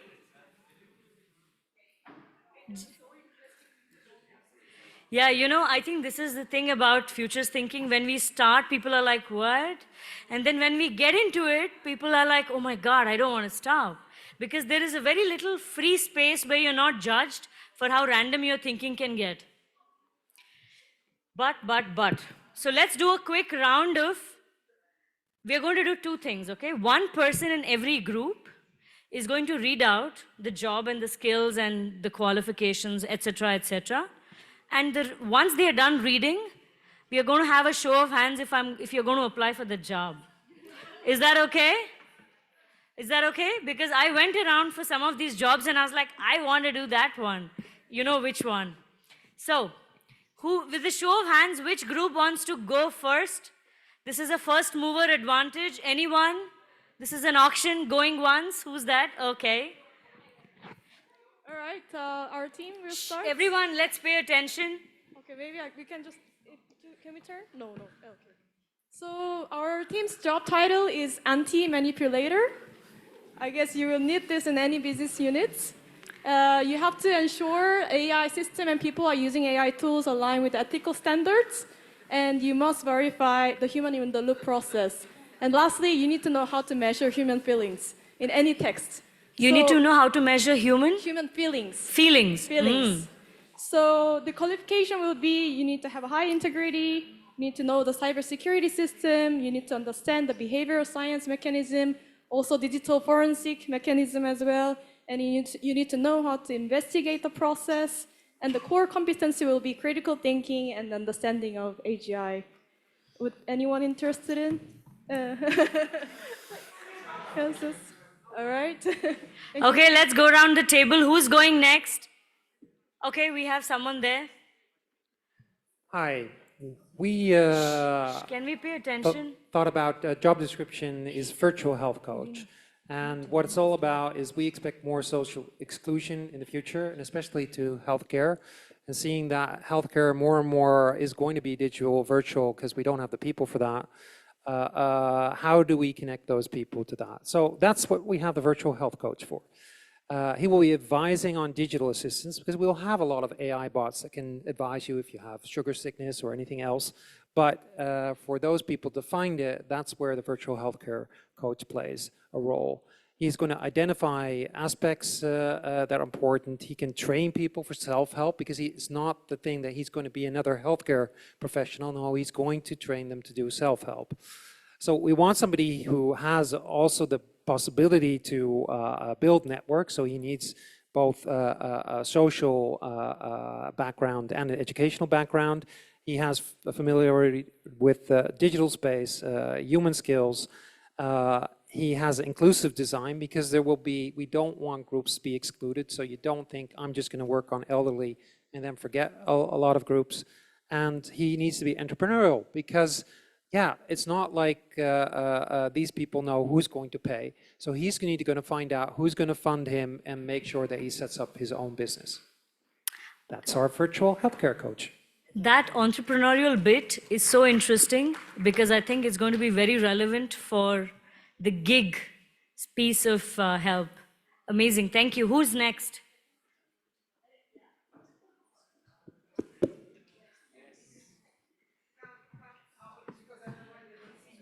I've been volunteered, I forced them. Okay, so analyzing the emerging trends and drivers, we all together decided that an emerging job title could be, and role could be digital counselor. So the key responsibilities could be guidance on changing environment, develop a counseling plan, of course in metaverse and on reality, and of course assessing impact on both on psycho and social let's say aspect. About the eligibility criteria, we think this person should have a background on tech and digital tools, somehow tech literacy. She or he doesn't need to be coding, but understand, be aware about the context in technology. Of course, experience in counseling, and of course in the digital environment as well. He or she needs to have a social ability to have a social context analysis. And we thought that could be also a job role can be introduced throughout the learning journey of a citizen, so it could be also good to have an education and teaching experience. Competencies, twin digital leadership, we have been discussing all these 2 days about that. Ability to work in the digital and real world so that he or she doesn't have a confusion about that. Of course, as a counselor, they need to have a strong communication skills. And we do believe he or she should have also the ability to, as a futurist, to envision the future and guide throughout this, let's say, uncertainty journey. Thank you. I don't think some of these jobs actually are going to happen 10 years hence. I think they're going to come in much sooner, maybe in the next 3-4 years. Because that one does not seem too far in the future. It's just something that we need even now. Did I get the job? Which table's going next? Is it the one, is it Tom's? Okay. Yes, here, but I want to introduce it. I will let it to the original conceiver of the idea. It's a little quiz. Our future profession is the DA, but all of you, specifically the ones from the United States, are going to think that it's now a district attorney. It's not that. I'm going to ask to Tim Unwin, what is a DA, by not immediately revealing what a DA is, but bringing you to a kind of a journey on how we came up with the DA profile. Thank you, Tom, and I'll take this opportunity to thank everyone who's brought this gathering together. I've learned so much, particularly through doing this. So we're going to begin with the competencies, and the idea is that you will guess what the DA is by the end. So empathy. We've got 4 key competencies. Empathy. Secondly, we have to be able to recognize, assess, judge the target context in real time. And some would say in quantum time, but we didn't go quite that far. Thirdly, we have to be, the people we're looking for have to be incredibly alert and conscious. And the 4th main competence is you've got to be able to handle the weapons of criticality. So do we know where we are going? What does DA mean? We had struggling a bit as to what qualifications were. That in this world of certificates, we thought these were going to be bits of paper that you had to be able to put on your CV or show the people who are going to offer you the job. So PhD in critical weaponry. Anyone got this? This is not going to be tomorrow, I can assure you. Secondly, you'll be a certified human. And certified can be interpreted in different ways, as most of the words can be. And that means that all genders are accepted. Think about what Tom just mentioned before. Robots are not allowed. And you have to be able to speak more than or the same as 5 languages. Now, whether those are languages you use like French, great hero from France, French speaking in our team, so we had great fun on that. Or whether from Guinea, or whether it's kind of, how many here people actually learned Fortran? Am I the only, oh yeah, some of us, good. Anyway, so it could be those. And then this again is a hint. You've got to be in some kind of hood, preferably known to the members who are already part of the DA community. And then your key responsibilities, should you wish this job, how many people here fancy the job? You're not sure, are you? Anyway, this will guarantee you. First is the guardians of humanity. This is your key responsibility, and that's both human and environmental rights-based. And second is the guarantors of equity and inclusion.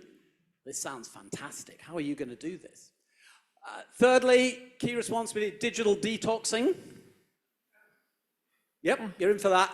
And then fourthly, the prevention of digital dementia. And DA means? A digital assassin. And if you want to have a look, I wasn't allowed to project this, but I can show you your key task if you wish to take on this role, and you have to be as good as that. The description Thank you to a great team. I think we have 3 more groups left, and just at the speed of thought, who's coming next? Tom, meanwhile, I thought for a second, I went between Guardians of the Galaxy, Mission Impossible 8, and I was wondering if ever in the future, the bank or the UN or the ILO could ever put a position for a digital assassin. How controversial would that be? Who's next? I think it's this side of the table. You, yes, please. So our idea is that in the future might be needed to have educators that are able to bridge the physical world and the virtual world, especially for children and people with special needs or that are affected by digital divide and social exclusion. The key responsibilities for these new professionals might be designing the transfer between digital and real world, educating on access and availability, bridging real and virtual educational needs, crafting inclusion pathways to learning, leaving no one behind, upgrading curricula based on communities' inputs. And in terms of qualifications, we thought there is a variety of master degrees currently on the market that might be useful. It's like educational, science, gender diversity and inclusion, instructional design, VR, XR, tech, ICT for sustainability, business and entrepreneurship, and any other relevant degree. And in lieu of a master degree, they might even have a bachelor plus 2 years of work experience. And in terms of competencies, they might have the ability to work in multilingual environments, to the experience in leveraging AI for education, experience in digital technology, and experience with artificial generative intelligence, plus communication skills. Very nice. Thank you. I think we have just 1 more group this side. 2 more? Okay, let's finish quick before it's 4:50. So our group have a TOR for a job title Citiverse Management Officer. So in compliance with the local, regional strategies and international legal framework on the metaverse, I guess, to manage the city, including capacity building for relevant stakeholders, coordinating annual plans, overseeing robots that are abandoned, as well as the virtual assets for recycling. And I think if you want. So first of all, the job is short-term because job stability is not the factor in the future. It's for 1 month, and the requirement is indeed to help manage the Citiverse for local region, because the environment is mostly controlled locally by the local government. And for this specific case, it's also about robots, small and big, and you need to check if currently in the local environments robots are behaving appropriately. Check abandoned robots on the streets, small like dogs or bigger ones, to make sure that they are recycled properly, that the data is destroyed, or if it's an abandoned robot to whom it belongs, or if a robot is without a human, to investigate who is the owner. Periodically also to go to apartments and check that people's robots are also compliant with the legal laws. And humans using robots responsibly, not for bad things. And we thought if we want to investigate cases of robot rights violation, but we're not sure about this. You need to have certificates different ones, depending on the months of the year and what we are currently looking for. You need to know the laws, and for the abilities, you should be able to work in the physical world and in the metaverse world. This practically means that you not only deal with the physical robots in front of you, but you also check what's going on digitally. You should be able to open the robot and see if data is flowing correctly, if it's not kidnapped or remotely controlled by someone else. It's very important. And you should have a good teamwork skills. Like in our team, it's outstanding quality of teamwork. So you should fit in into this team. Thank you. So, sorry, Lucia, we have just one more team this side, and then Yes, we'll we finish have that. One this side, one that side. We'll finish this one. Please, Louis. Okay. So we started, I believe, as most of the groups, we started by covering a lot of ground, and then we realized that one common need was to integrate physical with digital, and we then realized that we will need, sooner than later, a phygital quality assurance coordinator / manager who would facilitate the integration of physical and digital across the immense cornucopia of processes in so many different organizations. One of the major issues that today we have is that there is no magic bullet, no silver bullet to make phygital transformation happen. So this person would be responsible for integrating physical and digital processes, also identifying the relevant tools, the relevant roles inside the organization that deal directly with those processes, and then communicating internally success and actually activating the business models that are associated with these new phygital processes. We think that the qualifications required are 5 years experience in frontier tech, that this person should have solid communication skills, of course, domain expertise, so if he comes from healthcare and education, and that he should also have specific experience in process reengineering. Competencies, the first one was compassion.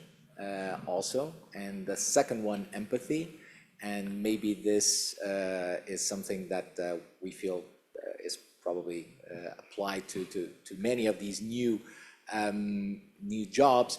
And then we also believe that an ethical approach is very, very important, in the sense that without it, the processes will need to be re-engineered further in the future.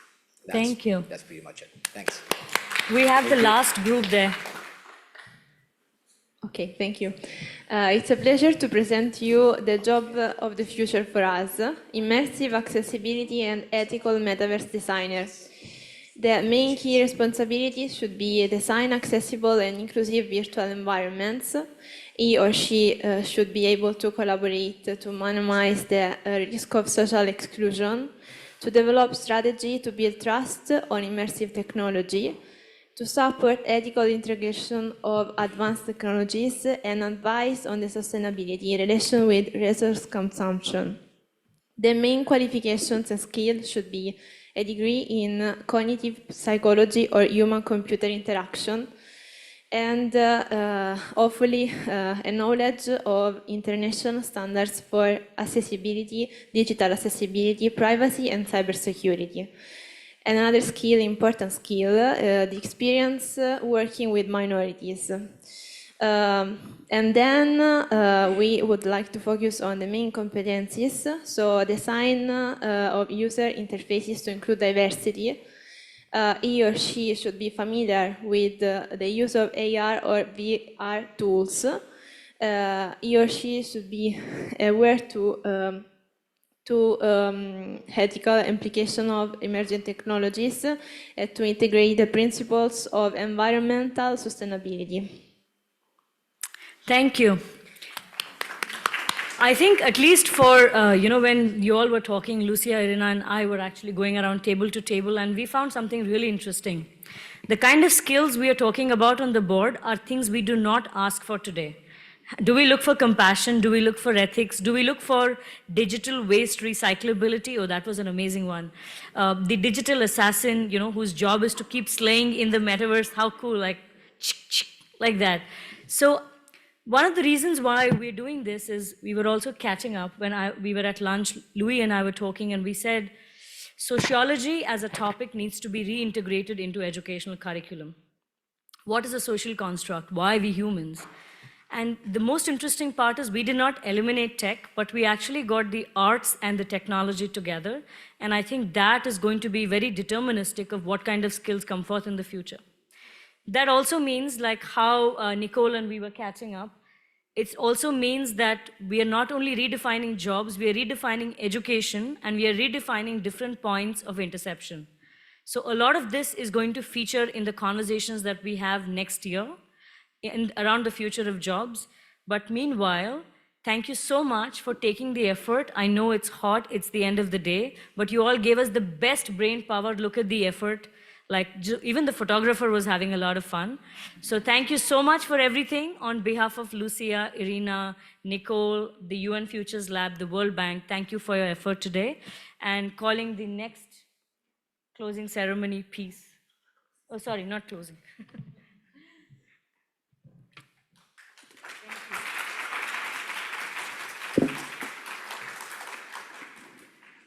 Thank you, Prima, and congratulations to all for the energy and the insight shared in the foresight session. So it's now the time for us to come to one of the most exciting moments of the program, which is the Youth and Future Generation Showcase and the World Ceremony of the UN Citiverse Challenge. This session puts the spotlight on the next generation of change makers and recognizes the winner of the first UN Citiverse Challenge, a global student and startup competition under the Global Initiative on Virtual Worlds and AI. Please join me in welcoming our moderator for this session, Ms. Huandi Chen, the intern at ITU.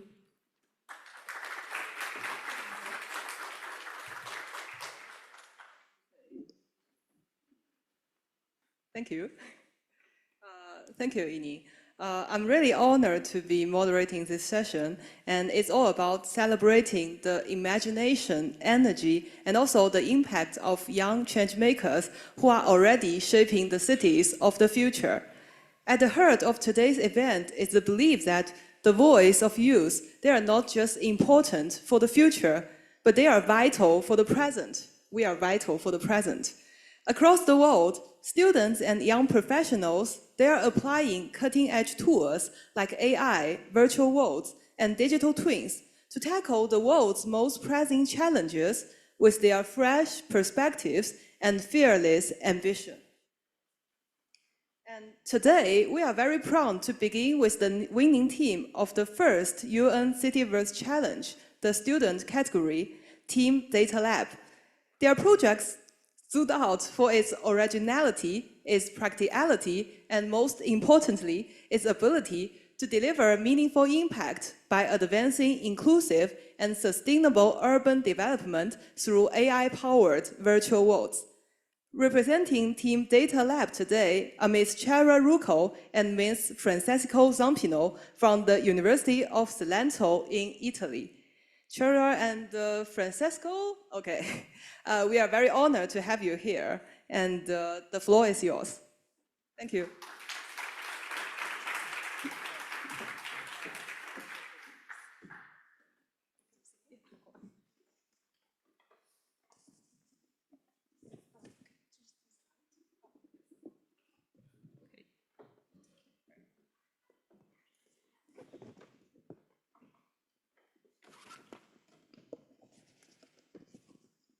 So, dear distinguished guests, good afternoon. We are the Team Data Lab, a research group from the University of Salento. We are undergraduate, graduate, and PhD students coming from a range of different backgrounds. So we are really honored to be here today as the representative of the UN Citiverse Challenge as the winner. And we are super excited to present to you our platform, the Digital Heritage Nexus, a metaverse-driven solution for culture preservation and sustainable tourism. So culture tourism plays a vital role in the global economy, but unmanaged tourism can also be destructive. We were checking a bit the data and we saw that almost the 60% of UNESCO World Heritage Sites are today under threat due to overcrowding, pollution, or lack of safety issues. We saw that also the visitor experience lack engagement and educational value. And a lot of culture sites are currently closed because of restoration, wars in progress, or safety, basically. So we saw an opportunity to change how we can do things and how we can experience the digital tourism in the future. To ground our problem in a real-world use case, we chose Salento, that is in the south of Italy, our home, that is known for the Baroque architecture and the coastal beauty, where we can see a clear divide. So we have a high cultural value, but low digital access. For example, here we can see some touristic sites like the Bauxite Cave or the Poetry Cave or the Roman Amphitheater of Lecce that are currently closed for work in progress. And other places like Torrelapillo or the coastal beaches that are basically suffering of over-tourism, especially in summer. So we saw a clear opportunity to introduce our platform, the Digital Heritage Nexus, that can represent a way to transform how we experience the cultural destination. But how can we balance the cultural tourism with the environmental sustainability? So we chose to divide our platform in 3 layers. So the first layer is the immersive engagement layer. It's a layer where we can see the component of the digital twin. That is like a keyword of these 2 days. I cannot explain it better than the professor course did before. And we saw in these 2 days a lot of examples, like in the city of Tampere, Rotterdam, if I remember well, and also Turin.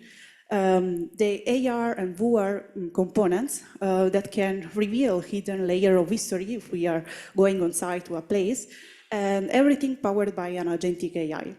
The second layer is the sustainability optimization layer. So we propose the use of AI power crowd prediction and also the use of some sensors, the IoT sensor, to monitor the air quality, the noise, or the visitor flow. It was mentioned also during these 2 days that some cities are already doing that. The third component is the interactive experience. So we were thinking on some games, quiz, and virtual escape room to make the cultural learning fun and interactive. This is our proposed solution. This is the architecture. It's actually just the conceptual vision or what we were thinking in terms of tool and services. And of course, this is not already linked to specific tools, but is built to be modular, scalable, and flexible in order to scale up, in order to integrate different cities, and in order to avoid to rebuild all the foundational whenever we need to integrate new services. On top of this platform, this architecture, we develop a small but working prototype, just a proof of concept for the challenge that you can see scanning the QR code in order to demonstrate the platform feasibility and flexibility. So we can see here that we have the frontal layer from which the user can access to the platform that can be through a range of interfaces like mobile app, web portal, dashboard. The second layer is the backend layer, where all the processing engines are with the natural language processing, predictive analytics, and the AI components. And the third layer is the data space layer. So this is basically where we collect all our data coming from IoT, coming from crowdsourcing data, open data, and also we wanted to include also the user feedback data. So here we see an example of what we were building for the challenge. We have an avatar walking in the city of Lecce, in particular to the amphitheater, Roman amphitheater, that right now is closed due to restoration and works in progress. And also we can see on the right side a 3D reconstruction of the Lecce amphitheater. So imagine standing in front of the amphitheater and see a picture of how it was in its original version. And at the same time, you can have a virtual work if you are not physically present there and you want to see the beauty of our city. Another component that we developed for the challenge is the AI chatbot. So today we use ChatGPT and AI tools everywhere for everything. And why don't we use it as a digital companion for culture journeys? So we were thinking to have this chatbot that has different things from the normal ChatGPT that we can use very easily now. It's like a multi-agent system. So what does it mean for the not expert in the field?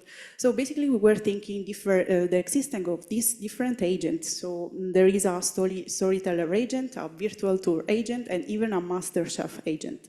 So based on the question of the user, there is a supervisor agent that can assign dynamically the question to the right worker. So in this way, the response to the question can be tailored and we can have even more precise answer because every role is like trained with a specific prompt to reply to the question with Salento information and news. One of the key features of our platform is the Lecce Cultural Heritage Map. You can see here, scanning the QR code, this interactive map is useful for tourists who want to visit the town on foot. In particular, they can choose a specific path, food and fun or spiritual path, according to their ideas. And they also can evaluate the distance and estimate the walking times. We are talking about a color-coded and mobile-friendly tool, which both combines sustainability together with this cultural experience. Moreover, we added the gamified zone called Test Your Knowledge. Thanks to this gamified zone, we were able to make this cultural experience even fun. In particular, a user can try to solve puzzles about Lecce thanks to our Lecce-scape game. And they also can guess the monument to learn the history of Lecce and Salento. Or they also can place each block in the correct timeline, learning the history of the towns. Thanks to this gamified zone, we were able to reach tourists, families, and also students to finalize the project goals. We aim to reach an inclusive access to heritage, in particular to involve tourists regardless their digital literacy and their location. We aim to reach a sustainable tourism development, in particular to prevent overcrowding and site degradation, thanks to the predictive analytics. Then another important aim was the local empowerment and innovation, because we would like to support the local communities to empower their lives to reach a lifelong cultural education. In particular, thanks to these project goals, we were able to align with these SDGs. We mainly focused on number 4, 9, and 11, you can see here, and we implemented a specific platform component for each one of these objectives. For number 4, we focused on educate through immersive, personalized storytelling and games, thanks to the gamified zone I've shown you before and the AI chatbot Chiara explained.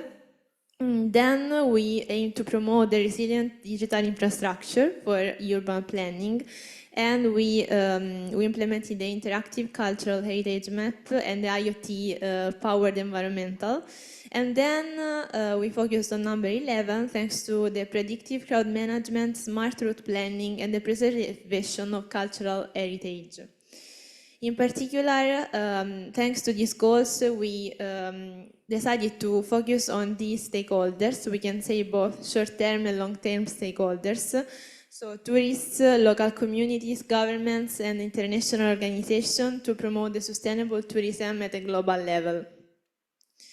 In particular, we can say that we are proud to show you now the potentials of our platform, the core innovation pillars, because as Chiara already told you, the platform has been applied to Salento, but it is adaptable and scalable for different environments, multiple languages, and multiple users.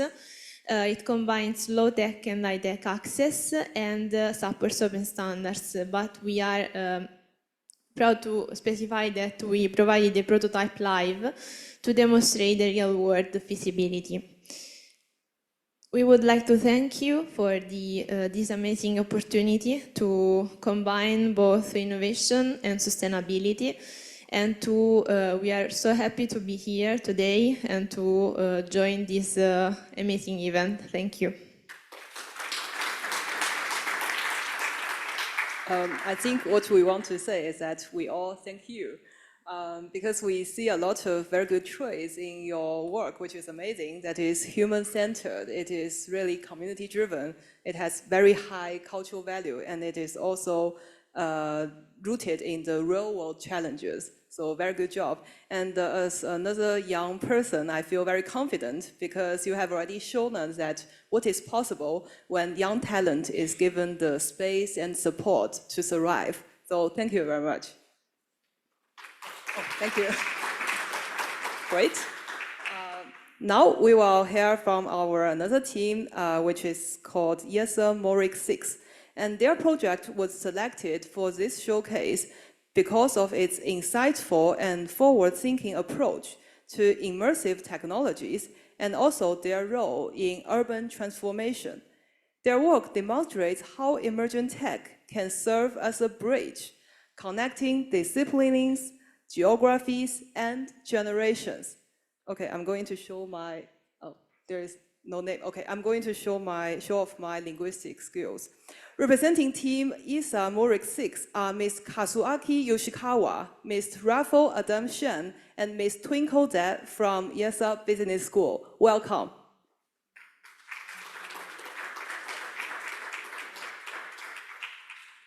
And it's a very great pleasure to meet all of you. And the floor is yours. You can take the microphone and yes.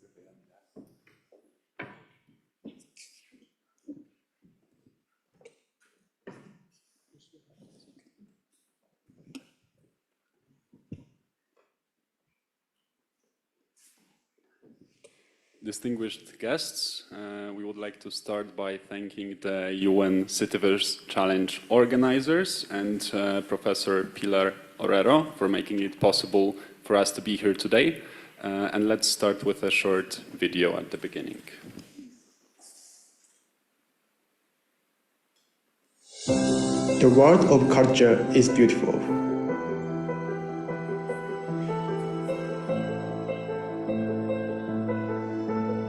However, culture is at risk in the modern rush.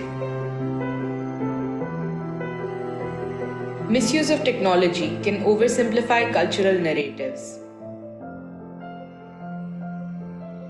Irregular tourist flows make cultural preservation unsustainable. It's time to reconsider the role of tourism and digital culture for sustainable development. It's time to preserve and share culture for its own sake. Through real voices, real stories, and real places. Empowered by authentic audio guides and augmented reality.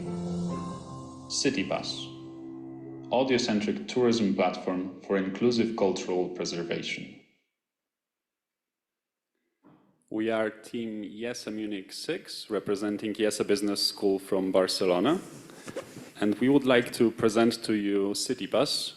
We started by considering the 3 key challenges in tourism, considering the Sustainable Development Goals.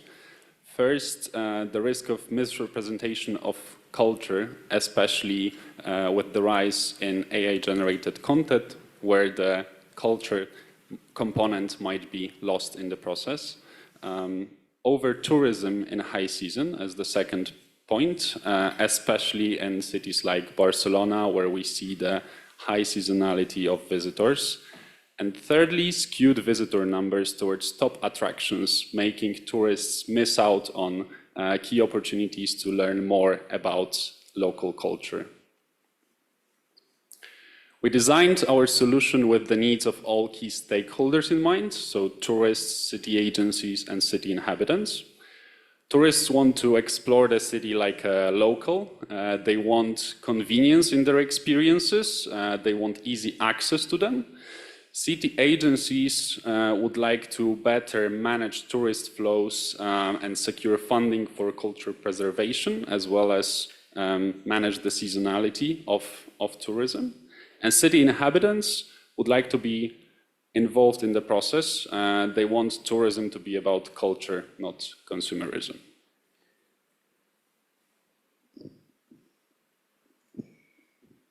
We addressed 4 interconnected components with CityPass. The first was audio storytelling. The second, augmented reality. The third, a seamless travel tool.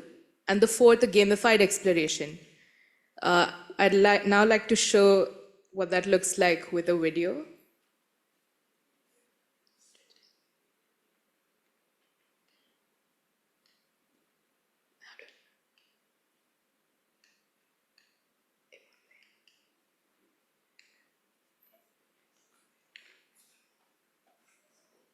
The first component of CityPass is audio storytelling.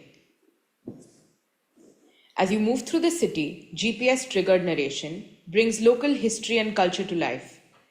Using AI, these stories are available in multiple languages while preserving the authentic voice and tone of the storyteller. This unique approach keeps local heritage alive and creates a deeper connection with the places you visit. Here's a sample of how a local story might sound. On Sant Jordi, it's not just a street, it's a living river of flowers and stories. Locals set up colorful stalls offering books from classic Catalan authors to the latest novels, and of course, endless roses in every shade imaginable. Tradition says that couples exchange a rose and a book on Sant Jordi. The second component of CityPass is augmented reality. It brings cultural events to life through augmented reality, allowing tourists to experience historic moments even during off-seasons. The third component of CityPass is the seamless travel tool. It serves as an all-in-one platform for logistics and visitor management, helping city agencies streamline tourist flow and manage resources effectively. By integrating real-time data from local transit systems, it provides visitors with accurate and up-to-date information on public transport schedules, ticket availability, and nearby attractions.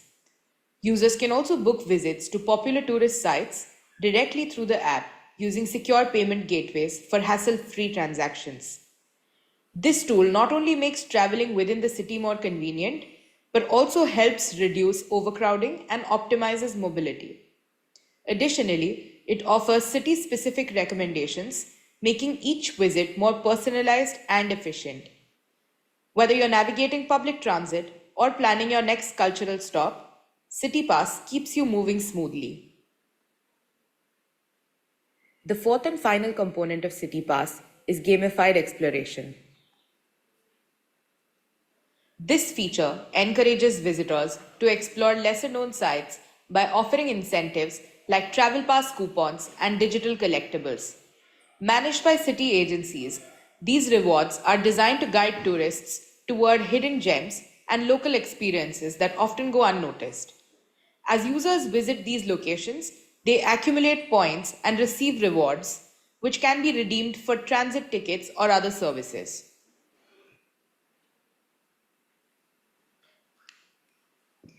So as you can see, the tech stack behind CityPass is pretty simple, and that was technically the idea as well. We wanted tourism to be scalable and to be accessible to everyone.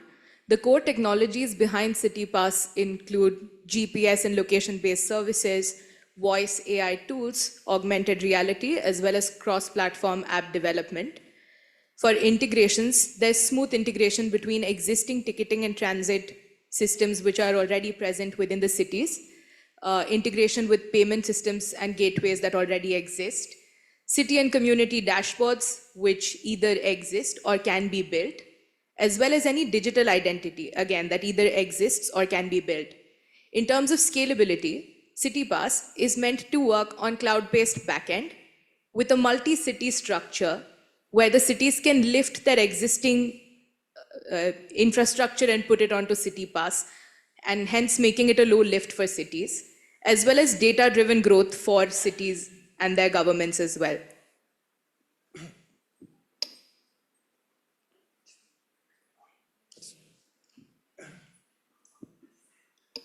Okay, so in addition to that, to make our business more scalable and sustainable, we need to involve multiple stakeholders. We created the concrete business model. So we are paying four important relationships. The first one is that the relationship between CityPass and city agencies. So city agencies will develop and operate the application platform itself. But on the other hand, city agencies will pay some commission to CityPass to obtain application organizer rights, which enable themselves to manipulate the application content within the application itself, including the audio guides and ticketed tourist sites, or locations registered for the gamification and so on. And second, city agencies will motivate city inhabitants to provide audio guides, not only appealing to their desire to protect culture, but also appealing their motivation financially based on the pay-per-click system. And third, city agencies will also involve local places, including the service providers and shops and restaurants. Those places will pay sales commission and the membership fees to city agencies. But instead, city agencies will promote those places within the application, like the tourist itineraries and the audio guides and so on. And finally, based on this strong relationship, we will provide the application services for free to tourists. And also to make our business more scalable, we created multi-phased strategies, including the service options, the entry strategy and expanding strategy, and also operational organization, and so on. As you can see, CityPass is more than just an app. It's about the people who shape the journey, stories that preserve our heritage, and innovation that matters, helping cities move towards a truly sustainable digital future. By connecting people across time, language, and place, CityPass builds bridges between cultures. Let's make every journey matter together. Thank you.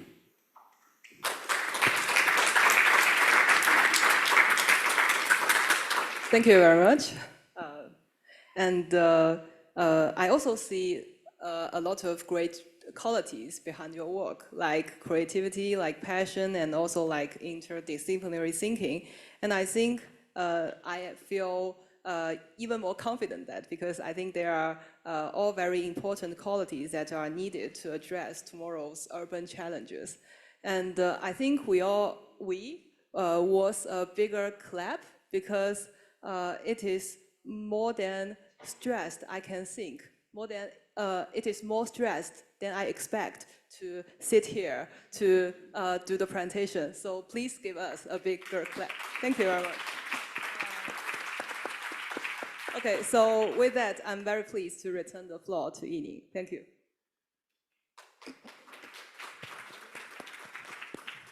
Thank you, Handi, and thank you to all the student teams for their creativity and commitment.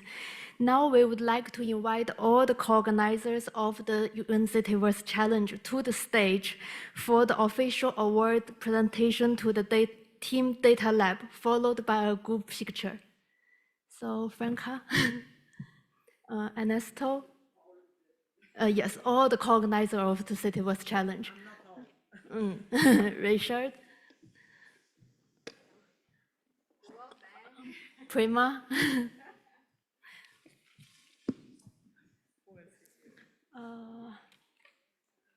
I think Imana Kassan, who is the juror of the challenge. Come join us. We don't want to call you one by one, so whoever is on this list, come and join us for a quick picture, you know. So it doesn't matter. Yes, students. Sorry.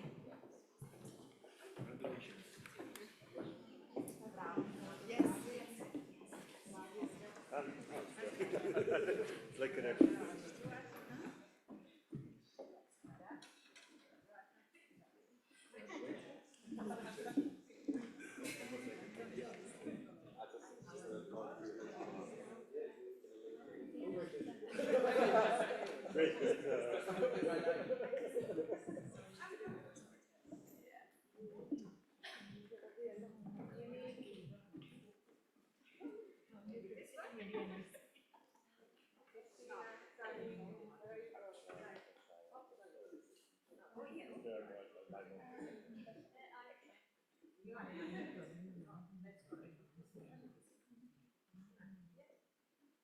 Sorry, just give me 1 second. Apologies. I want to make.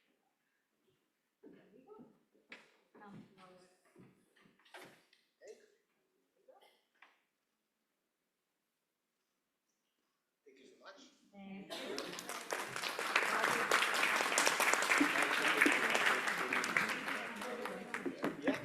Only the student? Only the student? You are tagged, I noticed.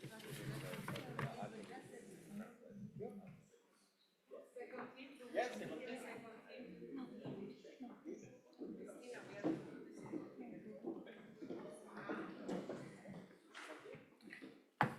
Here we go. And then Francesca. And now, as we approach to the conclusion of the second UN Virtual Worlds Day, it's my honor to hand over to. Let's do the picture first.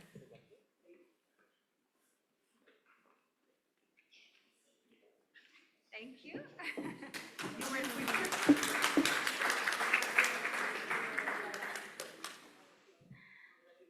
So now I would like to invite Ms. Karima Cherif, Head of Communications and Outreach at UN Research Institute for Social Development, who will serve as the Master of Ceremony for the closing ceremony.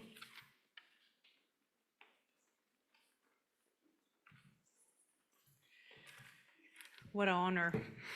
Thanks, Yining and Christina. So, dear colleagues and friends, it is my honor to close the second United Nations Virtual Worlds Day. Over the past 2 days, we've seen the possibility of AI-powered virtual worlds come to life. We've heard from global leaders, youth, experts, and creatives, all united by the desire to build a more inclusive, sustainable, and human-centered digital future. So today I'm pleased to present our collective outcome, the UN Virtual Worlds Day Call to Action from Turin to the World. This call to action will be submitted as an official input to the upcoming World Summit for Social Development in November 2025. To mark this defining moment, I would like now to invite my fellow UN colleagues to join me on stage for a collective reading of the call to action. So let me begin by inviting Ms. Christina Bueti, Counselor of the International Telecommunication Union, to join us on stage. Thank you. I think it's best that we all come. That will be quicker. And for all of you, let us start. So, Turin Call to Action, Harnessing AI-Powered Virtual Worlds for Social Development.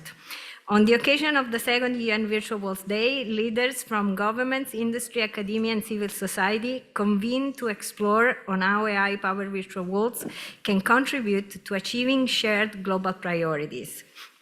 most notably the Pact for the Future and its Global Digital Compact, and the Declaration for Future Generations. This call to action, issued in anticipation of the World Summit for Social Development, underscores the power of voluntary cooperation, innovation, and inclusive digital progress to advance people-centered development. And where is Biliana? Biliana. Please. And next one is Sebastian.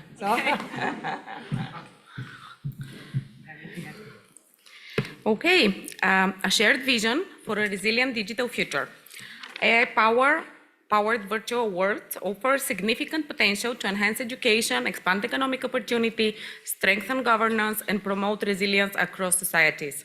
We envision human-centered digital ecosystems that are diverse, inclusive, secure, sustainable, and empowering. Okay, thank you. This one? This one. Okay. So, encourage investment in digital infrastructure and virtual platforms that extend to underserved and remote areas, so enable broader and more equitable participation in the digital economy and access to digital public services. Promote the development of AI and digital infrastructure in a sustainable and responsible manner, with particular attention to energy efficiency and meaningful use of resources such as water, electricity, and critical minerals. Sorry, let me remove it so that we have Junki. I think it's Junki now. Okay. Junki? No, then please come. You have to volunteer. Okay. Okay. The second one is about empowering people through digital public infrastructure. Support inclusive, accessible, secure, multilingual, and user-friendly digital systems that can enhance access to services such as healthcare, education, culture, finance, and social protection, especially for people with disabilities and for vulnerable populations. Digital public infrastructure should be a catalyst for greater equity, particularly in the global south, so enabling citizen empowerment and transparency. So the third one was also assigned to me. This one is very close to my heart. Promote ethical use of technology. Foster responsible approaches to AI and immersive environments guided by transparency, accountability, respect for individual privacy, security, and intellectual property protection. Ethical use should respect human dignity and rights, ensuring fairness, non-discrimination, and inclusivity. Additionally, governance frameworks should be established for safety by design risk assessments, independent ethical reviews, privacy protection, and accessible redress mechanisms.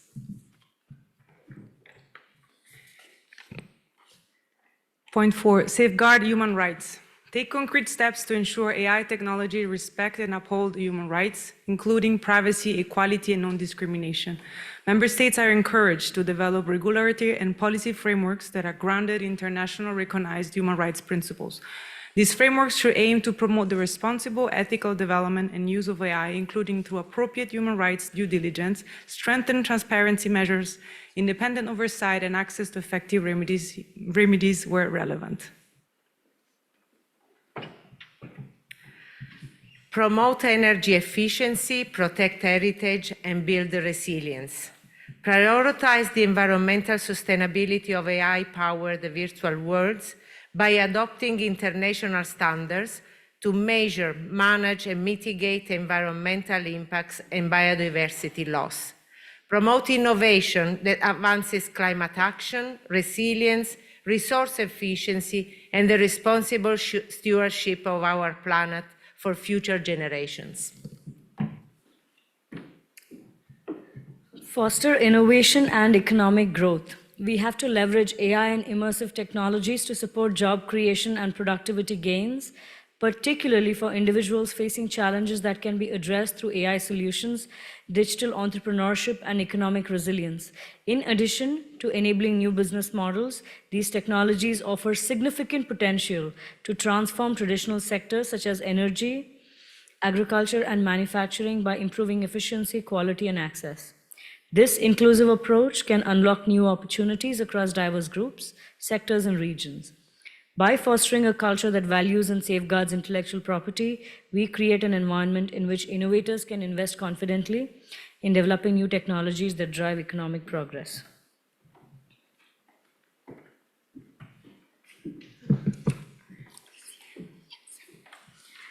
Seven, advanced AI-powered virtual worlds and Citiverse encourage the application of AI-powered virtual worlds and digital twins across industrial sectors such as energy production and distribution, manufacturing, and urban planning to support more sustainable, compassionate, inclusive, and people-focused cities. These technologies can support a smarter infrastructure management, predictive maintenance, efficient resource use, and participatory urban design through citizen engagement platforms. 8. Support voluntary use of international standards. Promote the development and voluntary adoption of global standards such as ITU, ATC, and UNECE, and good practices to foster trust, privacy, security, and interoperability across borders and regions. The success of the World Wide Web was built on interoperability and a globally standardized approach, a model that should guide the next stage of digital evolution, ensuring that virtual worlds and AI-driven ecosystems continue to connect people and promote inclusive, seamless exchanges across the platforms and communities is essential for building an open, interoperable, people-centered digital future.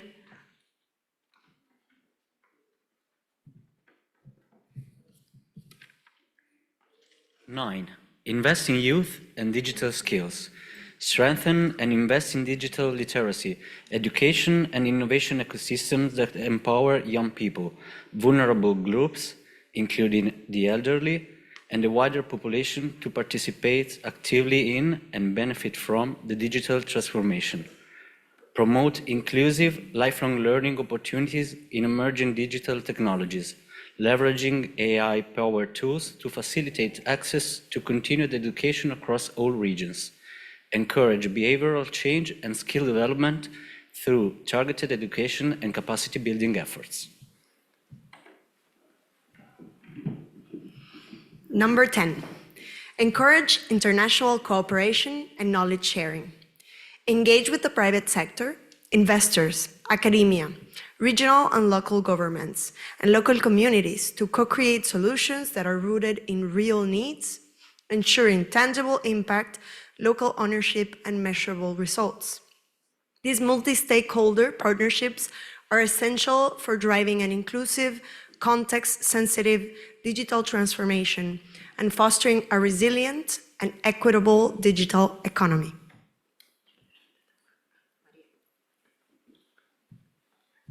Number 11, build practical, scalable partnerships. Facilitate practical, scalable collaboration across sectors, geographies, and communities. Share experiences, co-develop solutions, and build digital capacities to ensure that virtual world innovations deliver measurable, inclusive, and context-sensitive impact. Number 12, explore scenario planning for resilience and agility. Use AI and immersive tools to support proactive policy development and preparedness in the face of evolving challenges such as health crisis, economic volatility, and digital disruption. These technologies also offer new tools for climate adaptation, risk management, and emerging response planning by simulating real-time scenarios. From innovation to impact, partnering to deliver the pact for the future and contribute to the World Summit on Social Development. AI-powered virtual worlds present new opportunities to accelerate human development and improve social, economic, and sustainable outcomes. Through voluntary cooperation, shared knowledge, and practical innovation, stakeholders can work together to shape the digital future we want, namely one that is inclusive, dynamic, and responsive to diverse needs.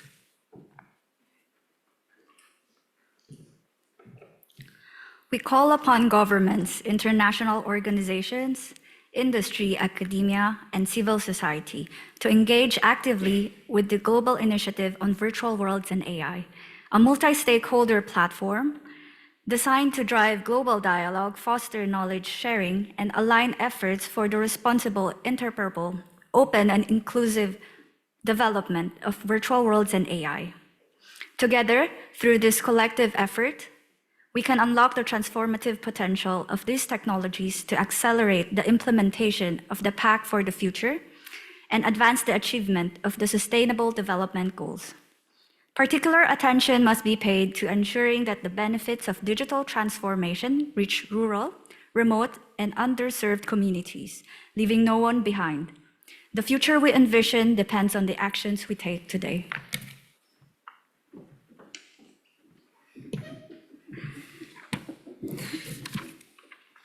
The UN Virtual Worlds Day took place on 11 and 12 June 2025 in Turin, Italy, and was organized by a broad coalition of United Nations partners committed to inclusive digital development, including ITU, ITC-ILO, FAO, UNECA, UNECE, UNECLAC, UNESCWA, UNFCCC, UN Guatemala, UN Habitat, UNICC, UNICEF, UNRISD, UN Tourism, UNO, UN Futures Lab, World Bank, and WIPO. As we look ahead, we invite all stakeholders to partner in this journey, transforming innovation into impact and shaping a digital future that is opportunity-rich for all.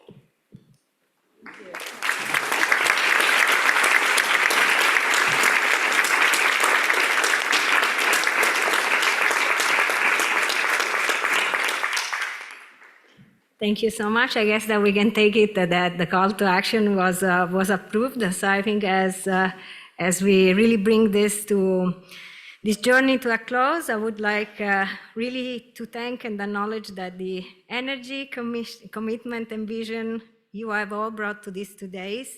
And I think that this is really a collective step forward, a moment where all these 18 UN entities, as I have seen, it was a very long list, along with all representatives from governments, cities, industries, and community, came together not around abstract ideas, but around a shared purpose to ensure that AI-powered virtual worlds serve people, planet, and peace. So together, we have just approved a call to action, a document that reflects not only our aspirations, but our readiness to act. I think it's bold, it's grounded, ambition, and yet human. And it will go far beyond this room as we want to really to contribute actively to the World Summit on Social Development. None of this have been possible without you. So many thanks to the incredible speakers, moderators, to all our partners, to the government of Italy, to the city of Turin, to every sponsor, supporter, and believer in this vision, thank you. Our deepest gratitude goes to ITC-ILO for opening the doors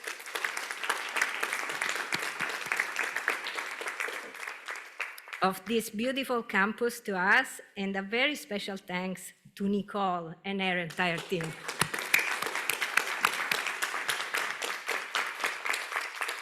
Whose tireless work, kindness, professionalism made this event not only possible, but unforgettable. And of course, to the amazing UN colleagues from across these 18 UN entities, thank you for showing what unity truly looks like. I would like also to thank my team. I think that you have all seen in action. Yining, Chiara, and Wendy. I don't know where is it. Wendy, join us. What are you doing there? Join us. I also want to express my heartfelt thanks to Eva Spina, our chair, for the second UN Virtual Worlds Day. And now, as the work continues, mark your calendars, because I hope that we will be able to see again at the next UN Virtual Worlds Day, which will take place on 11 and 12 of May in Geneva, Switzerland. So thank you so much, everyone. I would like just to leave you with the words of Italo Calvino, who is actually one of Italy's great literary minds, The future is not what will happen, but what we will do. Thank you.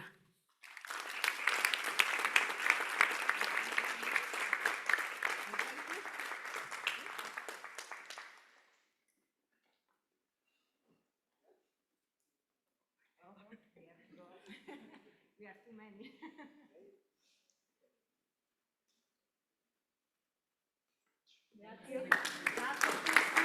And the event is closed. I think we made it. Thank you to Christina Boetti.